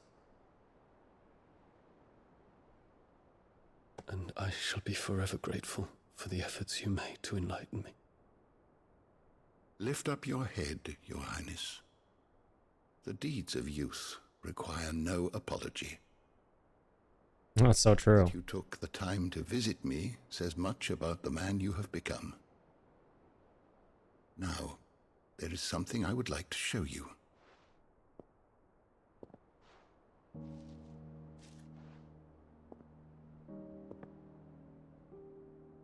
Is that a wyvern tail? The color is unfamiliar to me. Because it is unique to those found in the wild. Something in the harsh environment in which they grow lends them this striking hue. Their roots are indistinguishable from those of their hothouse cousins, but once they bloom, the difference is immediately apparent.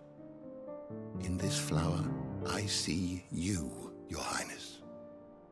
Its roots were the roots of a wyvern tail, with all that implies. But they do not define it, just as yours do not define you. I want you to have it, that it might remind you of this truth. Jeez. Man, that's a beautiful analogy. Master Harpocrates, I would ask of you a service. Keep your gift until I have fulfilled my duty to the realm, for only then shall I be deserving of it.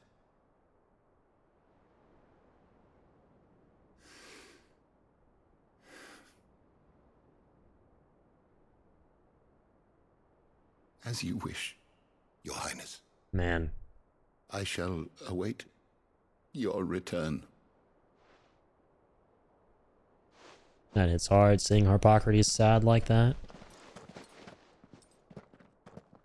Because he knows it's likely he won't be back. Our roots do not define us. No wonder my stepmother didn't like him. For for reuniting me with memories I had thought long lost. Oh, everyone still throws shade at Clive's mom long after she's gone. That's how messed up she was.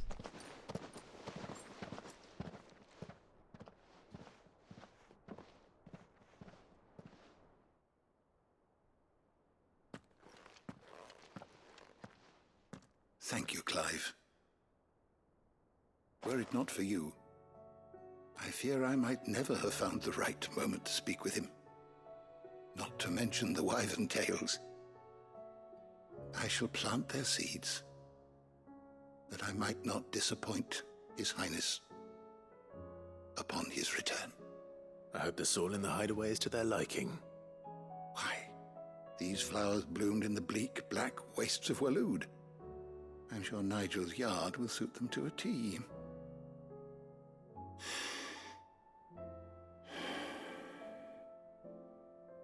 When it comes to expressing one's gratitude, I find that words are seldom sufficient. Here. What's this? A stolas quill. Or more precisely, my stolas quill. Cool. Another collectible. It is said that an owl's feathers are steeped in the wishes it hears over its long lifetime. All those words just waiting to pour out onto the page. So consider this my wish for you. That one day you may put down your sword and pick up that pen. Well, that's touching. When that day comes, I'll certainly have a lot to write about. Thank you, Harpocrates. It shall have pride of place in my chamber. Man, why? This game, it's really getting to me. A bunch of these side quests towards the end, right before the final mission, have just been so touching. And it's clear why, because I feel like, again, something crazy is going to go down. And it'll make whatever that is hit all the harder. After having done all of these quests that hit kind of hard. Oh, sorry, I missed it. I wish she and Dion had more scenes simply because the roasting jabs they could trade would be legendary. Yeah, same. Dion definitely has a way with words. And he was like probably the only dude in the game who we saw really go up against Clive's mom and tell her like it was, right? Before obviously that ultimate scene, that ultimate confrontation between Clive and his mom. Dion was the one who was basically, you know, throwing all the punches verbally. And we all love to see it. If only we had more of that. In a mood. Alright, this is the final side quest here in the letters. And it is by Charon. In case you haven't noticed, your poor hound spends all his time of late on the rear deck whimpering like Gavin his cups. Oh god, something ain't right, and my gut tells me it's not to do with his supply of antelope bones. Oh no! Torgal's still sick? What is it this time, Torgal? For realsies, you gotta stop scaring us like this, man. You're the best dude in the game. Was perfectly fairy tale evil stepmother and Dion was her Disney prince, literally. It's like an M-rated Disney movie. First the skies. But I really do like how Dion's character panned out through the course of this game, right? I did not see him kind of coming to this point that he's at now as a character, right? Where he's on our side and he's just very honorable, right? He's just a good person who, once again, and this goes back to what I was saying earlier about one of the themes I can identify in this game being about regret. He's also a solid example of kind of like someone who was consumed with regret as a result of his actions that he didn't mean to do, obviously, because he lost control of his icon, Bahamut, and he killed a lot of innocent people. And so, yeah, I would take it a step further and say this game isn't just about characters regretting things that they did in the past, but it's also about characters who did things they didn't want to do in the past, right? Against their will, that they regret doing. And they blame themselves for things that wasn't even their fault to begin with, right? And it's about them overcoming that regret and, you know, testing their resolve. And this last quest we did with Dion was a great example of that. And I really like how this game is kind of tackling that. I feel like a lot of Final Fantasy games have some kind of a mature sort of theme and a tragic sort of theme that the characters have to go through and experience and overcome. Like Final Fantasy VII was really all about loss, right? All the main characters have lost something in some way of some magnitude. And I loved how the story tackled that. On top of themes like identity, who you are, that kind of stuff. Which is probably my favorite aspect of it. And why Cloud is my favorite character ever, but that's neither here nor there. With Final Fantasy 16, you've got a game that really goes in on regrets and how that consumes its characters and how they have to overcome that. And that's becoming really clear to me, and I like how the game has handled that. I really like his character. He's so tragic, but through his entire arc, he's really been so likable. Yeah, exactly. And that's a good way to put it. He's a tragic character, right? He did a lot of things he didn't want to do. A lot of people suffered. He killed his father by accident. It is really rather depressing, but I'm glad how, unlike most tragic characters, his life didn't end at the end of that, right? And it looked like it did for a time when we saw him throw his lance at, what's her name? Annabelle's son, Cersei's son, we'll call her Cersei. Her new son, who was going to be the new prince. And that turned out to be Ultima. I thought at that point he was done and he was dead, but no, he actually came back and he gets his second shot at redeeming himself, and I think that's really interesting, the fact that he's back. And every time I see him, it's almost kind of uncanny, because I'm like, oh, true, you're still alive. And I like that you're still alive.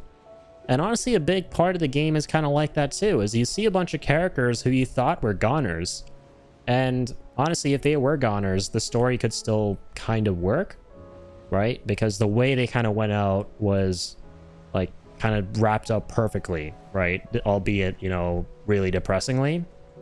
But no, a lot of those characters come back, like Joshua, for example, and then Dion here, of course. And the game does really interesting things with them, and it's honestly really fun to see how their dynamics with Clive evolve and change, and how they change as characters. That's one of probably like the most standout thing in Final Fantasy 16's story is a lot of characters, they don't stay dead, and normally that's not a good thing. It's hard to write characters who don't stay dead. But I think this game does it really well, right? Like, it hasn't felt weird seeing Joshua come back from the dead. It hasn't felt weird seeing Dion come back from the dead. It feels weird, but like not in a bad way, because I look at it and I go, oh, true, you're still here. Even though everything about you is textbook tragic character, and like tragic characters usually die at the end of their stories. Yeah, sorry, I'm kind of just like rambling at this point. I honestly think it's brilliant how this game has handled the characters. I'm hoping you get your wish for some Dion DLC. Those Dragoon jumps and gameplay would be amazing. Dude, yes. And I've been saying that throughout my playthrough here. I would love, like, I hope Dion doesn't die at the end of this game. I really do. There's no telling what's gonna happen in this next final mission. But it seems like they're setting up for some heavy losses, right? Especially like tonally too, like that final conversation between Dion and Harpocrates there. Oh, he told Harpocrates to keep the rose because he wants to be able to, you know, earn that after he comes back from this final mission. But usually when you see scenes like that, it means that the person isn't coming back, right? They're foreshadowing his demise. And so I really hope that's not the case. You know, hopefully there's like a follow-up DLC to this, or we get to play as him, or maybe a prequel, or, you know, something happening at the same time as this somewhere else. Who knows? But yeah, if there was a DLC where we got to play as Dion, that would be amazing. Because like I always say, Dragoons are my favorite, or not my favorite, but probably amongst my favorite classes in Final Fantasy. Monk is my favorite one. Like anyone who's like a fist fighter type character, brawler, I love it. But Dragoons too, ever since Tactics. And recently Stranger of Paradise, which is another like combat, like action heavy, Final Fantasy game by Team Ninja, the guys that did Neo. That game incorporated Dragoons in a really clever and fun way.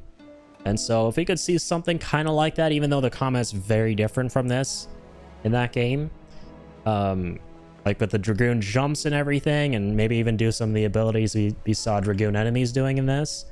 But we got to play as Dion and, you know, maybe do some crazy shit with Bahamut. That could be freaking awesome. And yeah, I mean, I don't think that, like, it's out of the question for them to do a DLC like that. Because we've seen something weirdly what this game reminds me of, and we've seen another game do this before. It's infamous Second Son. Infamous Second Son has a lot of, like, strong parallels with this game, actually. You play as a character who, like Clive, doesn't just command one sort of power, but multiple, right? He's like the special guy who can absorb many different powers. And then in the DLC, you play as a character in his story who can only control one power, but they really go in depth on our mechanics with that one power that the main character could also use amongst his arsenal of all these other abilities. And so with 16, you could do something similar with, like, Dion. You could go, like, really ham with all the shit you could do as Bahamut, because I also think that Bahamut is a little... It leaves a lot to be desired as an icon in terms of gameplay. Certainly not amongst my favorites right now, so I feel like they could really flesh it out and do more with it. And maybe go really in on the mechanics of Dion outside of just, you know, always using the iconic stuff. Like some of his basic attacks, like factor in all the Dragoon stuff. It could be crazy. So yeah. I'm hoping you get your wish for some... Sorry, I read that. Me too. He seems so resigned to it. I pray they subvert that expectation. I'll be devastated. Yeah, you and me both, man. I hope all the characters get out of this safe and sound.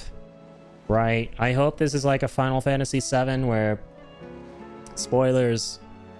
At the end of that game, in the final mission, everyone is fine. There are no casualties. The only casualty in that game is pretty much the one that happens halfway through. I'm hoping 16 does a similar thing, where the only casualty, the only loss that we have suffered is Sid halfway through this game, and we're all peachy after that point. We're all good. No one else is dying. No one's getting left behind. Please, game.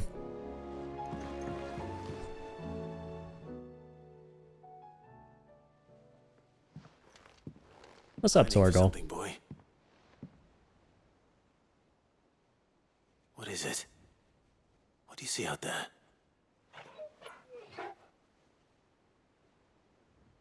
I never did ask where you got that anklet of yours. From You had to never explain that. on the day he brought him home. That long ago? And you're only thinking to ask this now? Sid saw that the pup had a habit of gnawing on his leg, since you ask. Clap that there iron on him to keep him from doing it. What was wrong, boy? I'll take like as not. Must have been hard on the poor whelp losing his loving masters at such a young age. Oh, yeah. Doubly hard in being a frost wolf, torn away from his icons and all. Yeah, poor Sid guy. would always tell him, you want my iron gone, you find what it is you're looking for. I reckon what he were looking for was you. I'm sorry, Torgal. That's so sad. Sorry for making you wait so long. Dude, he's so cute.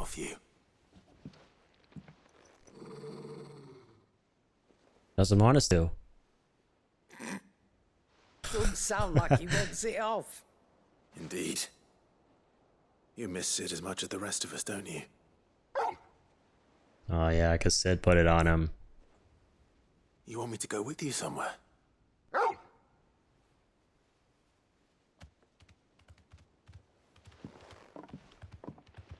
Quick, aren't you? Glad you've been paying attention. Not nearly as much as you have, Lady Karen. Aye, good thing and all. It's not like Gav would have kept him in nuts and rubbed his belly these past 10 summers. Your kindness is appreciated. You've been a good friend to him. Only because he doesn't talk back like the rest of you. Come on now.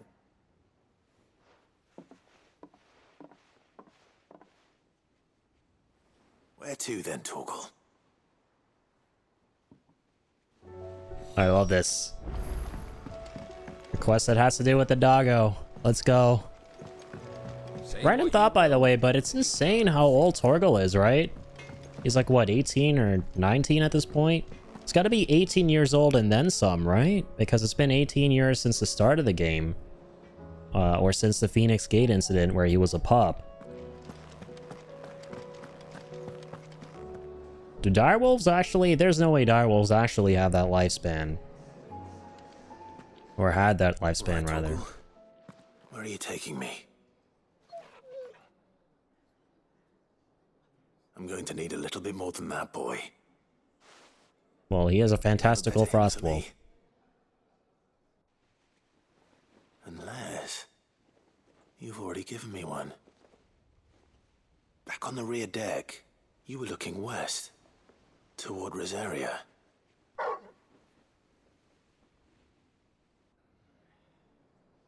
Why don't we try the rookery?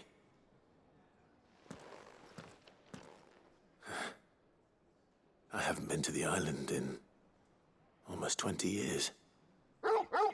To Port Isolde, then. Fingers crossed the old mooring is still there. Alright. Got our nice destination. Now, it's probably the fact that he's a dominant that makes him live so long. Make for the mooring outside Port Isolde. This looks kind of new. No, we've been there. Right. Sounded familiar.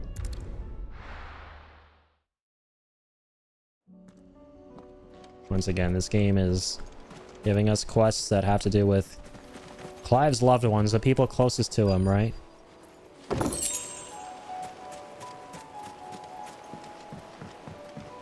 And of course, it involves the best boy. Board the rowboat. Hey!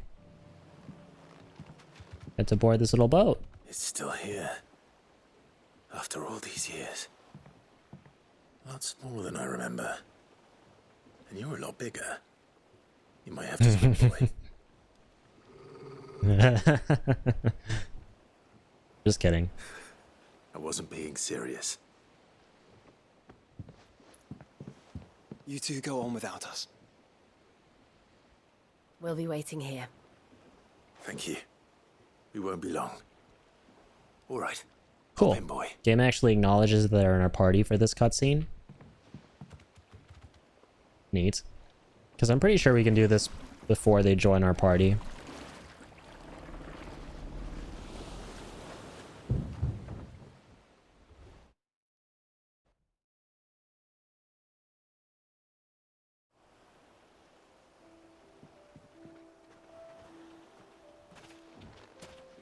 This place hasn't changed at all. Missed. Rookery's right through those trees. Come on. Race it.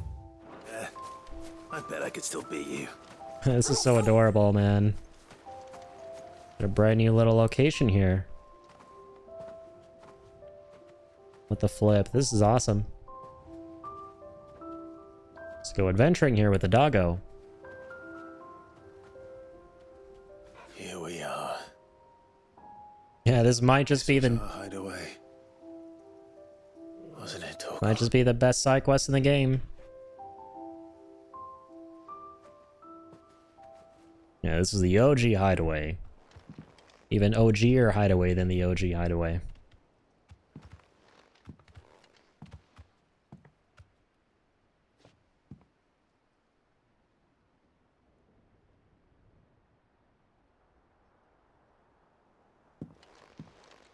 Aw, man.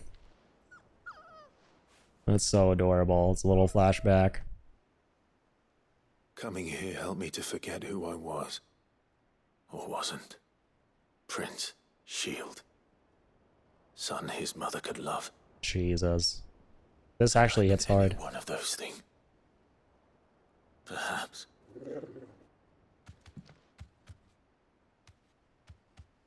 What is it, boy? Uh-oh.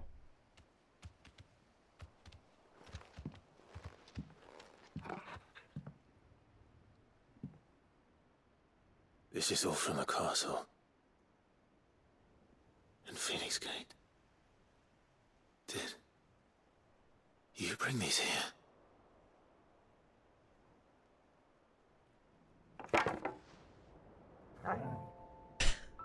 Oh. Oh my goodness. The one we used against Sir Murdoch. Is this like the best dog in the world or what? You never never stopped looking for me. Did you, boy?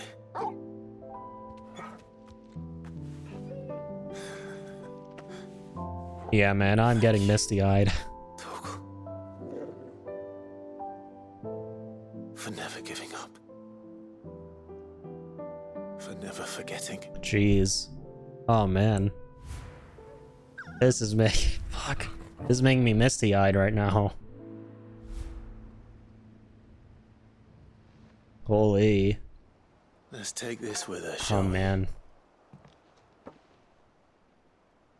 So I don't forget either.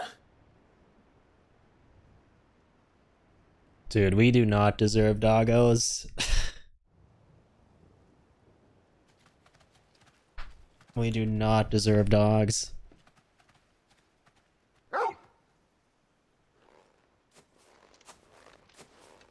That's not the way back to the boat, Torgal. No, no, there's more. All right. I'm coming. Stop it, Torgal. Stop chopping onions here. I think I know where we're going. Jeez, there's nothing this dog can do. Never stopped looking for us. He found all our belongings there. Now he's chopping onions. Yeah, that was so beautiful, man. This is so touching. Every quest towards the end here has been nothing short of beautiful. Oh, man.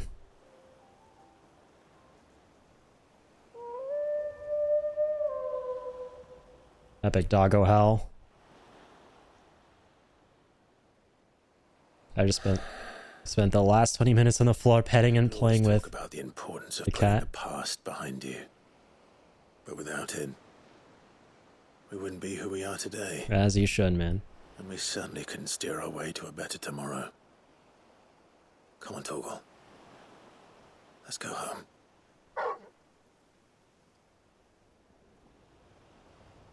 Jeez.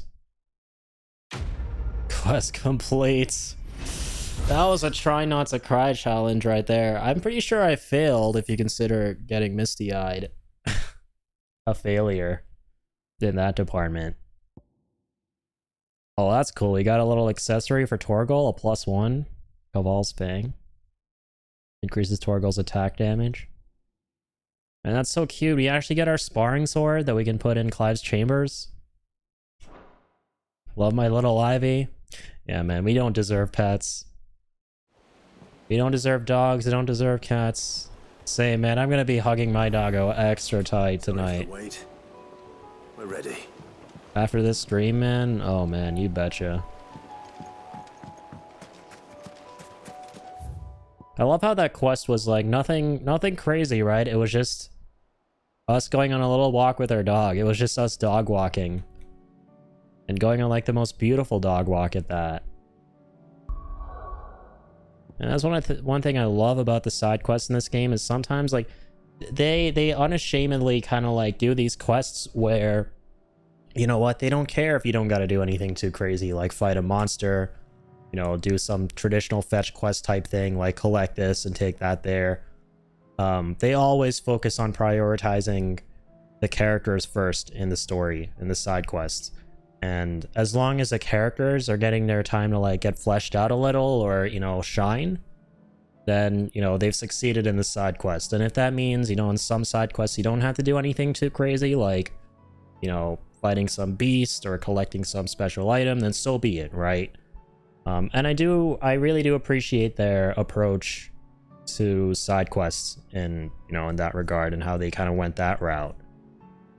And, you know, had it where, yeah, sometimes you're just not going to be doing anything too crazy. Sometimes you're just going to go for a walk in the park with your dog. Just for some beautiful character stuff. Some beautiful character moments. And, yeah, I'm all for it. I love that. The side quests have been nothing short of spectacular towards the end of the experience here. And I'm glad that's the case.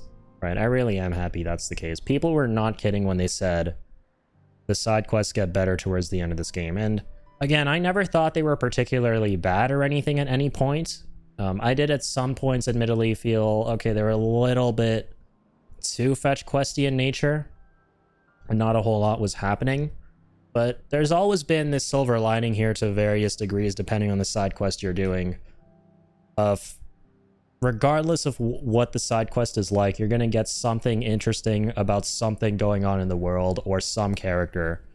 And towards the end here, the game has really been doing a good job of emphasizing that point and creating some beautiful moments out of that by really showing us some amazing moments with the characters and the world as well. So yeah, it's been awesome. So we are done with everything in the hideaway, I suppose.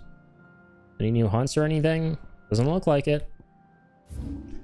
Okay, back to Valmechia, I suppose. Been a minute since we've done quests here. We still need to do the follow-up quest to... what's his name? Luber's arc here. Here to help me pack? Thanks, but I'll be traveling light. I'm almost finished already, in fact. You're really going to go through with this, then? I am. But before I go, there is one small issue I'd like your assistance with.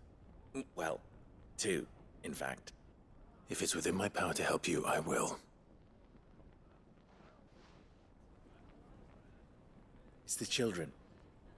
I refuse to let them share in my disgrace. And if I leave them here, they surely will. Our friendship would see them ostracized forever. But I can't take them with me either. I can think of only one place where they are certain to be safe, and provided for, and loved.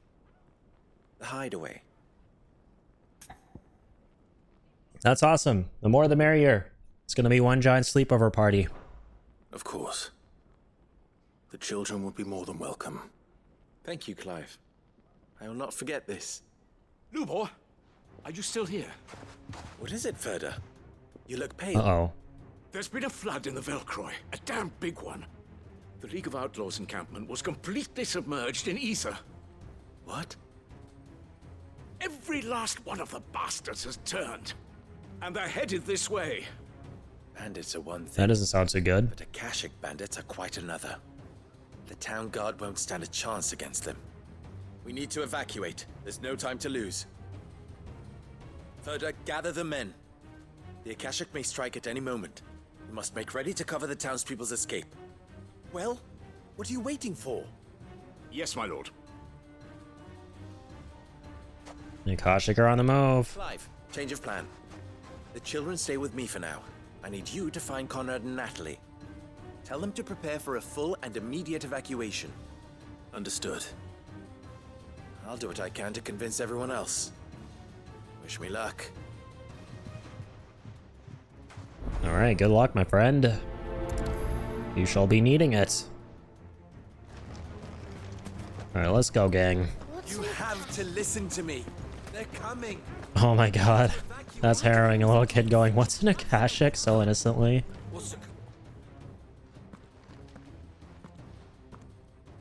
Ah, it's you. What do you want, Lord Underhill? To pass on an important message. There's been an ether flood out in the Velcroy. The camp where the so-called League of Outlaws were gathering has been swallowed. They're no longer just bandits. They're Akashic now, and they could be here at any moment. You need to begin preparing for a full-scale evacuation right away. Oh, do we? And who was it who Oh gave my you this god, this disturbing lady. news, might I ask? Lubor, perhaps? The man spreading the same poison out in the square as we speak. Have you not looked outside the window these days? But we know Have you not taken a look at the Why skies? would he lie about something like this? Some twisted attempt at revenge, perhaps. If he had not been unmasked, he may well have been elected our leader. A great honor for one of his kind. One he might well feel aggrieved at having been denied. Lord Underhill, forgive me, but it has become all too evident where your sympathies lie. Oh my god. Lubor cannot These be people. trusted, and neither, therefore, can you. You may not trust me, but for the sake of your people, ask yourselves if there is any chance that this is true. There isn't. You can be certain of that. Wow. Now be off with you. I hope you two are the first to turn. Just putting that out there. You're making a mistake. It's no use. Words. Dude, this is like in every single one of those like disaster movies where the government denies that there's gonna be a disaster and then it happens and then it's like, told you so. Let's speak to Lord Furder. I think we'd better shut up. What's Lupor raving about now? Alright.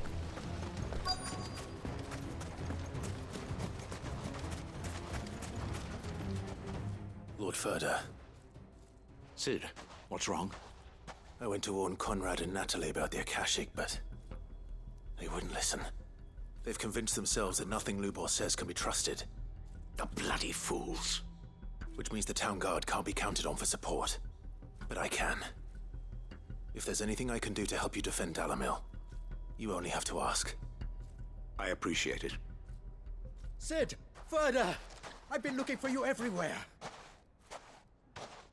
Victor? I thought you'd left.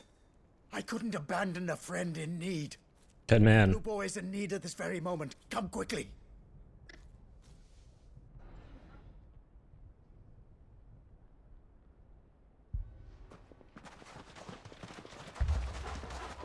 Well, let's go. Cutscene time. You have to believe me. The Akashic are coming. They don't eat. They don't sleep. They don't tire. And they don't care who they kill. They're unlike anything that's come before. There will be no parley, no mercy granted. We may have saved the town once, but this is different. I do not ask that you forgive me, but please believe me. If you do not run, you will die. You will all fucking die! Let's go. Drop that F-bomb. Raise that urgency. You'd like that, wouldn't you, bearer? Oh my god, screw you. Yeah, with us out of the way, your kind will be free to claim Dalamil for yourselves. It's you who should run! Wow. Jeez. Run, bearer! Yeah, run! Far, far away! Just go on. Yeah. Truth is inconvenient for these assholes. Come on, then.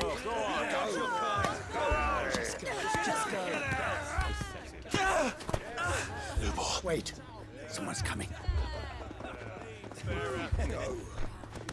The kids. Stop! You're hurting him! Jesus. Okay, you know what? These people deserve to become Akashic. Fuck them. Let's just take you, Lubor, and yeet out of here and go back home to the hideaway. What did Lubor ever do to you?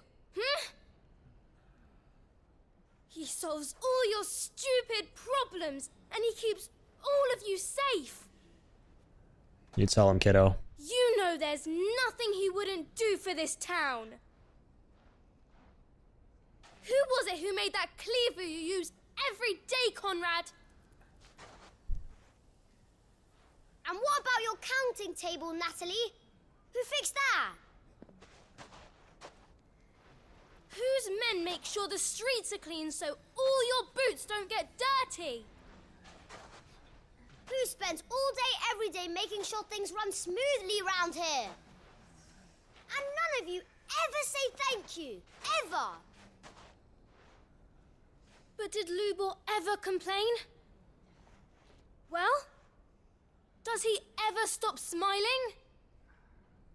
He keeps this whole place going. And you act like it doesn't even exist.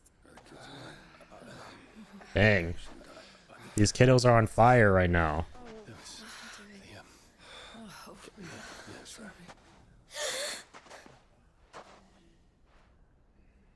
Lubor, we've heard enough. Wait! We will not run. The town guard will not abandon the very place it is sworn to protect.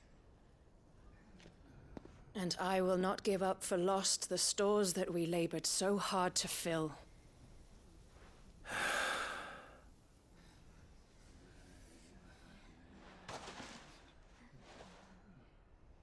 So tell us, How do you propose we deal with these Akashic of yours?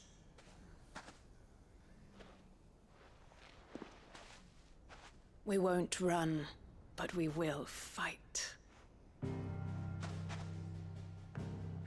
All right, then.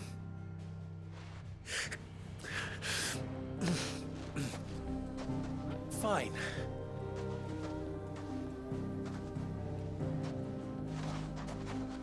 Gather round if you don't want to die.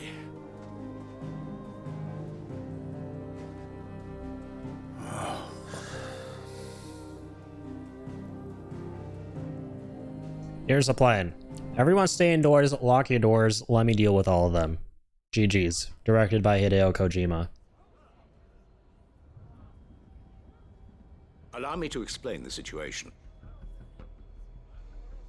The ether flood occurred near the village of Cheratina, deep in the Velcroy. The place had been abandoned for years, until the League of Outlaws decided to make it their base of operations. Now they're all turned, and if the scouts' reports are correct, heading in this direction.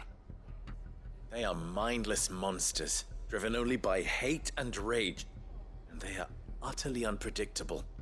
With the bandits, we at least knew how and where they were likely to attack. When these creatures come, Dalamil will have the bitterest fight it has ever faced on its hands. The town guard will muster at the north gate. The rest of us will take the south.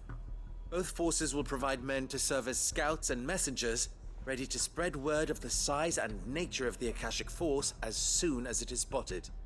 And as soon as it has been, we will converge on its position and see that it is driven back from Dalamil at all costs.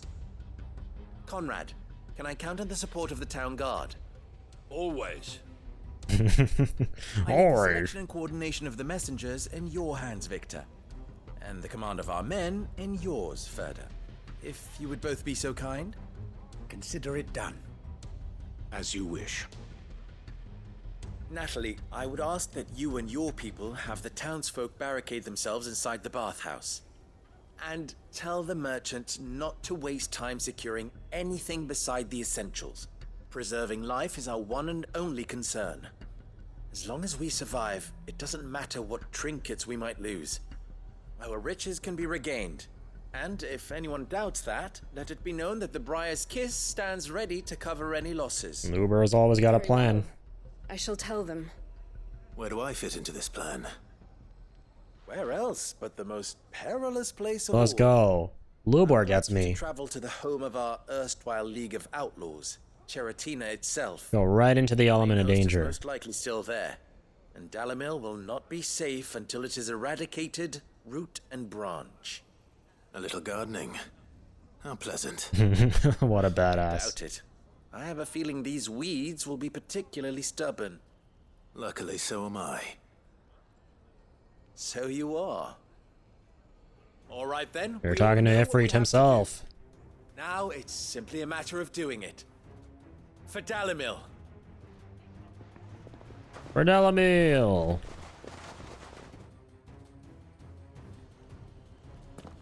To your stations, everyone. Like everyone's ready. I'd better not keep them waiting. All right, let's head to this place with a fast travelage.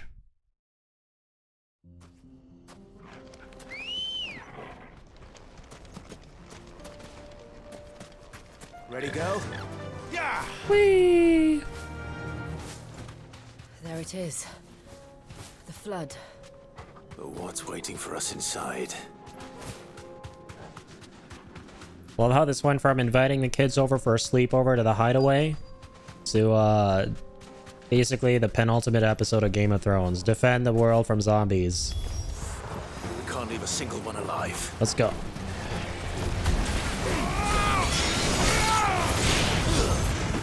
All right. Let's take care of this, gang.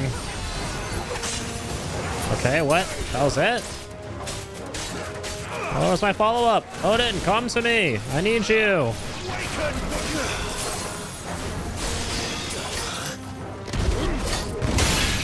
I'm gonna shatter right through that laughable little window of yours. Don't think I won't.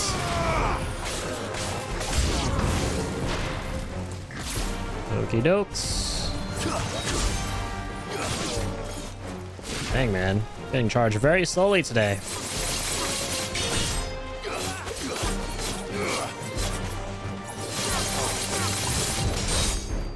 Hopefully that's not for long, though.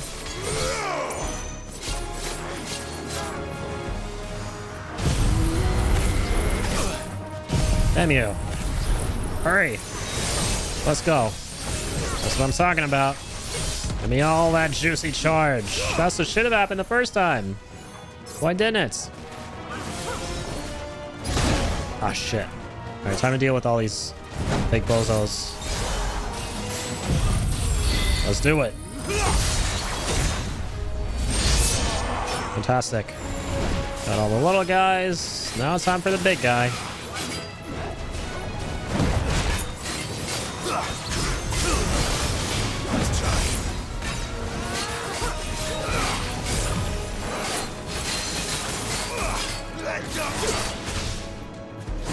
Okay. Even more okay. Beautiful.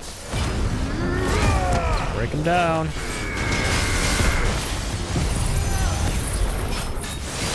Want a bit of that. Bit of this.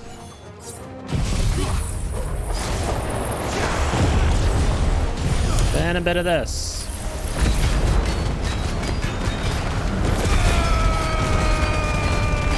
Oh yeah.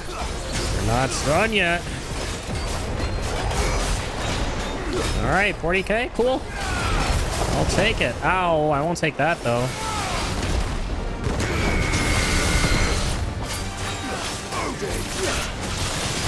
Nice. We both went for each other at the same time. I went with a wind-up, he went with his big frickin' axe thingy-mabobber. Now he's dead.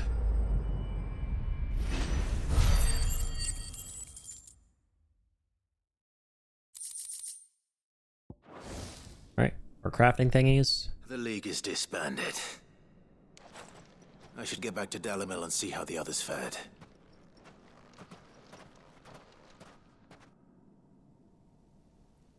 Yeah, let's do it. How goes the battle back home? Oh, they're kind of vibing. Hearing funky music. All the Akashic we were able to find have been dealt with. They look like they barely broke a sweat. Last of them here, perhaps. Everything looks so tidy too. Clive has returned. Is there even a battle here?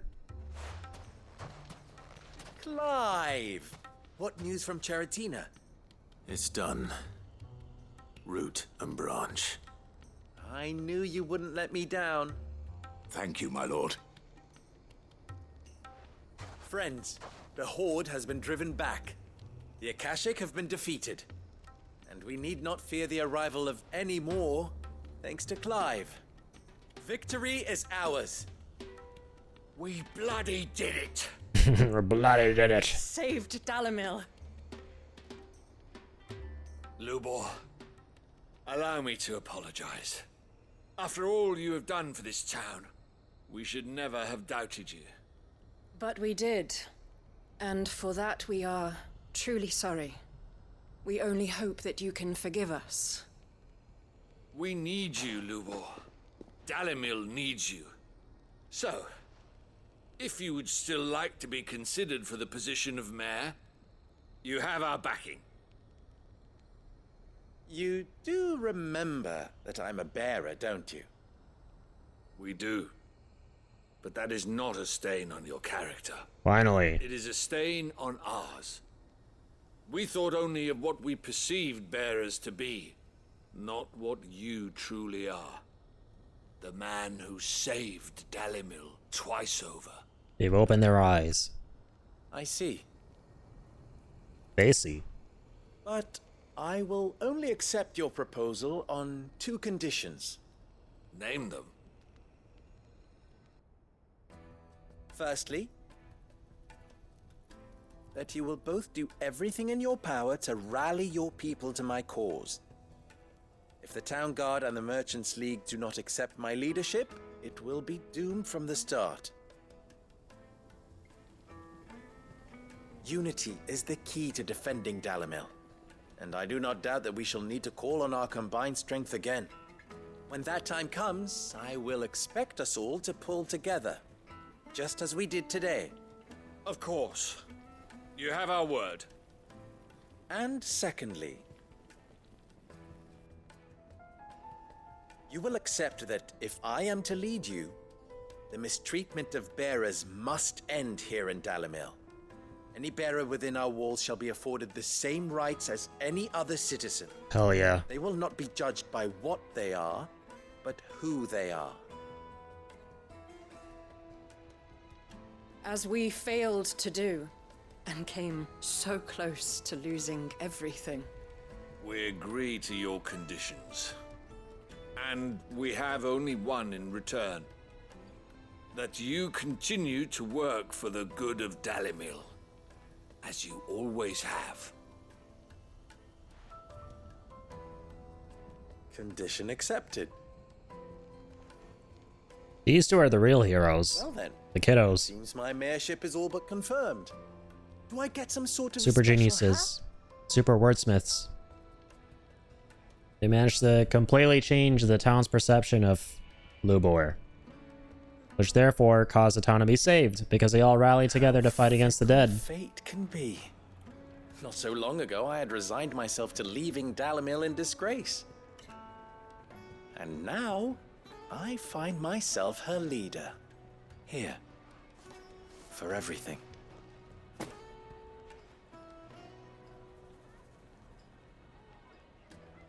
Lubor. About the children. Fear not, you are of course relieved of your responsibility. I would sooner face another horde of Akashic than see them brought up as outlaws. I'll make sure they're safe here. I don't doubt that you will. And not just the children, but everyone in Dalimil. I'll do my best. Can't have all your hard work going to waste.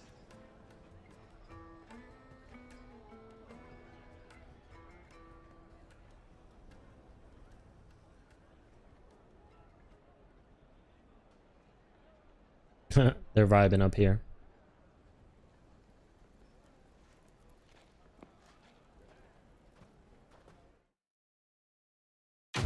Cool. That's that. Pretty dope quest. Everyone lived happily ever after in Dalimil. Just the way I like it. Got some goodies. As always. I knew I was right not to give up on Lubor. See, like, that quest was like what a great example of what I keep talking about. I mean, it's just us fighting like 4 or 5 different guys. Literally nothing different from what we normally do. Right, go here, kill that. But the rest of it is so embellished, right? Which, in a way, is really good, because it develops Lubor as a character. It sheds light on the whole dynamic between, you know, bearers and the nobles, if you will, right? The non-magic users. It delves more into that, and it does it in a pretty solid way, I would say. And it wraps up Lubor's arc here. But there are parts of it which make me go, maybe it didn't need to go too extreme with it, because it kind of hurts the pacing, and it feels like it's a little bit too drawn out. Like, I liked all the stuff with Lubor, but then at the same time, it's like, man, you know, I get, like, look, I get that there's a crazy Akashic battle about to happen, but does the game really need to amp it up as much as it does, considering that we fight them all the time, and we pretty much annihilate them in, like, 4 to 5 seconds, right, as Clive, especially if we're just going out there to fight 4 or 5 of them. That's the one thing that's, like, kind of, not sure about that with this game, with the side quests. That's one thing that's kind of meh about it. Like, I'm not huge on, like, the pacing of some of the quests.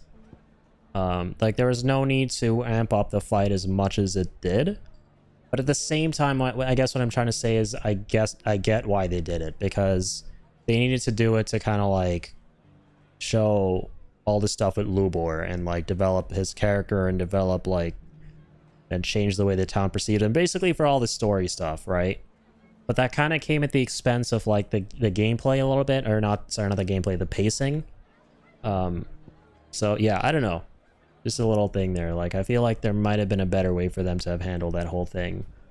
I don't know how, like, I don't really know what the solution would have been, but definitely, like, yeah, the pacing is noticeable, like how slow the whole thing goes, because they choose to, like, spend so much time amping up the fight. Whereas in reality, you're just gonna fight 4 or 5 mobs, come back, and it doesn't even look like they had a battle, right? Like, all the assets are in the same place that they were, things look super tidy, character models look the same, it doesn't look like there's been any battle whatsoever. So, yeah, there are tiny things here and there with some of these side quests that definitely, I don't know, they could have, like, worked on a little more. But otherwise, they're pretty solid. Okay, let's go do Duty Undying Part 2.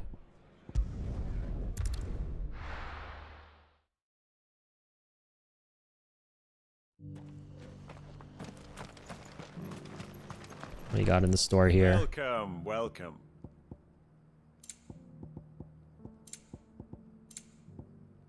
Alright, just another scroll.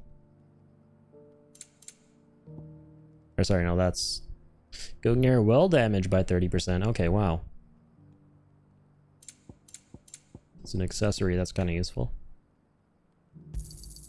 Of course. Think I'm good, though. Fine choice. Go safely. I'll buy some potions and stuff. And do this next quest here.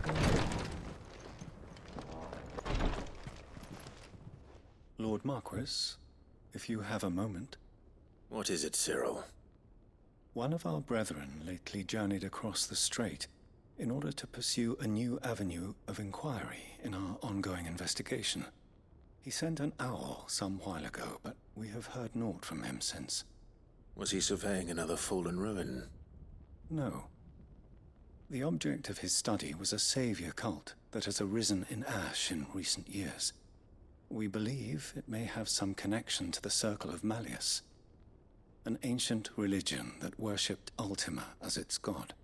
Dang. By gaining an understanding of this new faith, we hoped to learn more of the Circle's original beliefs. And so you sent one of your brothers to Ash? A continent teeming with orcs and Akashic? Fully cognizant of the risks, yes. I entrusted the mission to one of the most able of our order, the third chair. The third chair. Master of the arts of combat and survival, both. Though he has been silent for some days now, I have thus far refrained from sending any others in search of him, lest they be lost in turn. Yet, it seemed only right to inform you of the situation, given your unique experience of the perils of Ash. For as you so earnestly advised me, it would not do to abandon a man to his fate, when he might yet be saved. Let's go help him out. It would not. But Ash is a big place. Can you be any more specific? Perhaps. The last owl I received from him mentioned a village where he had heard the cult were wont to assemble. Please tell me it's not Garnick again. Its name. Okay, thank God. In the southern reaches of Waloed. If aught ill befell him, I expect it did so there. Right. I'll see what I can do. You are much too kind, my lord. Go then, with my hopes, and may the Firebird's flame ever burn in your heart. Let's do this.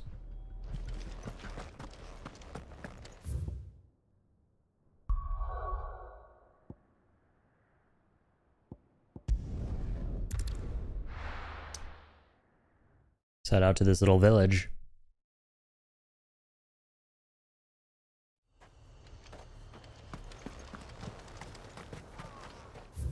Mickelberg is down there, okay. Looks like there's a lot to be unfogged.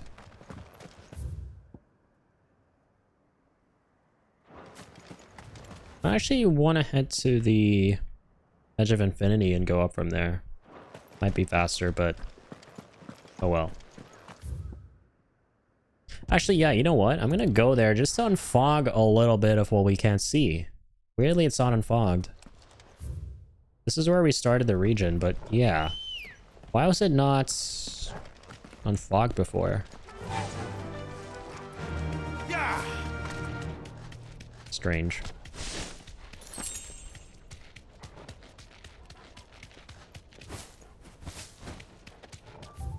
Yeah, it's a lot faster to go up like this because we can immediately summon Ambrosia.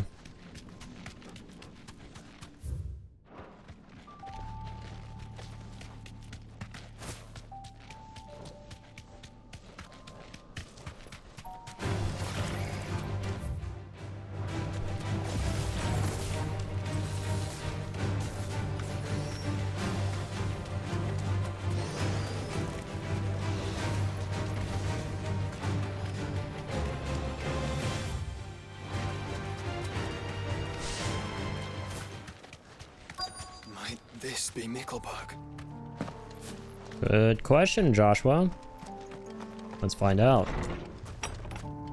Oh, snap. This is a big town.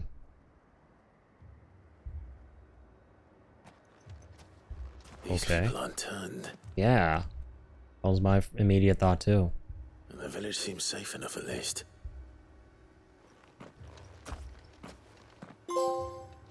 Here be Rossfields. Oh, shit. A new trophy. What is going on? What was that for? Visit all areas in the world and local maps. Oh my god, let's go. I thought that would be one of the harder ones to get. I was like, there might be a tiny little place here or there we're just gonna have so much trouble finding for this, but no, we got it. Alright, let's go. Ah, did you too heed the call? Heed the call? No, I came here looking for someone. To be honest, I wasn't sure I'd find him here. Let alone all of you. Is that so? What are you doing here?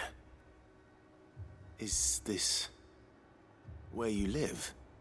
It is my home. The others, they heeded the call. These people are creeping me the fuck out. What do you mean? They came here to perform the rite, just as King Barnabas instructed. He dead. This village is their altar. They can go home now. He's dead. They shall cast their souls upon the gentle waters and give themselves to the Lord. Give themselves. Oh, Lord, cleanse us of our sins. Let us be reborn in your loving arms. Folks are creepier than the Akashic. Free us from the torment of this mortal realm. They want to be saved. Forgive me, but did another foreigner like me come here? He was probably wearing a cowl. You mean the traveler from Storm? Yes. He's staying at my house, toward the rear of the village. Thank you. If you don't mind, I'll go and greet him. They seek the same salvation Barnabas did. At least the third chair still lives. Let's go and find him. That's cool. We're getting some commentary from Joshua here. Right, because you could probably do this quest without Joshua being in your party before doing his quest, right? So it's cool how they decided to add in a little thing where if you're doing this after adding him to your party, he can add some dialogue to the situation. Excuse me. Are you with the Undying? I am. And so it would appear, are you? Lord Rosfield, if I am not mistaken. That's right. And you must be the third chair. I am. Cyril was worried for your safety. He sent me to find you. Then I must apologize. I did not mean to trouble the bearer of the burning quill. Much less you, my Lord Marquis. He said that you had failed to report. Is there a reason for that? I came here to study the followers of this new faith. But the more I learned of them, the more my own faith began to falter. You have seen them at their prayers, have you not? They devote themselves to the veneration of their Lord with a fervor I have never seen before. Praying night and day that they might be rid of their wicked wills and reborn in their Saviour's light. Not that they might be granted respite from their worldly woes, but so that they might continue to serve him. Serve him with all of their beings. I, too, swore to devote my life to the service of my Lord and Master, but this... 'tis different. It is more. And so I would see it through to the end. See these people safe, that they might achieve their dream. That they might do their duty to their Lord. Even if it should keep me from doing my duty to mine. You do understand what their dream is, don't you? I do, my lord. They would cast aside their wills and become a Kashik. I know that it may be hard to believe, but to these people, that is the very essence of salvation. Forgive me, my lord, but I must remain here. If you are to return to Master Cyril, I would consider it a great... Did you hear that, my lord? Something is happening. I'll go and find out what. Stay here. Whatever it is, it can't be good.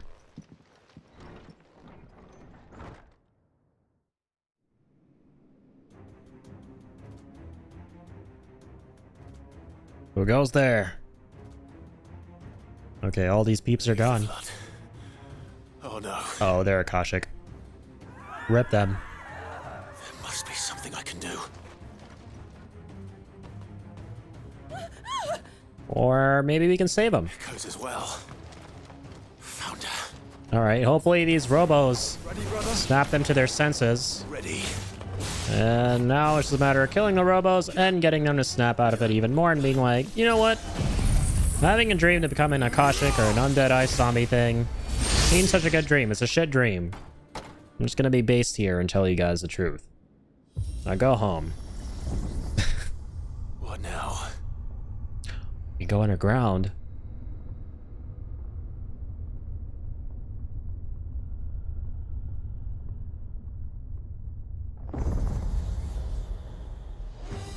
Or not. Something's gonna come up. We're not going down. Alright, dude, this might be...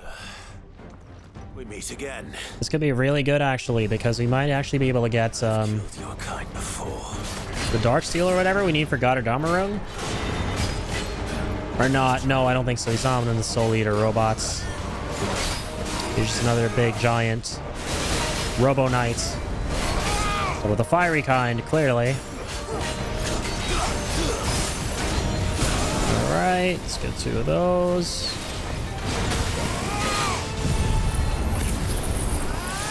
One of these hits too. Freeze them in time.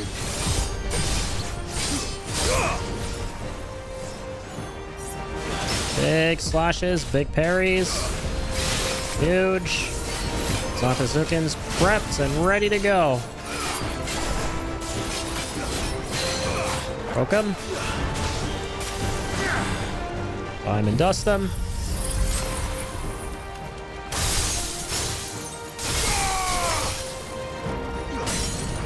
Alright. So gonna break this. Break him. There, he'll blast him.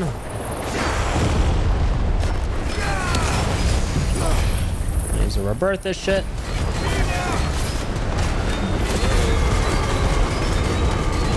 Julio.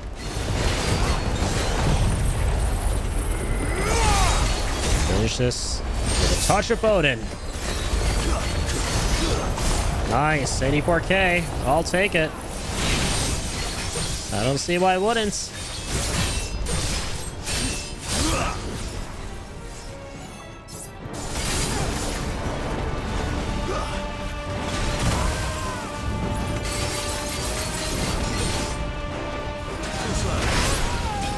Oh, snap.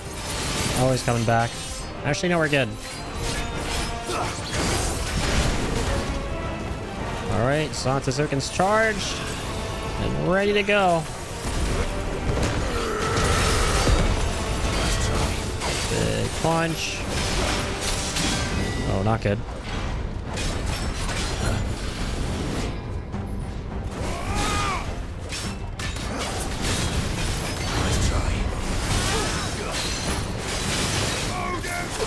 Pull him down. Diamond Dust is back. Wonderful. Crush him again. With the ice.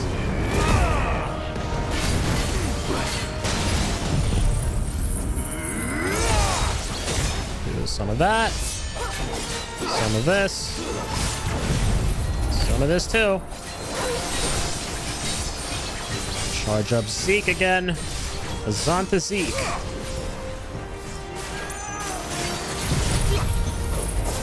Aerial blast back. Wind up back.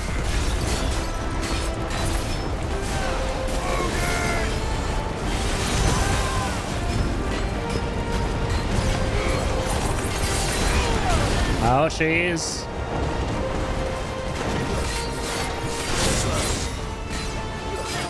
Huge.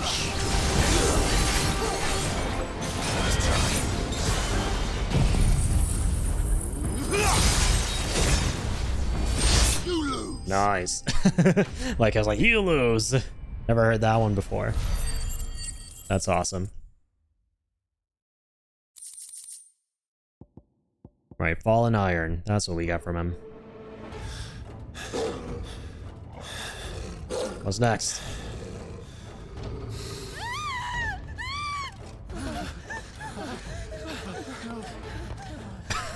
Damn it. God damn it, Wally. Stop bullying them. Get out of here, Robo. Rep that guy. Oh, he's the Undying guy. No. Oh, snap. Son of a bitch. That was it. We just bopped him on the head. Come on, speak to me. I had to save them, that they might have a chance to find true salvation by devoting themselves to the service of their Lord. Oh no. Just as I did. They're gonna become zombies anyway. When the Undying plucked me from the gutter and gave me a cause to believe in. A duty to serve was everything to me, and I would not deny them that fulfillment, even if they must become a Kashik in order to achieve it. Forgive me, my Lord Marquis. I did not mean to trouble you with this. My findings. Could you deliver them to Master Cyril for me? Of course. Your duty will be done.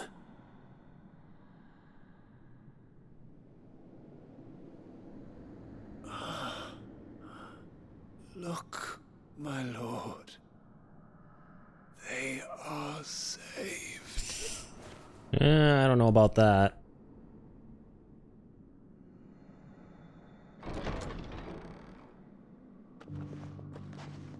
Really don't know about that.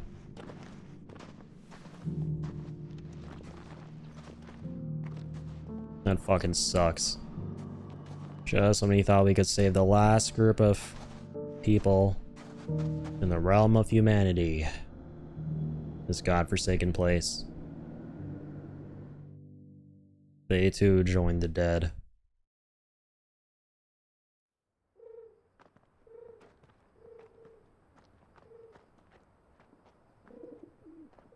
Sometime later. They are saved. Found her. I should get this report to Cyril. Dang.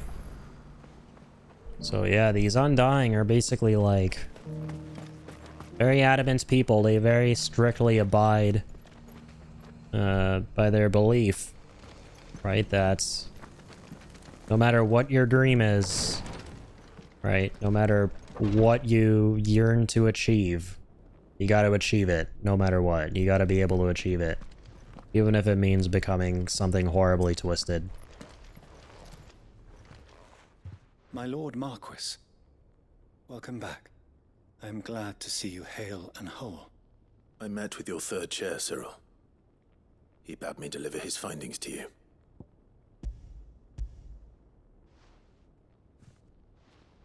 Thank you, my lord. A lot of moral ambiguity to these guys. He died protecting the villagers from an echo. I buried him in Mickelberg. I'm sorry that I couldn't save him. If you could not save him, no one could. The villagers, they were believers in this savior cult. They prayed to their god that they might be unburdened of their wills. Then an ether flood came, and their wish was granted. Your brother sacrificed himself that they might live, even knowing that that life was death by another name. Yep. Then he perished defending liberty. A hero's end. For the right to choose how one dies is no less sacred than the right to choose how one lives. Dang. Sid would agree. He wanted to build a world where people could die on their own terms. A noble ambition. To die for one's cause is the most perfect expression of one's faith. It matters not how misguided others might judge one's decision to be. Only that the decision is one's own. We live according to the teachings of our order. We believe in them, we protect them, and yes, we die for them. For better or worse, that is our creed.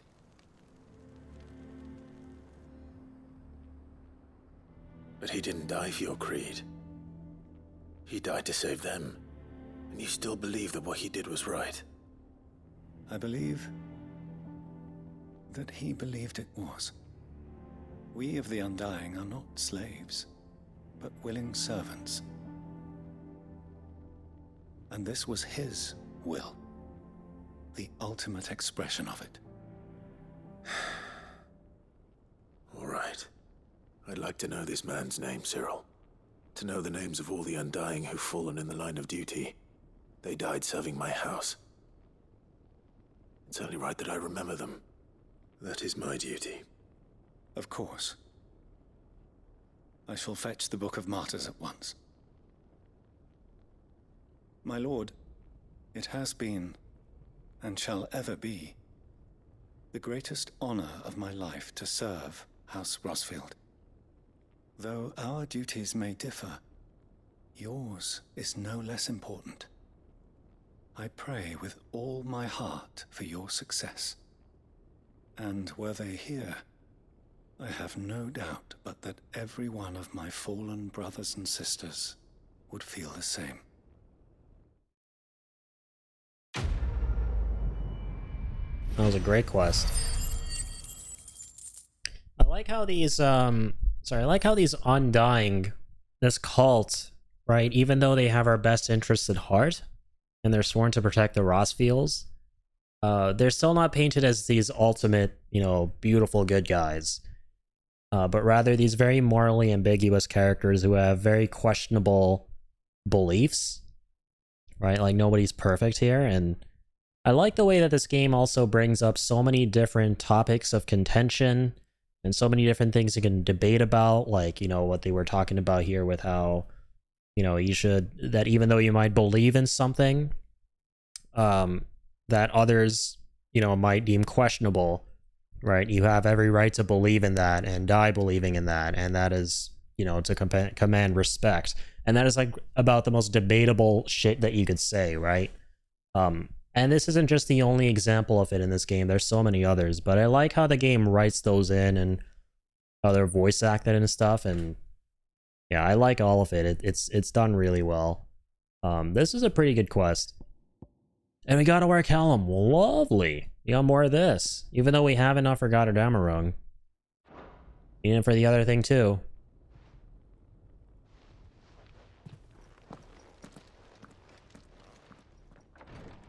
Like, I like how this is clearly not a black or white world. Where it's like, everyone's either really good or everyone's really either bad.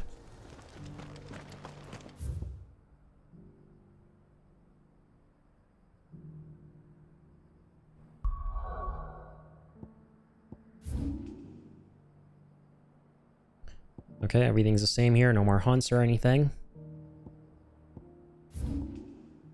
Oh, no way. I think this is it, guys. We're approaching the end. No way.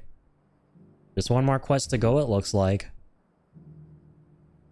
Unless we do this and then another one crops up. Under New Management Part 2. Alright.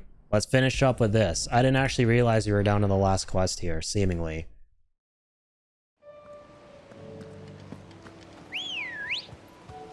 It's been a wonderful ride so far. Let's finish off with this. I mean, I could just go to Northreach. This place isn't Northreach. I should just go to Northreach. The garrison is threatening to pull their sentries from the markets. We started our first quest of the night here, and we are ending our last quest of the night here. Presumably our last quest.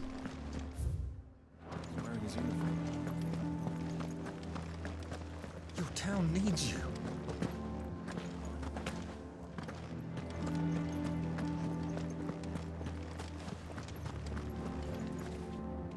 Do you have a moment, Clive?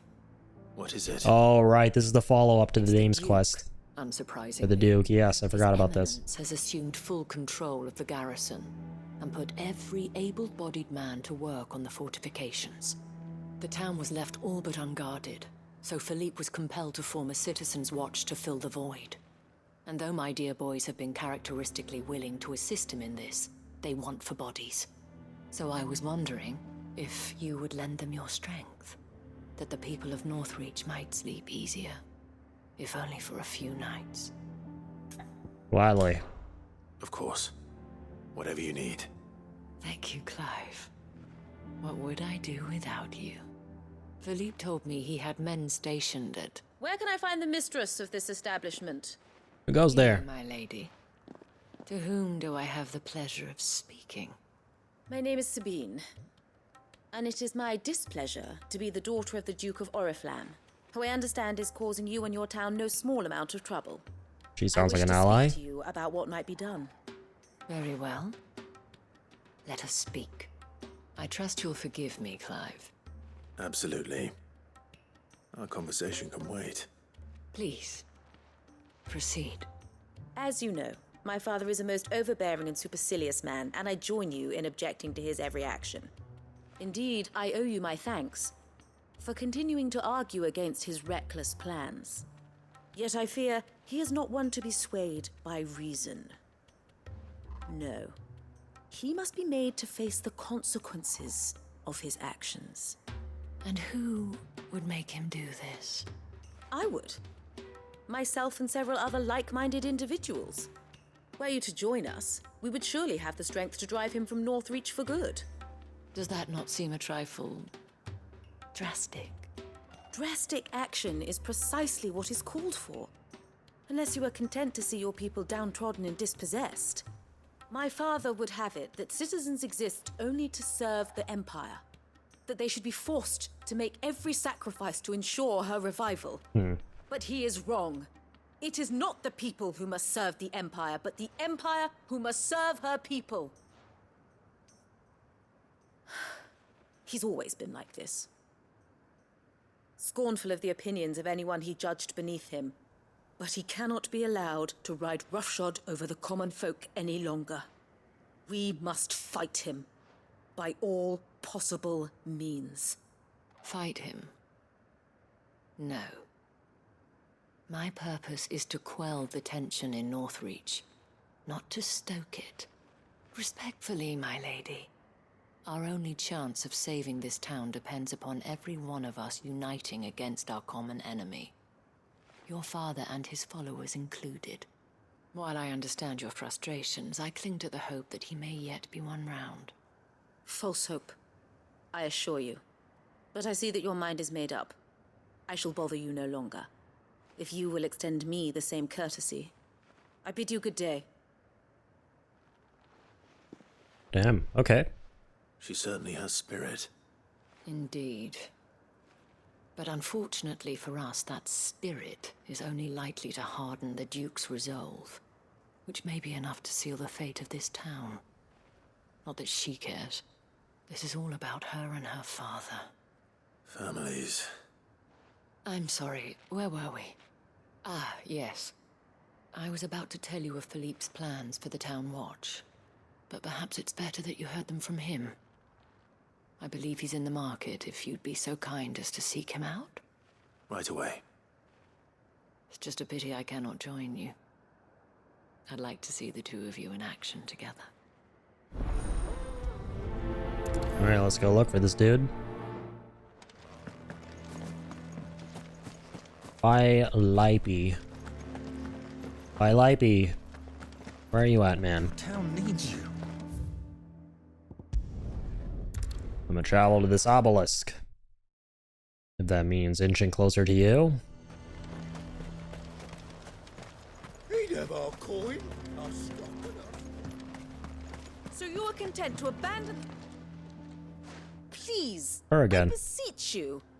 If you are a true son of Northreach, you must fight to defend your home. That's exactly what I am doing, milady. Or trying to, at least. The land is crawling with fiends, and someone has to keep watch. Even when our true enemy is hiding in the garrison? Fine. You're not the only able-bodied man in Northreach. Thank you so much for your help. Damn. She's having a tough time. She cornered you too, then? Could hardly get a word in edgeways. Like father, like daughter, eh? She made an uninvited appearance at the Vale earlier, hoping to convince the Dame to join her in fomenting rebellion. I bet that went well. Her ladyship seems to have a way with people. Anyway, what brings you here? Our mutual friend thought you might welcome some help. Oh, she did she? Right as always. In fact, you're just the man. We've had some reports, you see. Sightings of, you know what. They're back. Seems that way. All over, too. We haven't been able to confirm anything yet, but if you're willing, you could go and see what's what. Right. Where should I look? You know Grieger's Weep?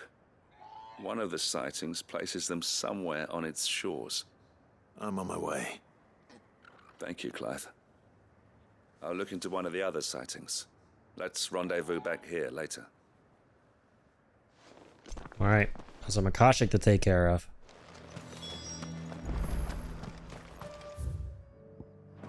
Not too far away. Hooray. Come on. Fly, Ambrosia. Let's go deal with these crazies.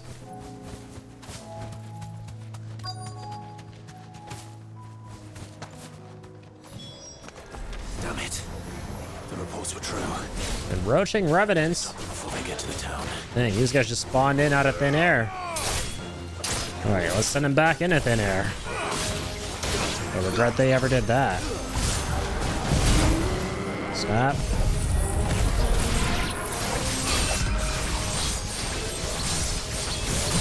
Keep dancing here. Fantastic.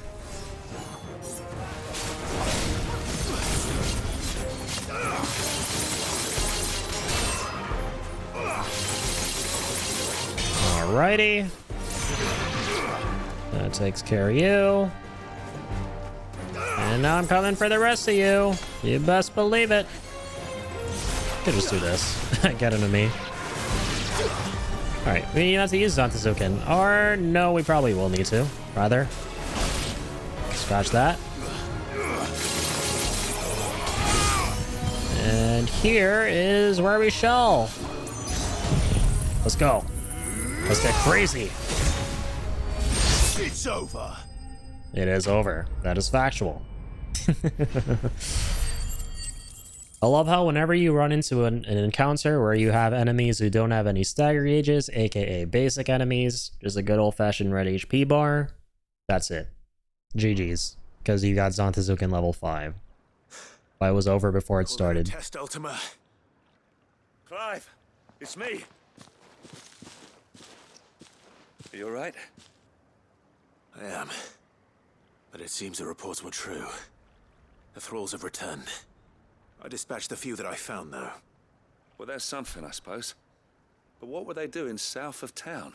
They all came from the north last time. We might be able to fend off an attack from one side or the other, but from both? Do you have eyes in the north? Some.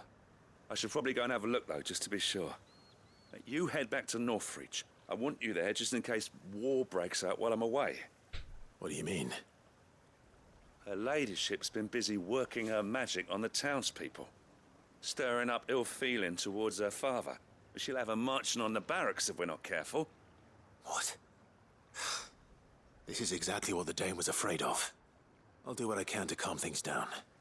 Be careful out there, all right? Don't worry, I'm not like you. One sniff of those things and I'm running back to town screaming blue murder. Blue murder. Oh god. A war is brewing. Or blowing, rather. Gotta put an end to it.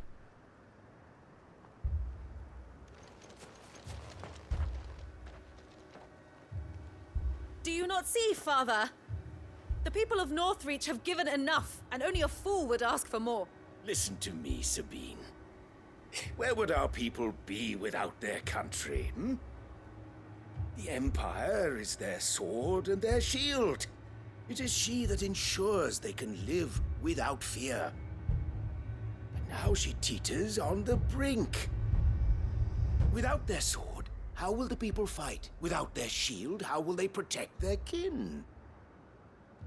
Can the unarmed stand against the advancing hordes? No. But there is yet hope. A new shield, a new sword. A new empire. We can rebuild Sandbreck, just as Great Grieger wills it. Perhaps we could, Father. But we don't want to. Not if it is built on the broken backs of the people. Please, let us not quarrel in the street. You must see that no good will come of this.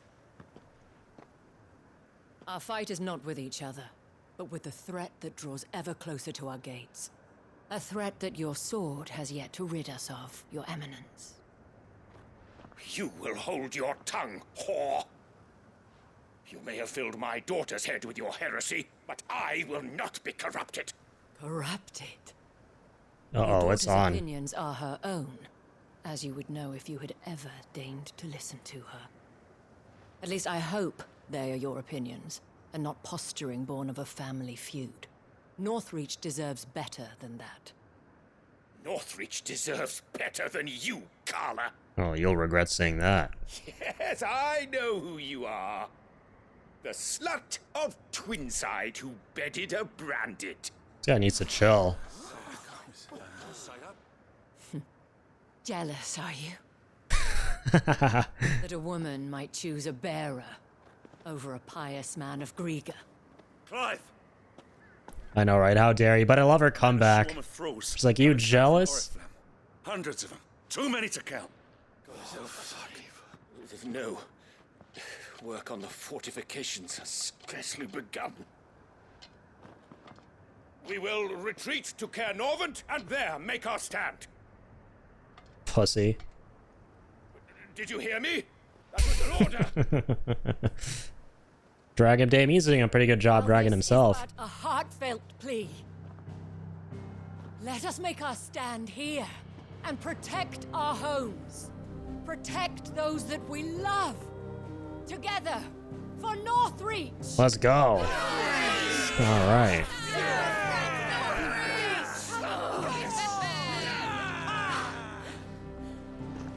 You heard the dame. What are we waiting for?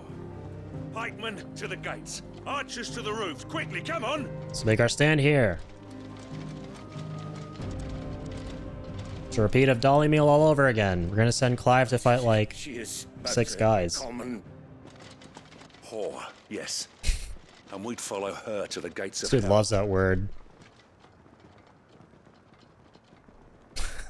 Nice, you tell him, Philippe.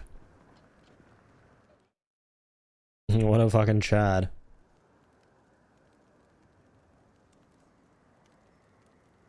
She's gonna be like, go here and fight 6 Akashic while we fight them here, and we'll come back and it'll look like there wasn't even a Have their battle. orders, and they look like following them.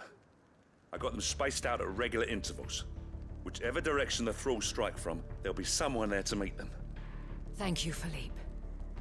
Rest assured the people will play their part. The herbalist has donated her stock of medicines to me. Should any of your men be injured, take them to the Vale. We'll see to them there. Thank you, milady. I will. I'll play my part too. You still want for numbers. Unlike the enemy. I only hope I can go some way to evening the odds. Philippe, can I leave the south in your hands? I doubt the thralls by the lake were the last of their number. Of course. I'll lead a party down that way so we don't get taken by surprise. What about you? I'll make my way up the road to Oriflamme. I fought a few of these things. There you go. Well, I can't promise to hold them all back. Man, I should be able to thin the I herd. just feel like there's something, there's missing potential here, like... Thank you. Both of you. You can thank us when it's over. Sorry, there's potential, but... they missed out on doing something really epic, which could have been like some kind of a base defense minigame or something, like a community defense minigame. You have to defend the little town or city or whatever, and like stop the forces from invading and killing too many of the people, like putting out little fires across the area. But instead this game has you like going to places out in like the middle of nowhere to deal with the problem, and then you come back and then it looks like there wasn't even a battle. Like, I don't know, I just feel like they could have done something more with this kind of side quest. This is probably like the only kind of side quest I'm not a fan of in this game, just because like it's just not that it's not fun or anything, and I like all the story stuff going on, but it's the one that really highlights that there was like potential for something cooler, but that they missed out on tapping into it. Like, combat never gets old in this. It's really fun, but there were definitely areas here and there, and this being an example of one of them, where they really could have like gone above and beyond and have us do something kind of crazier than just fighting a couple of Akashic yet again in a tiny little spot in the open zone.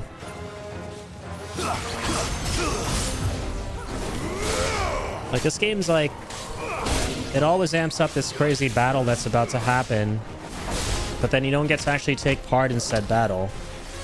And if we actually look over to like Northreach there's nothing even happening, but we're meant to assume that there's a battle happening, I suppose.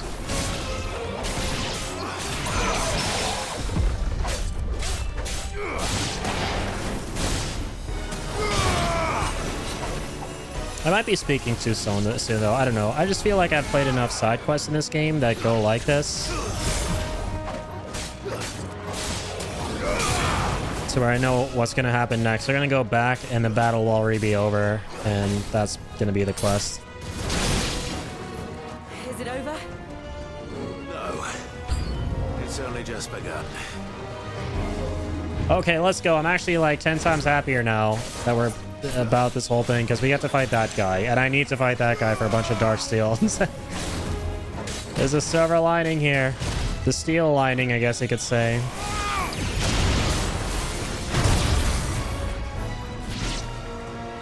Alright. Heaven's Cloud.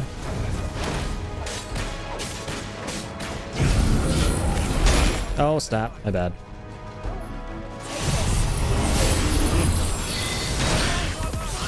Okay, we took a bit of damage there. We're still going. Beautiful.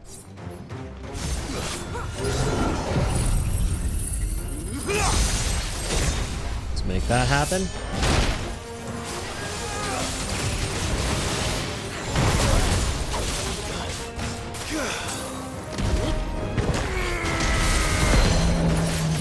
Okay. Some of that too. Don't mind if I do.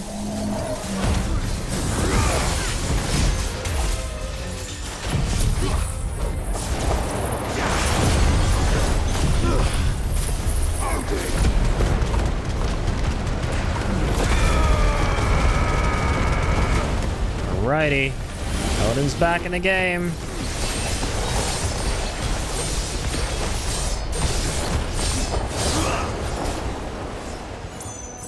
Odin's Cloud is back in the game. Wind-Up's back in the game. 24K is back in the game. I'll take it.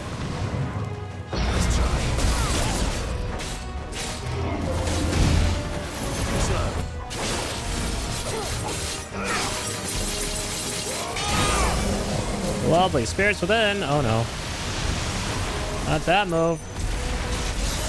This move. Farewell. Destroyed. That was badass.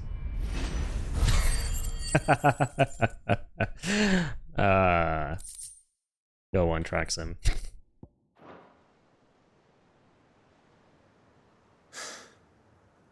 That looks to be the last of them. I wonder how the others fared. Better hurry back to town. Come on, Torgal. Okay, cool. But see, this is what I'm talking about here. It's the only disappointing, one of the only disappointing things about this game. We're gonna go back. Turns out the battle already happened. It doesn't look like a battle happened.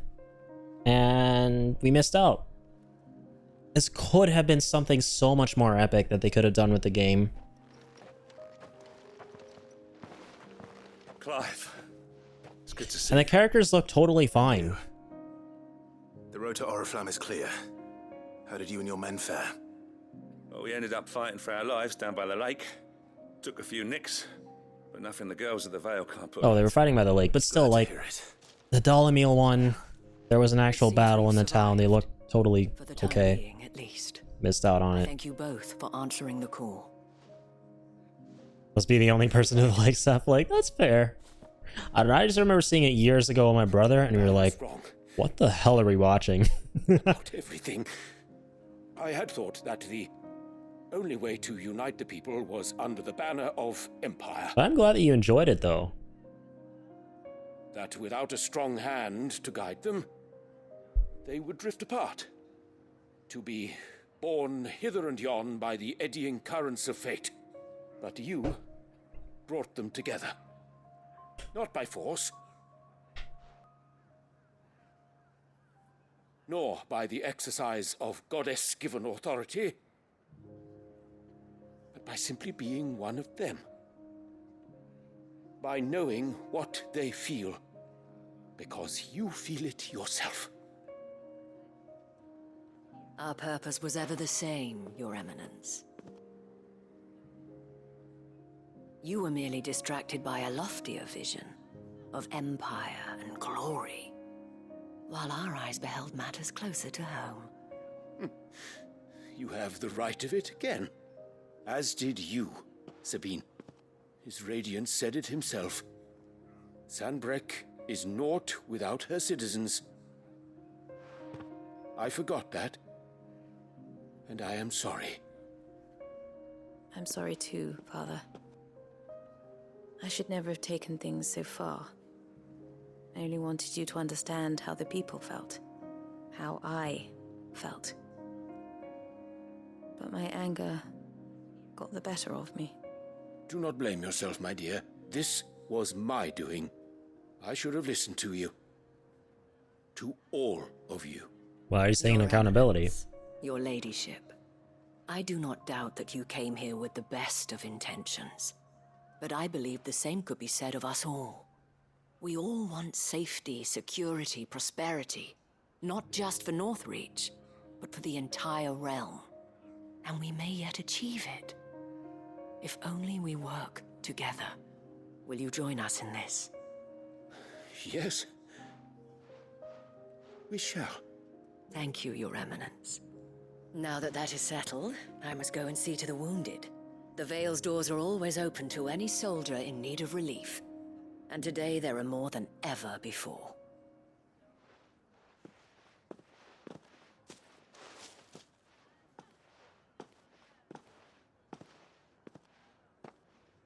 Madame Isabel is a rare soul indeed. In these dark times, I see that it is not men like me who should lead the realm, but women like her. You're right. If only I'd listened to her when I had the chance. Forgive me for saying so, milady, but you still do. The dame said it herself. We can turn things around. We just have to work together. And that goes for you, too. You're one of us now. One of you. Well said, Captain. Let this be a new beginning. Not only for Sanbreque, but for us. Well, since there's nothing more to be done here, I should see if Isabel needs any help moving the wounded. Alright, fantastic. That's that. Everyone's living happily ever after. Can we get you anything? Final act of the game has been... It's all been about uniting the realm of the living against the realm of the dead. Doing a pretty solid job of that, I'd say. Soldiers being carried to the Vale. But yeah, again, it's not a huge thing, but it is something I notice a lot in these types of quests that towards the end of this game that have you defending some kind of settlement, community, group of people against the army of the dead, the Akashic, right? I just wish, because like, especially towards the ends of the quests where they're really like well fleshed out, they're well written, and you have these cool character moments and moments of triumph for everyone. I feel like they could have hit harder had there been more of an epic battle that kind of that preceded that moment, you know? Like, imagine there was like a crazy... I mean, I kind of sort of get why it may not have happened. They probably even thought about this, right? But they could have possibly ran out of time or budget or something. They had to come up with compromises and little things they had to maybe cut. So I'm just speculating here, but I just think from an objective standpoint, it's worth like critiquing, right? When you have something like this crazy cool area here, like Northreach, right? This big community, right, of people, like Northreach or Dolly Mill or what have you, that is basically under siege, right? That is basically being threatened to be taken over by the Akashic. Naturally, what you would assume is the next thing is we got to defend the place against the Akashic, which you do. The game sets that up, but then the execution of it could have been a lot better. The game just sends us out to some random area to kill a few people, you come back, and the fight's done. I wish there was an actual huge, large-scale battle between us and the Akashic within the community itself. Maybe they could have built some kind of mini-game around it too, where you gotta, like, you know, like I said earlier, you know, put out these little fires across the community, put out these little, you know, kill these, like, little groups of Akashic kind of, like, invading, so they don't get to the very center or something like that, or don't get to like key characters. And it all does sound like it could be too big of a thing for them to have done for the game, and then that would have taken away resources to do some of the other large-scale epic things, particularly with the icons, like those huge kaiju-esque battles. But it is something that does admittedly come to mind when you, or I rather, play through parts of this game that are like this, like these side quests in particular. But otherwise, like, everything is embellished pretty well with the story and stuff and the character interactions and all of that. So yeah, at least like that's there to kind of save the rest of it. And this guy's, you know, this guy's like a pretty straightforward fetch quest or kill quest as something more special. Game does a good job at that. How goes the treatment of the wounded? I'll be happy to man one end of a stretcher if it would help. You've helped quite enough for one day, Clive. Thank you. Don't mention it. Oh, but I must. After all you've done for this town, it is the very least you deserve. Tell me, if Northreach had fallen, what would you have done? A woman of your means could find a home anywhere in the realm, but I sense you would rather have died here. It's a long story. For you, madame, I have all the time in the world.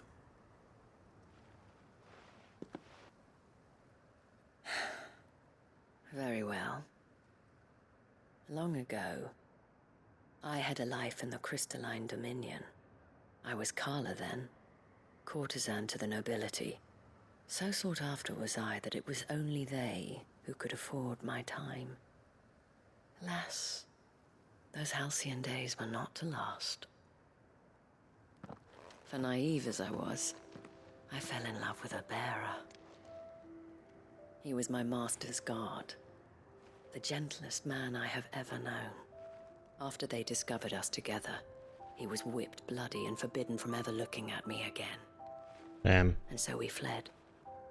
Not that we had anywhere to flee to. We wandered, aimless and starving, half dreading, half praying that the next day would be our last. Until we found ourselves here, in Northreach.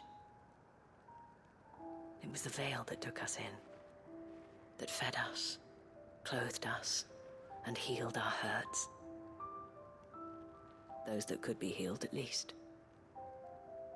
My love was already too far gone. He passed away.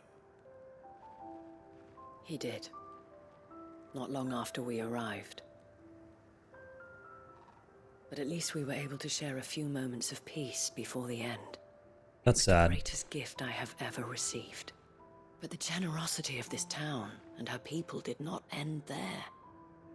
The men and women of the Vale supported me through my grief. Shared in it, though I was still a stranger to them. They treated me like a sister. And so I swore that I would always do the same. That I would return the kindness that Northreach showed me. That I would repay my debt to the Vale.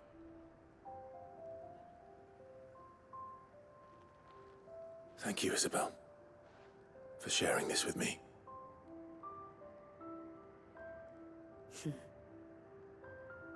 You're a lot like him, you know.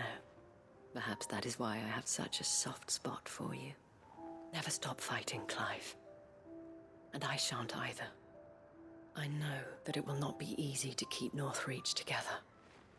But our efforts will be rewarded. Just look at us now. The people, the soldiers, even the Duke of Oriflamme and his daughter, all united in defense of this town that we have come to call our home. And what of you? Can we count on your support too? Always. Alright, lovely. That is the end of that. More Orichalum as well? And they opened up my mind. What's that one? Collect 6 signboards. Oh yeah, signboards are the things that go in my chambers. Lovely. So, no way, man. I think that's actually all the side quests. I mean, none others have cropped up. There are no other side quests that have cropped up here. No freaking way. Yeah, it looks like we did it. Hang on, though. What's really interesting to me is that we still don't have the trophy for completing all the hunts. Why is that? Was there a trophy for it? I did catch it? I don't think there was, no. I don't think there's a trophy in this game for doing all the side quests. There is a trophy for doing specific ones. And there are trophies for getting certain things that you can only get for doing... Oh my god, hold on. Sorry, there's a new hunt here apparently. Let's go. But yeah, there are trophies that you can... there are trophies you get for collecting certain things and doing certain things, and only certain side quests will lead you to doing. So it's worth doing all of them to make sure you can get all those trophies. But all right, okay, cool. So there are 2 more hunts that cropped up here. I'm hoping these are the last 2, right? We've done so many because yeah, we still don't have the trophy for completing all the hunts, and I'm hoping these are the final 2 ones here. But yeah, that's all the side quests in Final Fantasy 16. Again, quick verdict on the side quests in this game. I think that overall they're great, right?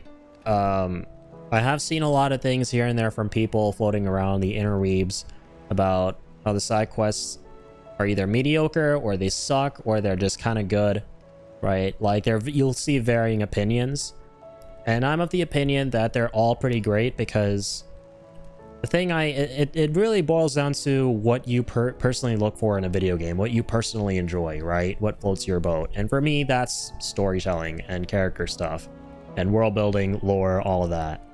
And I feel like almost every single side quest in this game doles out a good bit of that to some degree, regardless of what you may end up doing in the gameplay. Which yeah, the gameplay, I agree with a lot of people in these side quests, nothing too special. This game does not by any means try and reinvent the wheel or do something crazy or something groundbreaking or ambitious with the gameplay. Like, nothing too fancy when it comes to the side quests. It's really just the textbook fetch quest or kill quest. Go here, get this, go here, kill that. Come back, talk to a character. And then you get some really interesting, compelling dialogue between Clive and that character that sheds more light on their dynamic, sheds more light on that character, sheds more light on the world, etc. And all that stuff is very compelling. I was genuinely invested in every quest, maybe with the exception of like 1 or 2 here and there. But overall, for the most part, I was very invested in what the characters had to say about things.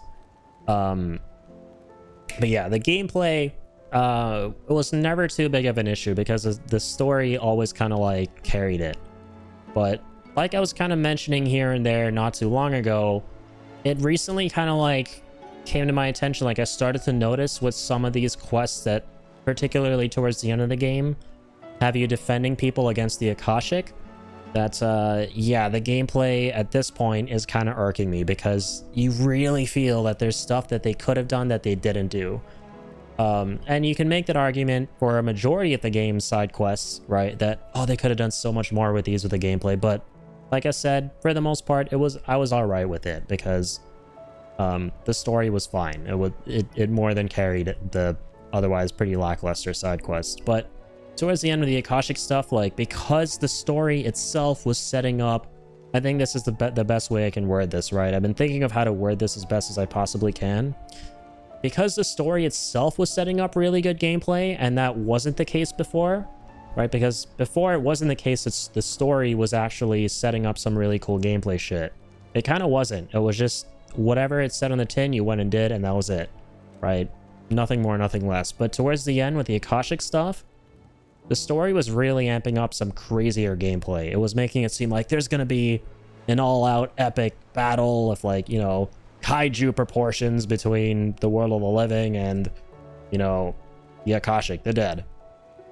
But that never really comes to pass. It's just, okay, Clive, we're going to deal with everyone here off screen, right? We're going to do all the epic shit that you're never going to get to see in this game while you go out there into the field and kill like 5 Akashic peeps that you've killed like 1,000,001 times before. And that kind of irked me a little bit. That's probably the biggest gripe I will have with the side quests in this game, is for particular ones here and there where the game amps up some epic battle. And it's not just like the ones against, no, it's only the Akashic ones. Yeah, like I remember even with this other quest too, it's happened like 3 or 4 times, and every single quest, it's like almost cookie cutter copy paste, like the structure of it. Like, you'll go meet a character, they'll be like, Akashic are coming, we got to deal with them. And then they really draw that entire thing out for like way too long about, you know, their plans of like how they're going to defend. It's like a lot of redundancy, how they're going to defend the settlement, the community, the town. And then right after that, they're like, oh, by the way, oh, hey, we just realized you're there, main player, Clive. Yeah, you go deal with them off to the side somewhere while we have all the fun. And then you come back and the fun's over It doesn't even look like anything happened. And so it really takes away from not only the gravity of the situation, because you don't actually see this actual threat the Akashic are posing, you only really hear about it. You don't get to see it or experience it. Which, I mean, is not a huge deal because you already see in some of the story cutscenes the threat they pose. But it just would have been cooler if the cutscenes gave us a bit of that as well. Or, I'm sorry, the side quests gave us that a little bit as well, and allowed us to experience these battles in a way that was a little bit different than your, you know, run-of-the-mill, go here, kill this with the game's usual combat type thing. And that we actually got some crazy cool mini-game out of it, like a, you know, siege mini-game, like a defense mini-game. That would have been sick, you know, and you have to defend against waves of incoming Akashic. Like, a recent example of a game I played that did that pretty well, it was, like, really cool, and it was only, like, a one-off mission, was actually Tears of the Kingdom. When you go to Gerudo Valley, and you have to defend Gerudo Town against the zombies, essentially. There were, even in that game, there were those desert zombies, right? Like the Akashic. And you had to help defend the town against them. And there was this whole minigame built around it. You had to stop them from attacking Princess Riju, right? And these other key characters, I think, as well in the community. See, that would have been sick. Like, imagine if there was a thing where it was like you had the Dame and you had like a couple of other key characters in that side quest, and in the story you had to defend, and there was like banter between the characters, dialogue while the battle was happening, and that kind of thing. That would have been awesome while you were fighting the Akashic, and actually seeing shit actually like being on fire and breaking, and citizens running around and, like, you know, running for their lives. It really would have added to like the threat that the Akashic posed, but we don't get to experience or see any of that, and that was a bit of a bummer. Especially since, again, the characters amp that up. They make it seem like it's gonna happen. Like, they come up with all these, like, the music gets like crazy. The characters are like, okay, you go watch like the towers, you archers go up there, you know, you guard that one entrance over there, you know, we're gonna be here. They're all coming up with this plan, and meanwhile you're just there like, okay, well, why am I listening to this if I'm just gonna be off there somewhere else on the other side of the map killing like 4 people, you know? So anyways, I'm sorry, rant about that over officially. I know I've talked about that for way too long, but it is something that makes me go, oh, I just wish there was something more to this. Overall, side quests were dope. I enjoyed them in the grand scheme of things, even though there were like little areas here that left quite a bit to be desired. Main thing for me is the story, and I got a really good bit of like extra story content out of those, especially the ones at the end here before the final mission, like, because they really go into the major characters like Joshua, Jill, freaking Torgal. We got the best side quest in the whole game, one of the best side quests of all time, where you go for a little walk in the park with Torgal. And then even thinking way back to like in the middle of the game with some of the side quests at that part, right? Like the ones where, oh my god, probably like the greatest side quests, right? And there were only 2 of them. Beyond Northreach, where you meet the little girl who's a total psycho, and you meet the little boy who's a total psycho, along his dad who's also a total psycho. Like the way the quests progress, the way they mess with your mind, and there's like so much shock value there too, and it's so messed up, and oh my god, I loved it. Right? There's certain quests in this game that reach such high highs, not just for Final Fantasy 16, but side quests out of any games in general that I've ever played.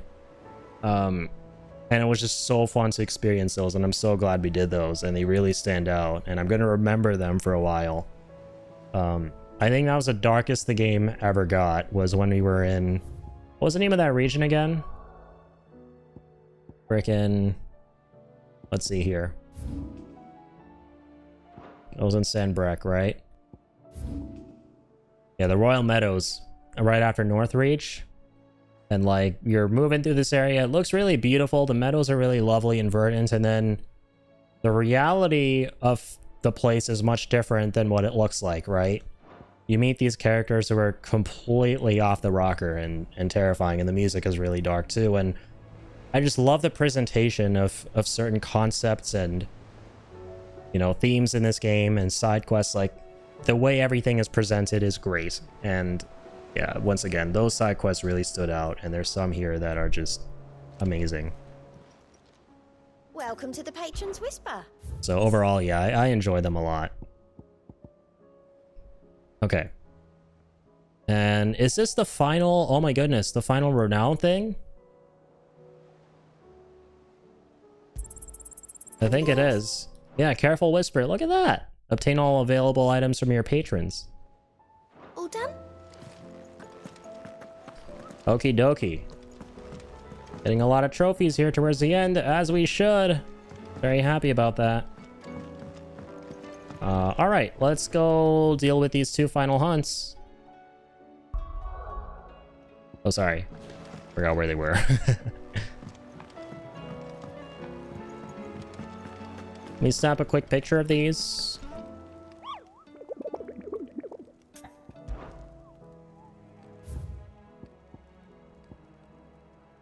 Prison Cape. Corsair. This is in the Penitence Gate, Sandbrack. Both in Sandbrack.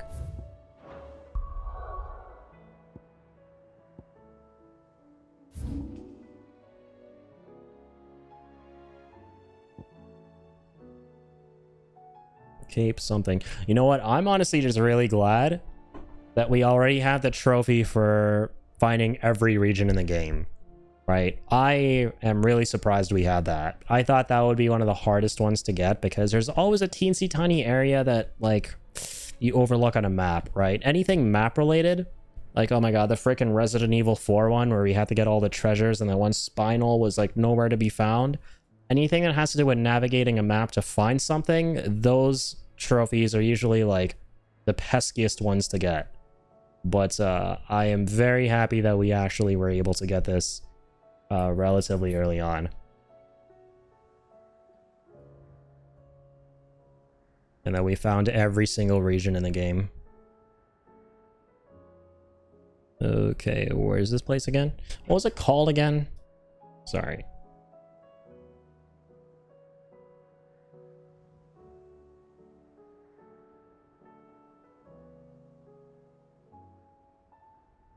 Oh, the Penitence Gate, right. This game didn't seem to have a lot of hard points of no return, did it? Like in terms of, oh, you can never come back to this zone.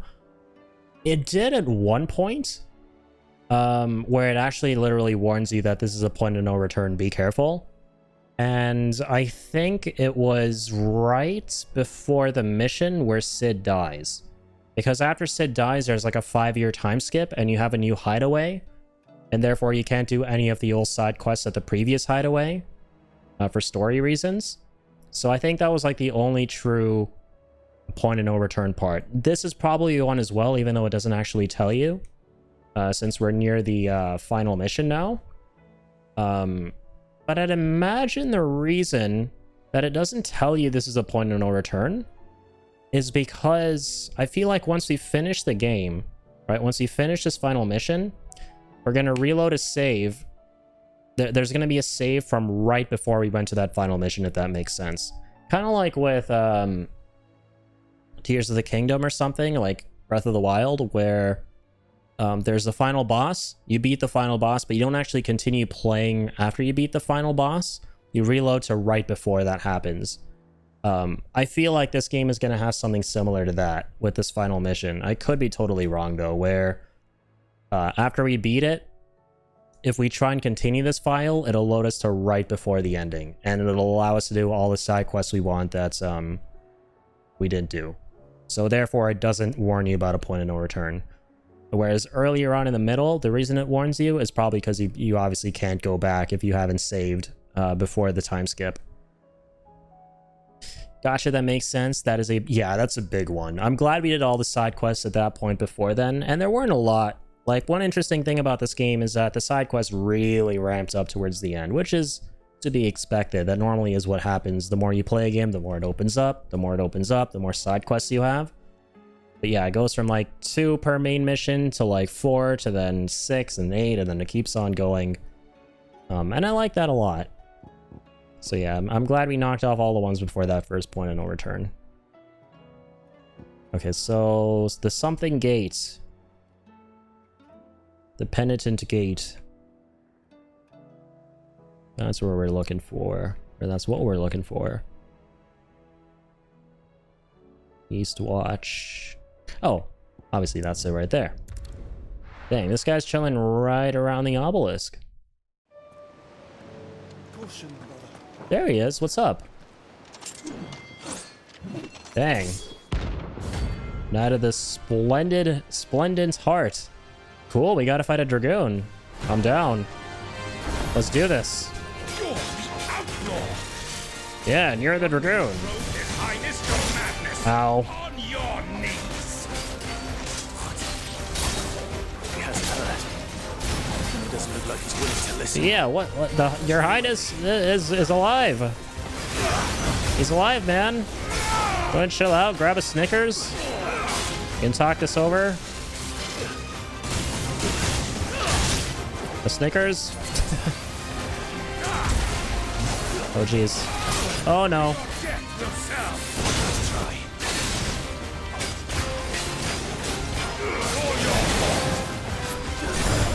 Alright. Seems there's no reasoning with him. I will do what I must. Oh, what the flip? This guy's a tough son of a bitch. No, you don't. I don't go down that easy. Hopefully you do. I feel like it's been a while since we fought an actual Dragoon in general.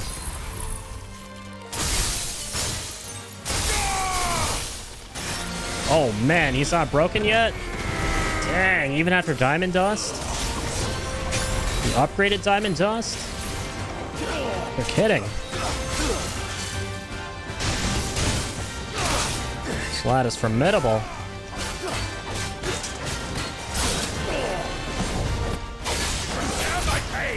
So am I. Okay. There we go. We're getting somewhere.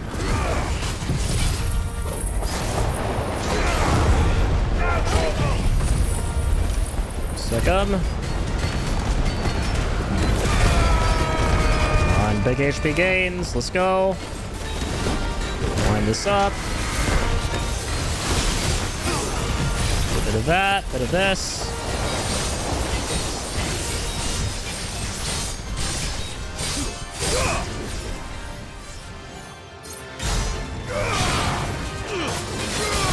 Oh, I wanted to do Zantazuken. I couldn't do Zantazuken.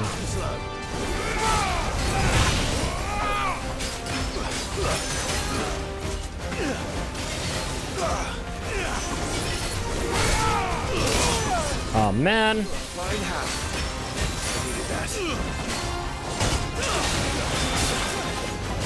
Oh, thanks, Joshua. I saw that, man. Appreciate you.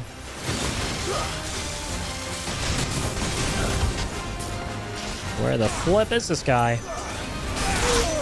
There he is. No, don't leave, Clive. Don't leave the zone.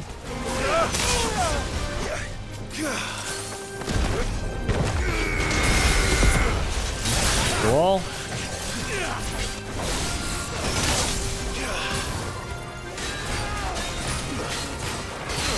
There we go. There you go. Julio. Let's finish this with Zeke.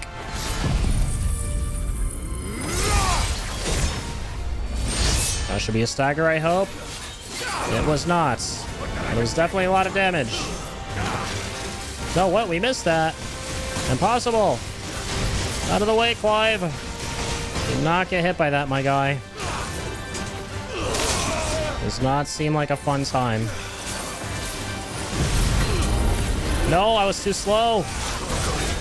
Oh, snap. Oh, snap. I wanted the coal snap.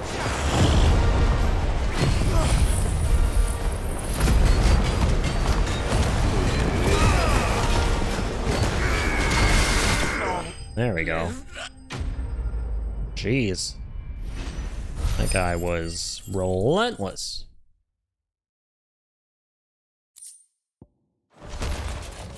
Damn it. Sad did that to come to this. Dion would have been glad to have you back at his side. I know, right? And you should have brought Dion out here too. Why isn't he with us? Why can't we have like a 5-man party?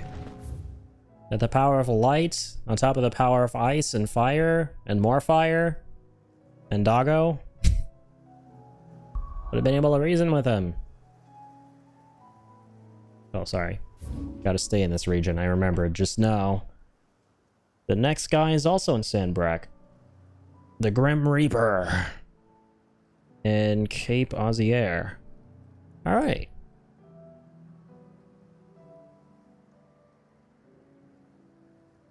Okay, somewhere around here. Neat. That's where the time trial stone is.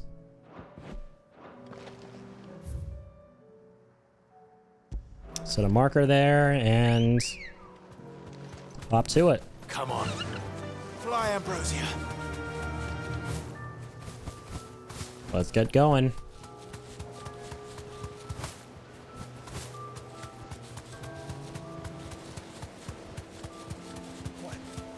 What's up, Akashic? See you later, Akashic. No, I can't jump down. Rip. No, I can.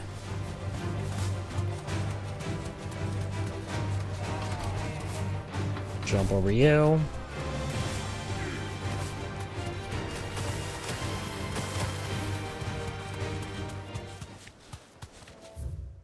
This is a long ways away. One really baffling decision in this game is not having fast travel obelisks near the time trials. It makes it so demotivating to go and do the time trials if you want to, right? That's so odd that they wouldn't include fast travel points near them. If you wanted to quickly hit those up and do some time trials, you have to like ride all the way there. Very weird.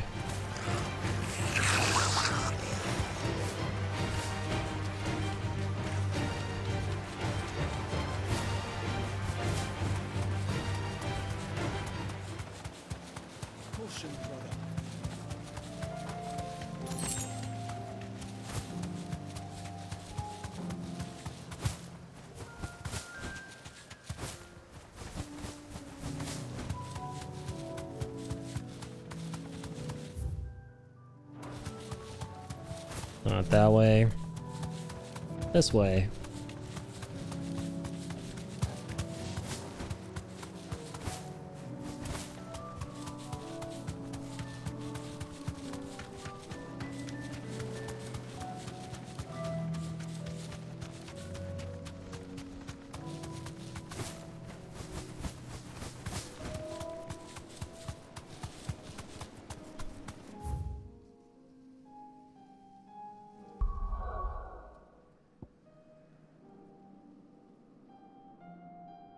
Huh. Guys, what the heck is that thing? Is that a crystal? What the flip is that? I just noticed. This is weird anomaly kind of like jutting out of the land all the way there, all shiny and shimmery. Looks like a crystal. The flip? Or a piece of the Dominion? Yeah, I don't know what that is.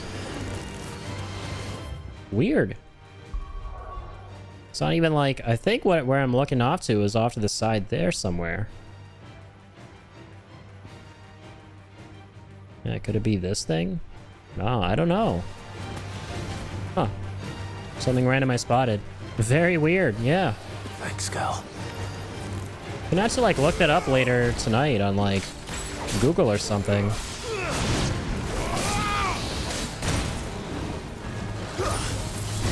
Yeah, could it be a potential DLC area?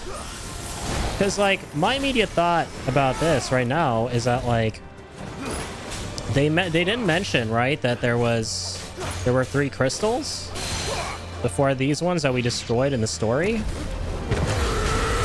But something happened to those crystals. I think, like, did they explain what happened to them? They were destroyed by someone else, or they randomly vanished? Yo, what's up, Eric? How's it going, man? Only 7 hours late. No, you're 7 hours too early. That didn't make any sense. Yeah, don't get hyped, anyone. Nothing's actually happening in 7 hours. Yes, sir. Content. We finished all the side quests. Now we're just going for the final hunt, and then that might be the end of the stream. We'll see.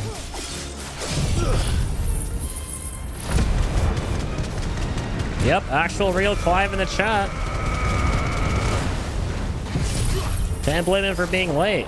Can't blame him for being 7 hours late. He's doing important. Look at all the important stuff he's doing in the game.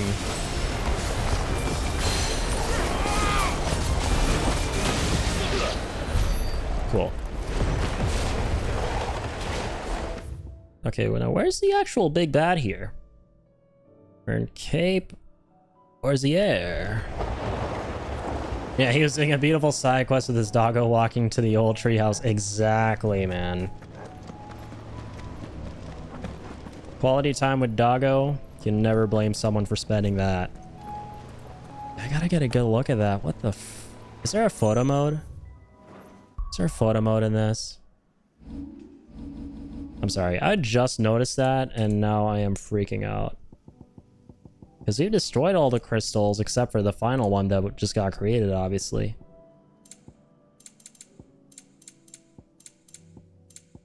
Is there a photo mode in this game? I hope there is. I don't think so. That looks like such a standout location. Right, like some kind of a crystal or something.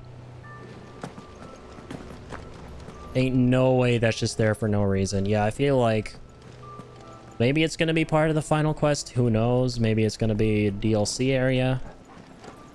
Is that crystal in the water too? I don't even know. It's so interesting.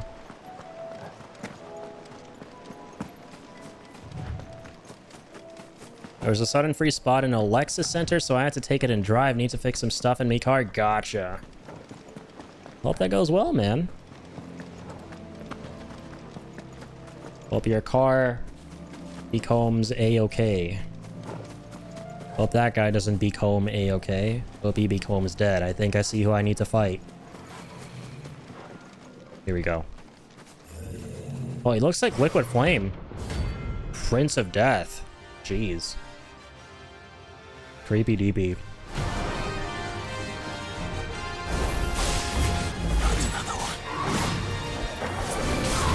Another one. Oh, she's. Start with a punch. Keep it nice and simple. Oh my god, really, man? Charge up Zeke here. Oh, she's.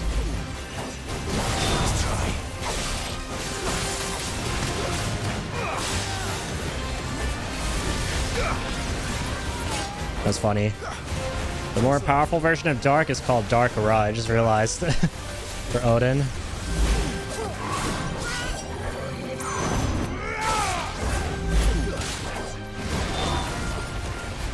Okay. Pull him down.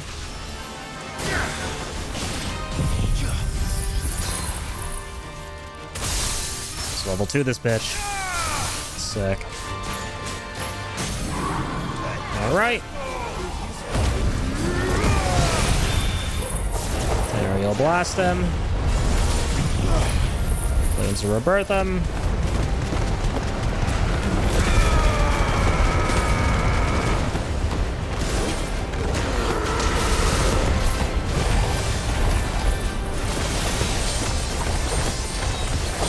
And Dancing Steel. Fucking love how it freezes time. So dope.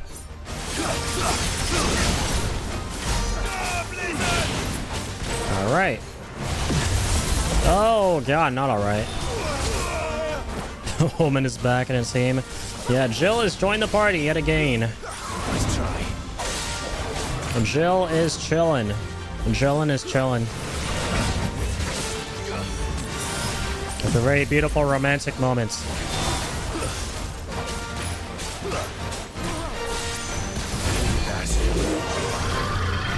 Soul Harvest, Jesus.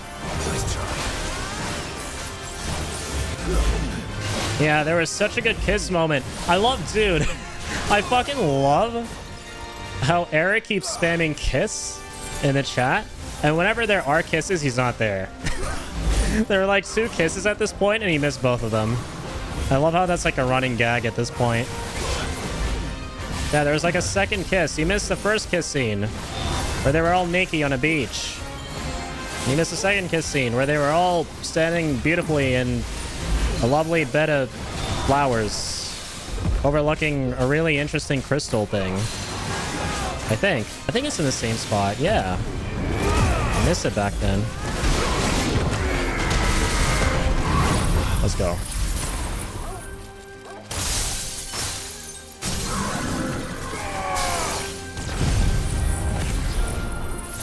It was just a no. It was an actual kiss. The actually kissed. It was a legit kiss. Fake news. I saw it happen. Yeah, they actually smooched. Smooch counter is currently at 2 in this game.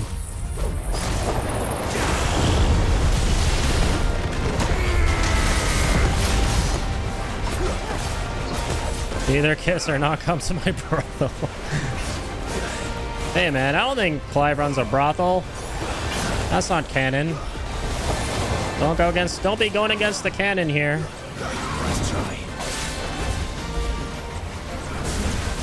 Ouchies. Yeah, these are very good scores. Smooch counter is 2, and my misinformation on the internet counter is 1.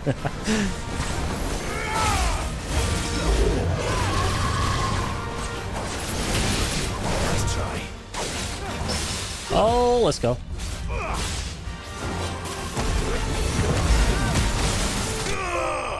Destroyed, yes! Is that the final hunt? It's the final hunt. Clear the hunt board. Dude, we are burning through these trophies tonight. I'm so happy about that. Alright, GG's to the hunts. The final hunt in the game. Yes! Oh my god. We got Darksteel from this guy. I'm getting tired of these things. Alright, let's frickin' go, man. We can actually make Goddardammerung now. We can actually make it. You're gonna end the stream on the highest of notes. Got all the side quests out of the way. We found all the regions. Did all the hunts. Yay, indeed. Prince Lad just bonked woman's head with a fucking scythe and it wasn't even shit. What is she? Dude, you're not even asking the real questions right now. You gotta be asking why my doggo keeps getting tossed up into whirlwinds, sliced into bits by scythes. Yet he's still intact. Thankfully still intact, right? You're out here asking why an iconic woman with the power of Shiva herself, who can transform into Shiva at will, is able to withstand all that. What about a poor pupper? Who, by the way, can also transform into crazy things at will. Alright, let's go. Got her Damarung, man. No scratches. Got her. There's a trophy for that too? Oh my god, let's go. Anything else? Well, I gotta say, it doesn't look too... Oh, wait. Have we not equipped it yet? Please tell me we haven't equipped it, because otherwise... This thing... Alright, maybe it's not grown on me yet, but it... I mean... Let's take it out for a spin. I just feel like all the swords look really samey in this game. I don't know what it is, man. But whatever, we got Goddardammerung. It's more about having it than what it looks like. Fuck. Let's read what it says. If Ragnarok was forged to mark the war of the gods, then Goddardammerung. Oh, cool. It's the antithesis to Ragnarok. Wait, what? Where's Ragnarok? What the hell? What happened to Ragnarok? Oh my god, did we upgrade it to Goddardammerung? Is that what happened? I think so, because even the hilts look similar still to Ragnarok's. If Ragnarok was forged to mark the war of the gods, and Goddardammerung, meaning Twilight of the Gods, was forged to mark the fall of those self-same deities. Oh, snap. It's secretly an upgraded version of Ragnarok, even though it doesn't count as a reinforced weapon? Shit. That's pretty fucking cool. Alright, I just want to, like, see it in action. It's obviously going to be the same old shit, but, like... Sometimes lighting does its thing, and, like, normally when you take a weapon out for a spin and you actually use it in combat, then it looks really cool. Alright, I'll admit, I'm probably on copium right now. Let's go. It's really just... Run like the wind. It really is just Ragnarok. It's no different than Ragnarok. Maybe it looks a little shinier or something. Yeah. I think Ragnarok was just like black. And this is like silver. Which makes sense. Yeah, looks cool. There's a lot of damage.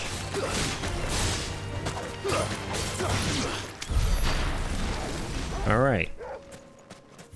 We could also probably... Hold on. I just remembered. We can also probably craft those golden armbands. Because we probably have some extra Orichalum. Orichalum. Want a sword forged from dark steel to be bright and shiny. Well, it is pretty bright and shiny compared to Ragnarok. Right? Or am I stupid? I'm probably stupid. Do you think they'll come back? Look, I mean, relatively speaking, the hilt is dark, right? I'll give it that. The hilt is dark. It's the same exact hilt as Ragnarok, which makes sense now that we know it's like an upgrade. But that is true. We did use dark steel, so it's like, yeah, what was I expecting there?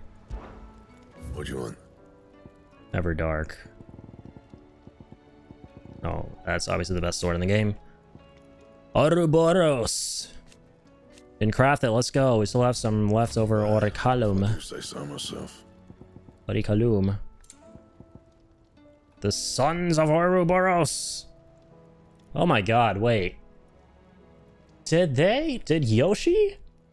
Whoever on the Final Fantasy 16 team watched that one episode of Conan, the talk show host, playing through Final Fantasy 15 many years ago with Elijah Wood, where at one point he was making fun of the story of Final Fantasy 15, right? He was poking fun at it, and he said something along the lines of, "We now need to go find the Ring of Ouroboros." Like, I feel like I'm confident that he said that word, right? Did they create this item based on that one little joke he made? I don't know why, but I'm pretty confident that that's what happened. I want to believe that that's what happened. God damn it. The Son of Ouroboros. Damn, our HP goes down by a lot after equipping this. Our Founder's Grasp is way better. The one we got from the quest with Joshua. Okay, reinforce shit right now? Doesn't look like it. Well, okay, that seems to be it for crafting. I guess we've peaked. Pretty cool. Still alive, are ya? Anything we can buy that's better than what we got? Should I buy out her whole stock of accessories? I totally could. Buy one. I'll be here. No, I don't want to equip it. Fuck. My bad. You'll not find a better price than that. Let's buy all the accessories in the game. Yeah, we don't own any of the ones that she has for sale. You're rubbing me blind, you know. You'll not find a better price than that. It'd better all be here. You're rubbing me blind, you know. Okay. Finishing NG plus with a starter sword. Full playthrough, please? Could I do that, though, technically? I would have to get the starter sword again from the shop, which we don't start the game at a shop. And I would probably start the game with Gardamarung. I don't have the starter sword anymore, I don't think. That would be a fun challenge, though.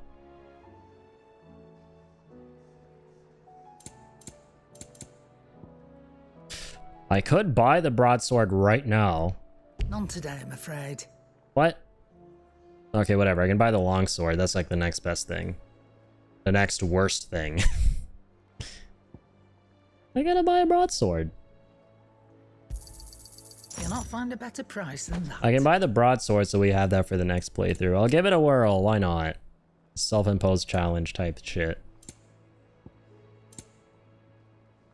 Can buy music. Is there a trophy for getting all the scrolls? Music scrolls? Finished, are you?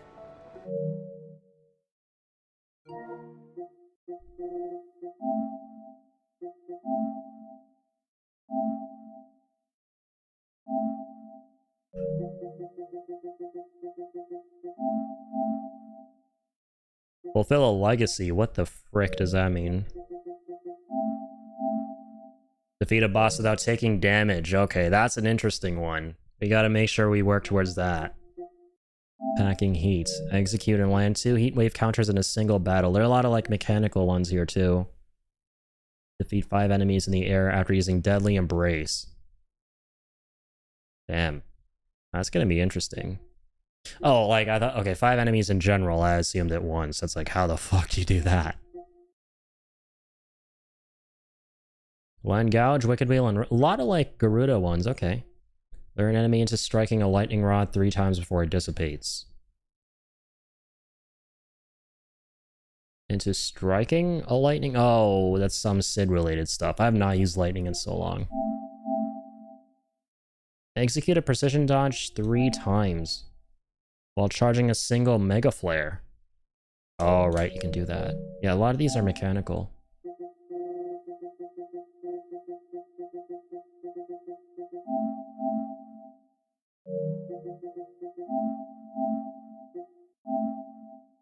Fear more enemies frozen using Frostbite, Permafrost, or Diamond Dust.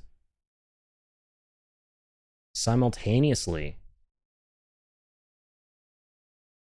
So 3 at once. With Diamond Dust, it should be really easy, but how do you do that with Permafrost? What?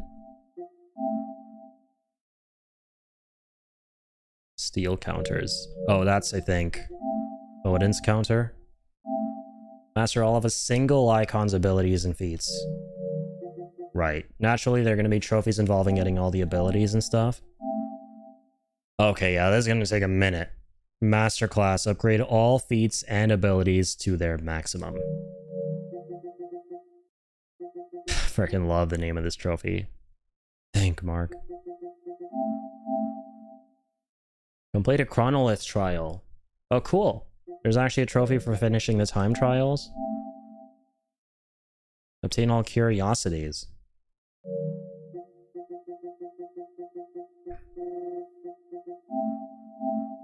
What are the curiosities again? I forget. Spend 36,000 gil at the Tub and Crown. Woot. Knock off some of these right now, I suppose. The Tub and Crown. Isn't that shop? In Rosaria somewhere?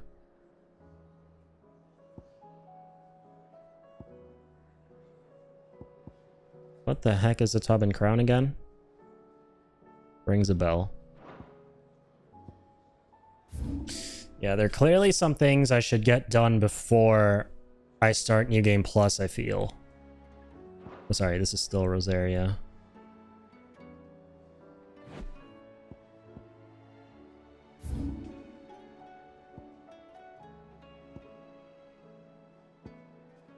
It just says shop. Let me look it up. The Tub and Crown. Forget what that place is. Oh, the pub right next to Charon's Toll. This place. Always one more job to do, isn't there, Clive? Maeve. Like you could do with a drink. Buy a round for the hall. 10 grand. So I basically had to give her like 40 grand. What the fuck? Don't be a stranger, Sid. Alright then. I mean, I have a lot of money. I'm pretty loaded.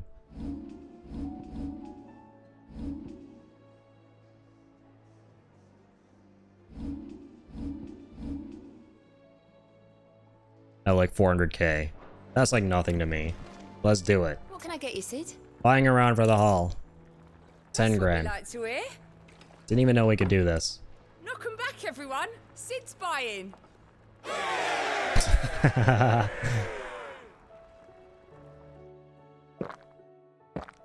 Gulping sounds. Oh, keep your mug handy. Welcome back, Sid. As if setting our people free wasn't enough. Good news, everyone. The casks have been liberated. Here's to Sid. That's hilarious. Okay, I hope I'm doing this right. So do this like 3 or 4 times and we should be good, right? What can I get you, Sid? Honestly, Sid. Making everyone drunk here. That's 3 times. Back, Sid. Assuming I'm doing this correctly. There we go, Eureka. In a good mood. 36 grand. Easy. Easy trophy. Drink up, you. Rip my wallet though. JK, I'm rich. Aye, it's a dangerous world out there. Yeah, so I got a bunch of moolah. Or don't. Moolah majula.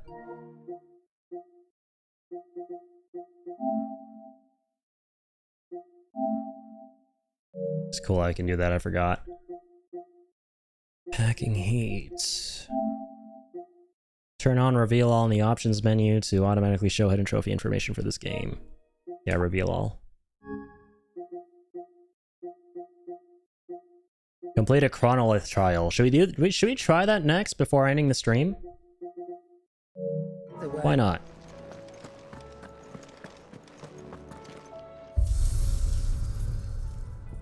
Sure, you can't do it from the Eretta Stone. What is this 4th option of the Eretta Stone? We haven't found it yet. I feel like we have to finish the game first to unlock that. Some kind of new mode for NG Plus, maybe? That would be cool. But dude, it is such a bummer, man, that like, you gotta travel to someplace really far away from the chronolith. Right? And then you have to like walk all the way to the chronolith. I don't know why they didn't just put a fast travel point near the chronolith. Why? Okay, let's go do this one. I think this is the fire one, and I have get a bit of my fire abilities upgraded. No use calling Ambrosia now.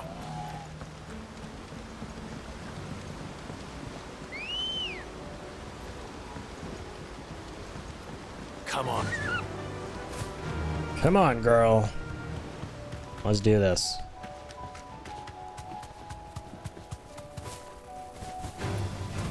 Also, how many ability points do I have? 2k? Alright, not bad. Yeah, so we got one of the trophies. This is probably going to be the most time-consuming one. Unlocking and upgrading all of these.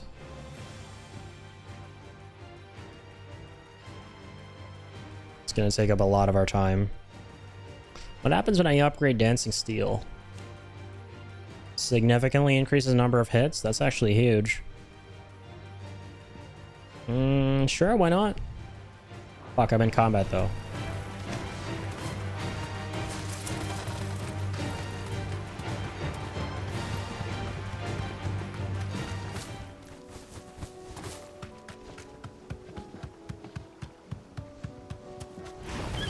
Time to fight.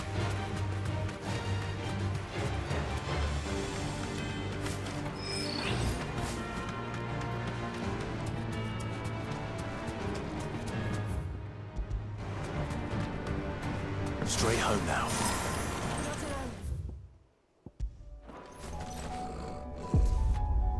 Let's go.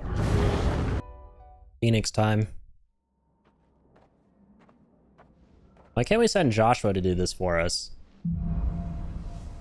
He's a master of Phoenix. Whatever. You don't need my bro for this? I'm the big bro. I'm the shield of my bro.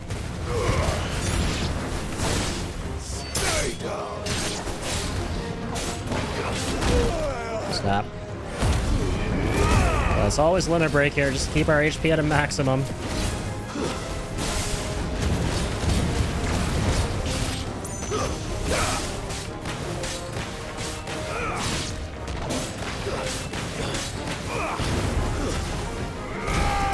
Solid. Fully out.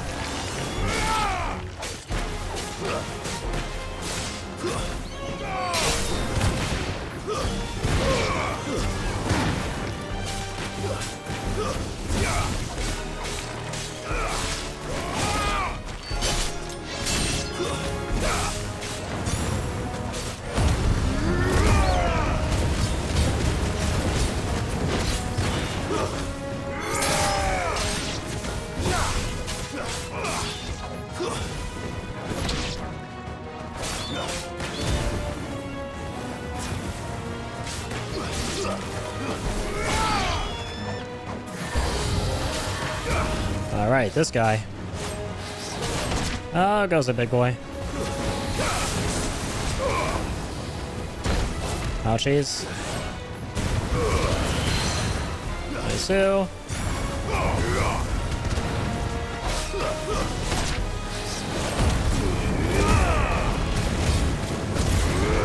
Ah, cool, dude.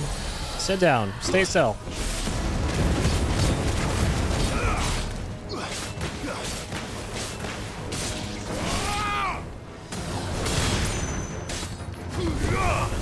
You're finished. All right.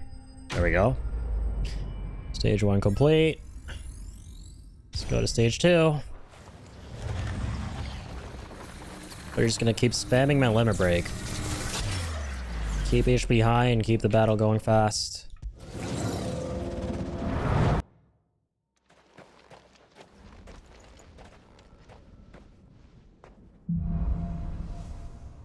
Hyperion stage 2. Let's go.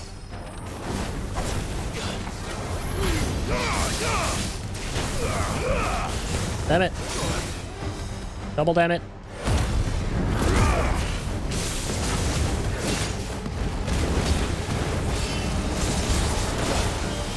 Jeez.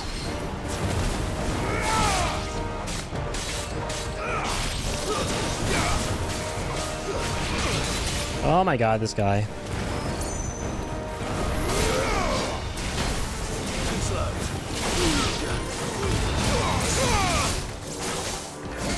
Seriously, man?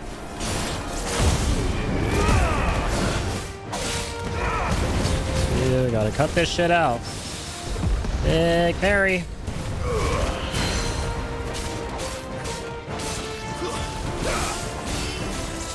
Out of the way.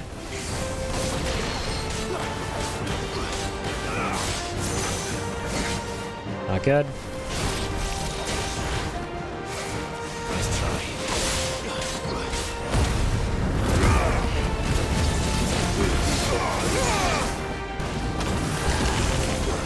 Cool.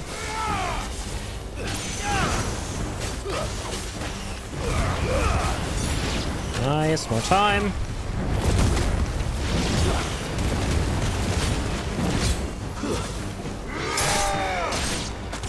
More time, big execution.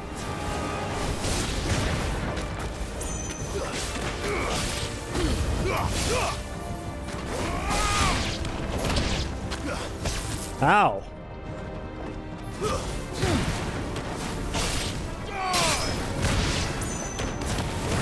Alright. Come on, little guys.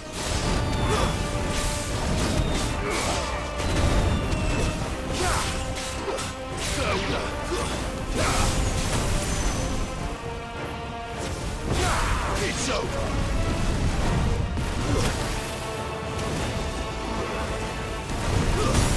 Ah, shit. Oh my god. Working me up here.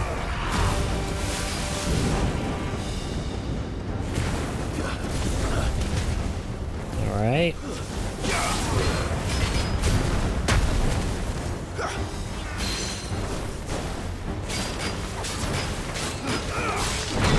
No!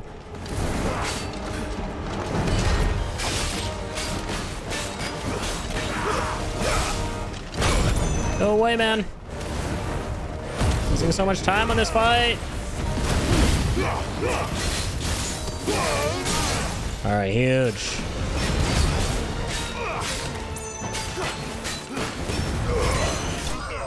Okay. Damn, that was a big time sink. Nice, we got some bonus time. Alright. Hopefully we can keep this up.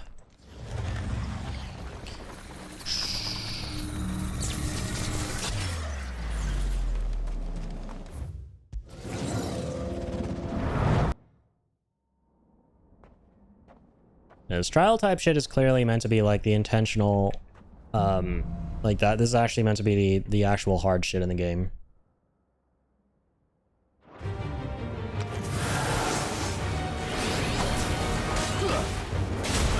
Oh my god, this flan is gonna be like the bane of me for time. Jesus. Oh, nice. We got Flames of Rebirth, though. Come on, easy HP. Come to me. Thank you.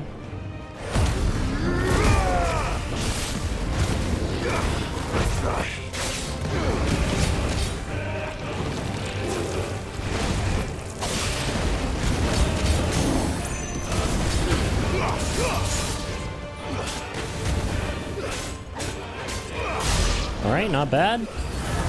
A good thing we upgraded Flames of Rebirth. Helps out a ton.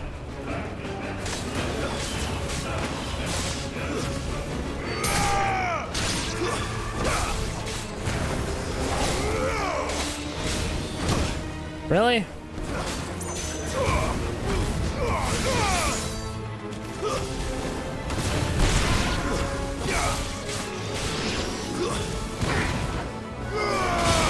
Alright. That works.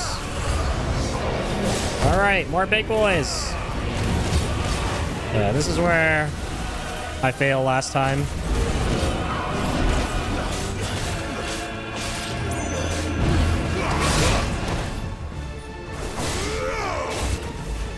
There's just so much shit going on. Oh man. Did not allow that to hit me.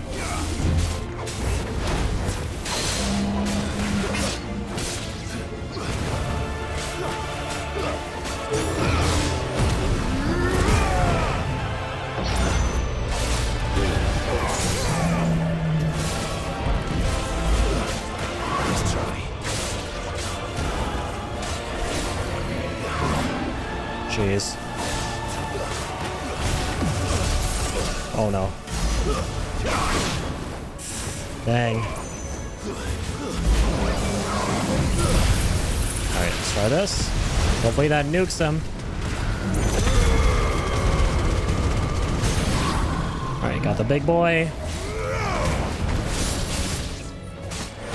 Nice. Limit break. 30 seconds. But I believe. Come on. There we go. Shit. Alright, there's probably more to this. Unless that's the end of it. It's definitely not the end of it. Once killing boss without taking damage trophy? Yes. Very nice. Thank you, kind sir. Final stage. Alright, it tells you what the final stage is. Ooh. Nice change of scenery. Look at that little cutesy wannabe. What does it say here? Defeat the trial proctor before time runs out. Okay. Does it usually give us these at the start? Trial proctor. I like how the game calls him a proctor. Yes, there's just one boss you gotta beat before the time ends. I guess that's why it stops there, to tell us that. Yeah, he's a boss. No, man. I don't want to die. Please. I don't even have much time. Oh god, these are so hard.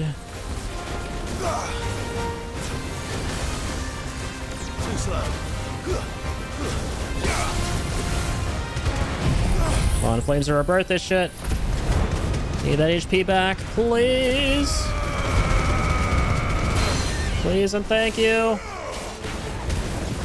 30 seconds remaining. No, there's no way I'm gonna beat this. How?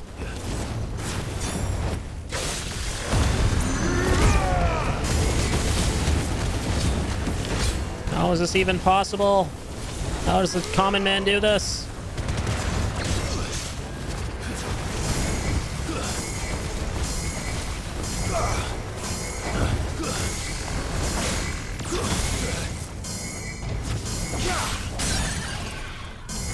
We're doing good, but we're not going to beat it in time. No.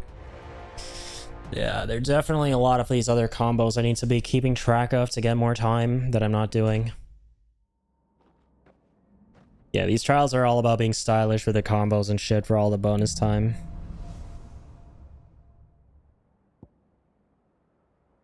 What am I missing here? Okay, well, let's just start again, play how we normally play, and see what we're missing, and then try to, like, get those combos going on round 2.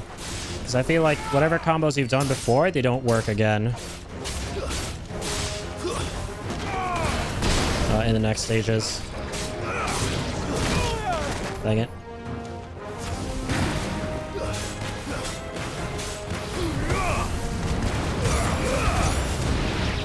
Just got them all there.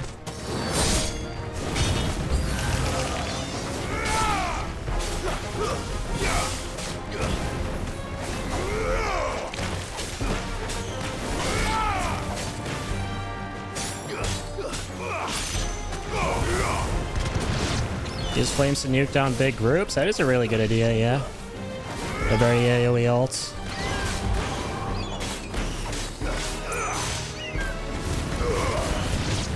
Shouldn't have wasted that there. My bad.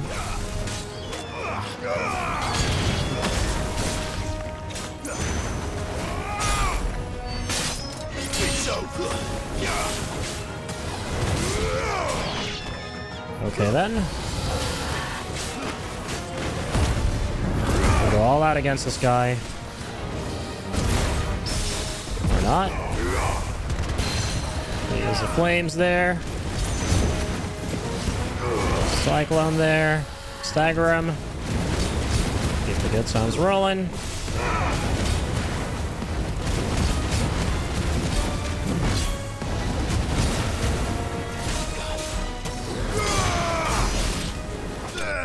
Okay, cool. So yeah, now let's check in with the combos we didn't do and try to focus those for the next round. Yeah, I never managed to do this. 8 shift combo. Line of 4 hit melee combo after closing in on an enemy with Phoenix Shift. Well, we did that, right? I guess not. Double shift.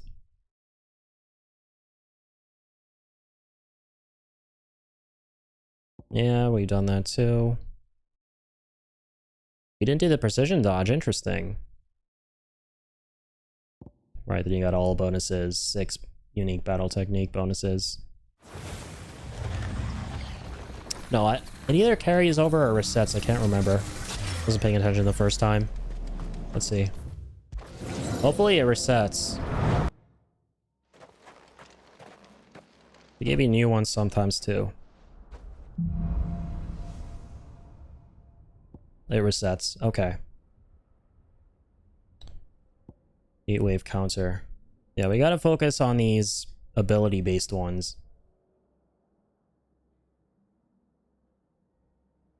Man, the thing that's stressful about this kind of thing is you gotta wait for the enemy to shoot their projectile at you and you lose a bit of time. It's like a risk, and if you mess it up, you've just lost time overall.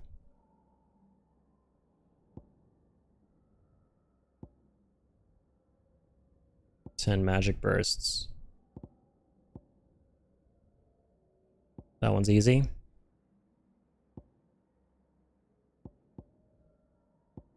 Okay. Let's go. Scarlet Cyclone, multiple enemies, easy extra time. Big precision dodge.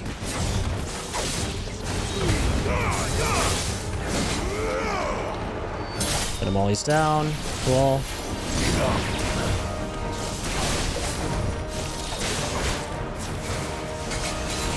No way!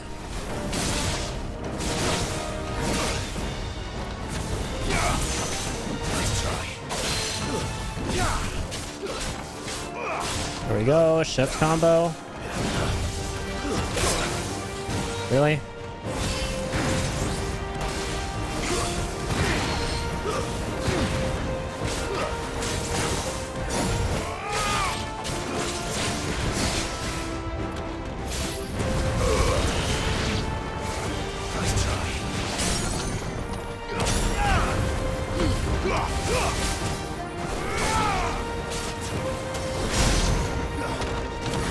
That's that. Alright, we're gonna let it break here. Just for all that juicy HP.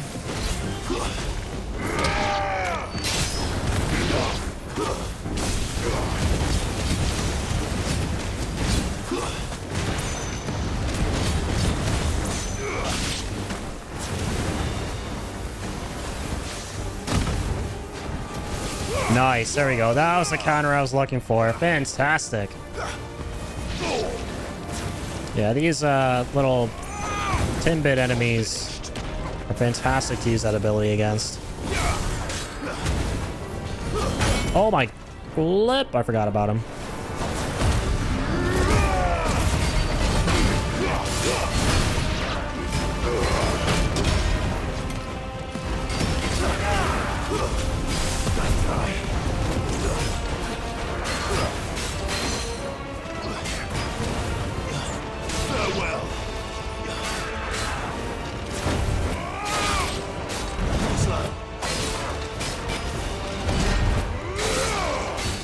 Okay, noted. So evasions will always give you bonus time, no matter how many times you do them.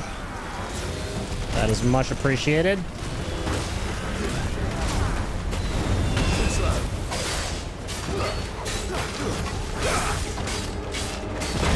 No, I thought we could get him there. That's not. Okay, cool. Nice, we're still over 2 minutes. I think that's better than last time.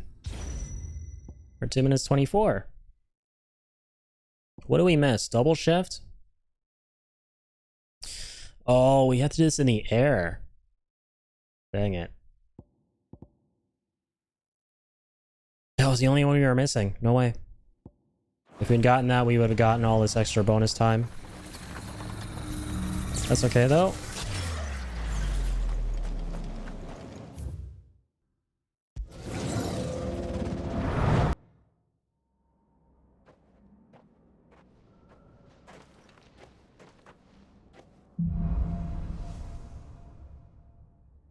Okay. What do we got this time? Heat wave again. Flames of punishment. Strike a staggered enemy with flames of rebirth. Okay, so when we stagger an enemy, we should use this for all that bonus time. The rest of them are all the same.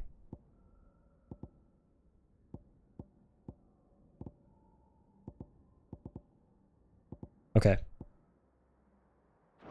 Ready to go.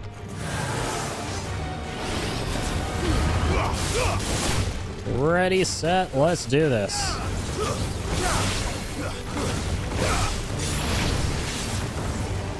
No, you don't. Please, no, you don't.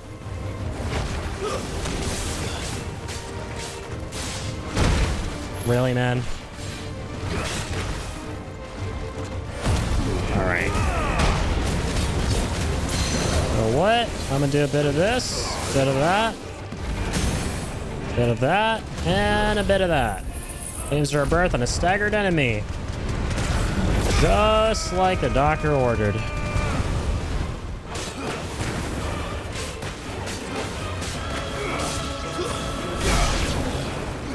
Alright, rocks him up.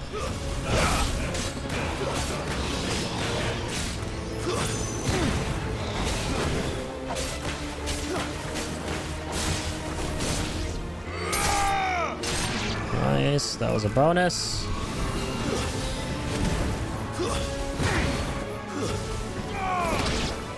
Really? There we go, there's a bonus.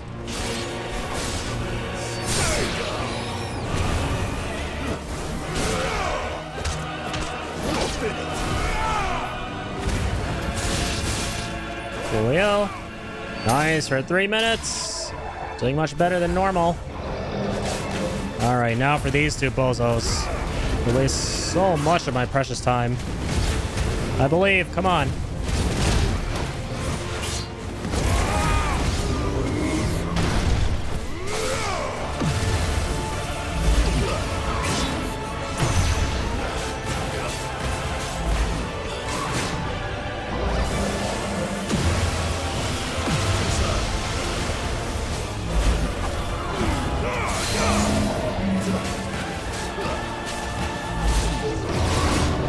Dang it.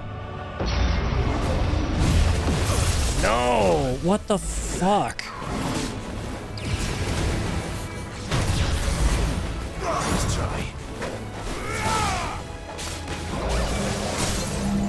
Okay. Oh, dude, I still don't have my fucking Flames of Rebirth. Killed him, though. Alright, good shit, I suppose. There we go, fucking Flames of Rebirth on his ass here. Get a bunch of time, thank God. No, but I've already done that. Fuck, I forgot. So I don't get the time.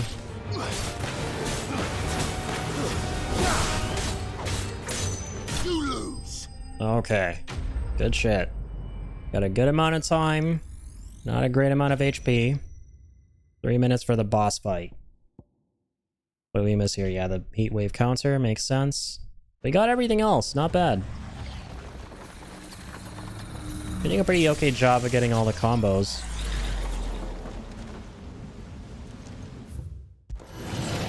Alright, man. Here it is. Please. Please let 3 minutes be enough for this. Stressful thing is I have to, like, do it fast, but, like, not be too fast or in too much of a hurry, otherwise I'll start making mistakes.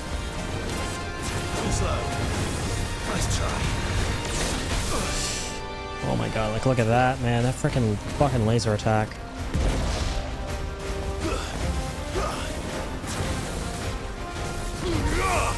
No, I don't have the fucking... I thought I had a different move. I fucked up. Let's use Flames of Rebirth here. Fuck this. I gotta... No limit breaking.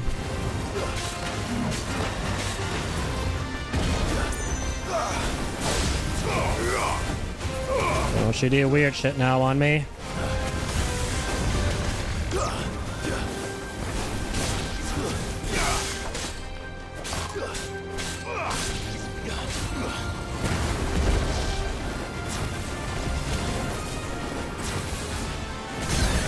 Nice. All right. Rising Flames. Let's melt him as fast as we can.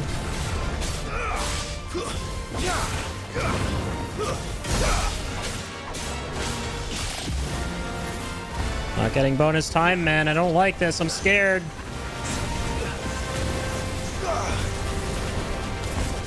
Too slow. No, we missed that? Oh, you're fucking kidding me. Nice try. No. Fuck, I forgot about that. Getting too many things. Quake? What the fuck? Don't do that. That's a new shit at this point, please.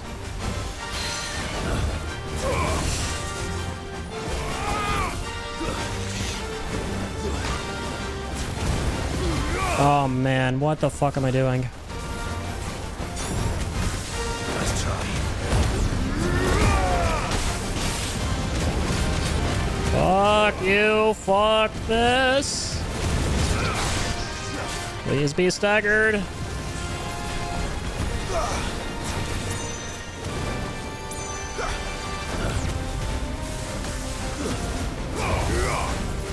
Come on. Almost there. Nice. You got him. Flames of Rebirth this shit. Whew. There's some extra time coming in, hopefully. Or not. What? Do we not get, like, extra time in this final one? It's just not a thing? Whatever, we beat him. Let's go. We got the trophy, too. Alright, man, that was fucking stressful. Holy shit. Anything with, like, time involved is always the most stressful type of challenge to do in games. I, like, avoid those things like a 10-foot pole, unless it's, like, involved in a trophy or something, like in this case. Okay. We got it.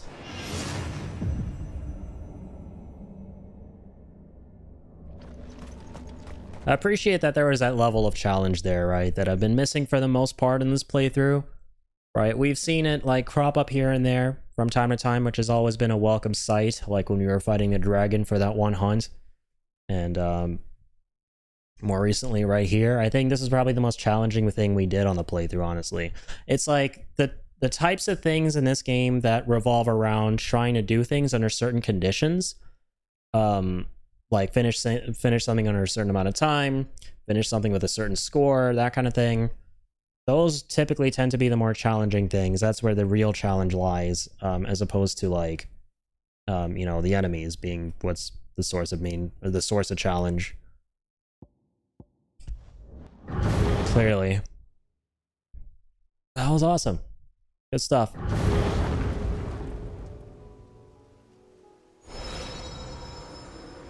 Trial by fire complete. What now?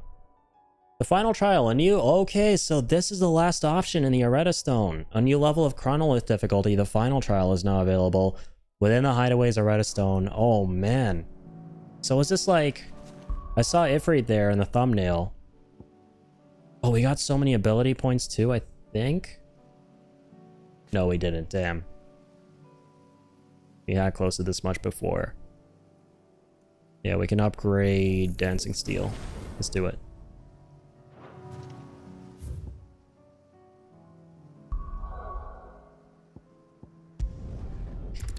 Okay. I want to check out what this last option is in the Areta Stone. The final trial.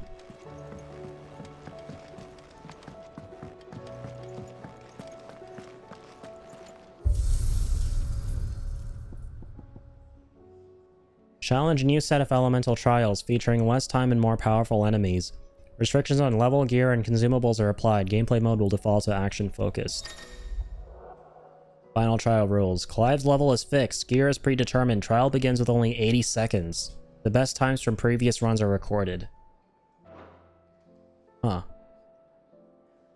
So it's like a harder version of the Phoenix one that we just did. I see. So the idea is you finish the base versions out in the open zones, and then you come back here, and then you get like a much harder, like, NG plus style version, if you will, of the trials. Cool. And then, yeah, they're the leaderboards. I forgot about this. They did mention this in one of their, like, trailers. I think it was one of the demos they did. They were talking about this stuff. Cool, man. I'm probably not going to mess around with this too much. I would have... See, this is where I'm kind of weird. I totally would have if there were trophies associated. Like, I kind of wish there were trophies for those. Like, it's interesting how there don't seem to be any trophies in this game revolving around the Areta Stone.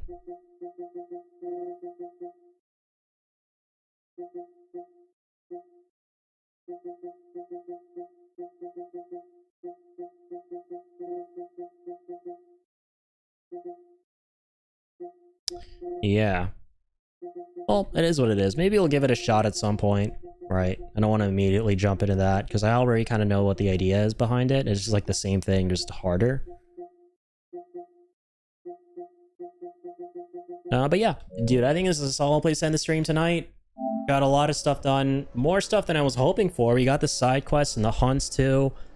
We did that chronolith trial. Good shit. 36 out of 50? Is that the number of trophies I have? Yeah. Good shit. Yeah, I fully intend on actually getting all the trophies for this game because it's been really fun to play through. Right? I'm totally down to platinum this. Maybe on the next stream, I don't know, like... Is there anything else we should do before Final Fantasy mode in the next playthrough? Because we found out that there's something called Final Fantasy mode, which I'm assuming is a harder difficulty. Otherwise, I could totally just redo them in that, but it might be harder to get these trophies in Final Fantasy mode. So it might be a good idea to do them now before the final mission, before we go into that. Then again, I could just make a save here and reload to here if I want to have an easier time doing some of these. Yeah. Yeah, whatever. We'll get these pretty easily at some point. In the near future. Yeah, it's it.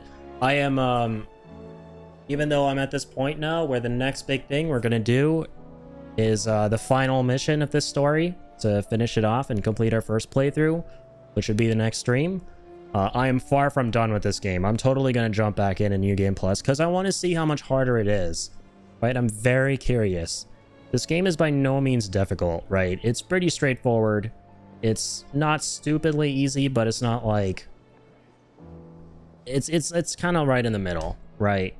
And a part of me wishes it was a little more challenging, and there have been little times here and there, like I said, where it got kind of challenging. So I'm curious if, you know, the NG plus difficulty finally gives me the experience I was looking for. And I'm really eager to jump back into this game after I finish it to experience that. So yeah, I'm far from done with this game. We're definitely going to be hopping back in, playing through it again, that kind of thing, getting all the trophies. And yeah, we'll go from there. But yeah, that's going to be it for tonight's stream. We did all the side quests. Now all that's left is the finale. Origin. Cannot wait. Cannot wait to see what this game has in store for us at its ultimate epic conclusion. So that's going to be for the next stream. I don't know how long the final mission's going to be. It might not be like a crazy 6 to 7 hour long stream for just the final stuff, obviously. So the next stream might be the ending of this game, this playthrough, and then followed by jumping right back in an NG+. We might do the ending plus the NG+ in the same stream. So yeah, look forward to that, guys. Thank you so much for all the support as always, and for tuning in, for the company, joining me on this beautiful experience so far. I really do appreciate it. Yes, sir. Next stream is going to be a big stream. Stay tuned for the ultimate finale of Final Fantasy 16. We're going to see how this game ends. I can't wait. It's been amazing so far. So, yeah, thank you, Stan Couple, for tuning in.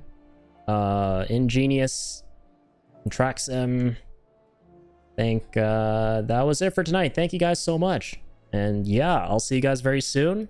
Take it easy, folks. I enjoyed my stay. I am glad to hear it. What's the gesture XQC does? This one? Much love. Much love, man. Right? Does something like that. I'll see you guys very soon. All right? Take care. Thank you all so much. Stay happy, stay healthy, stay positive. And as always, keep on keeping on.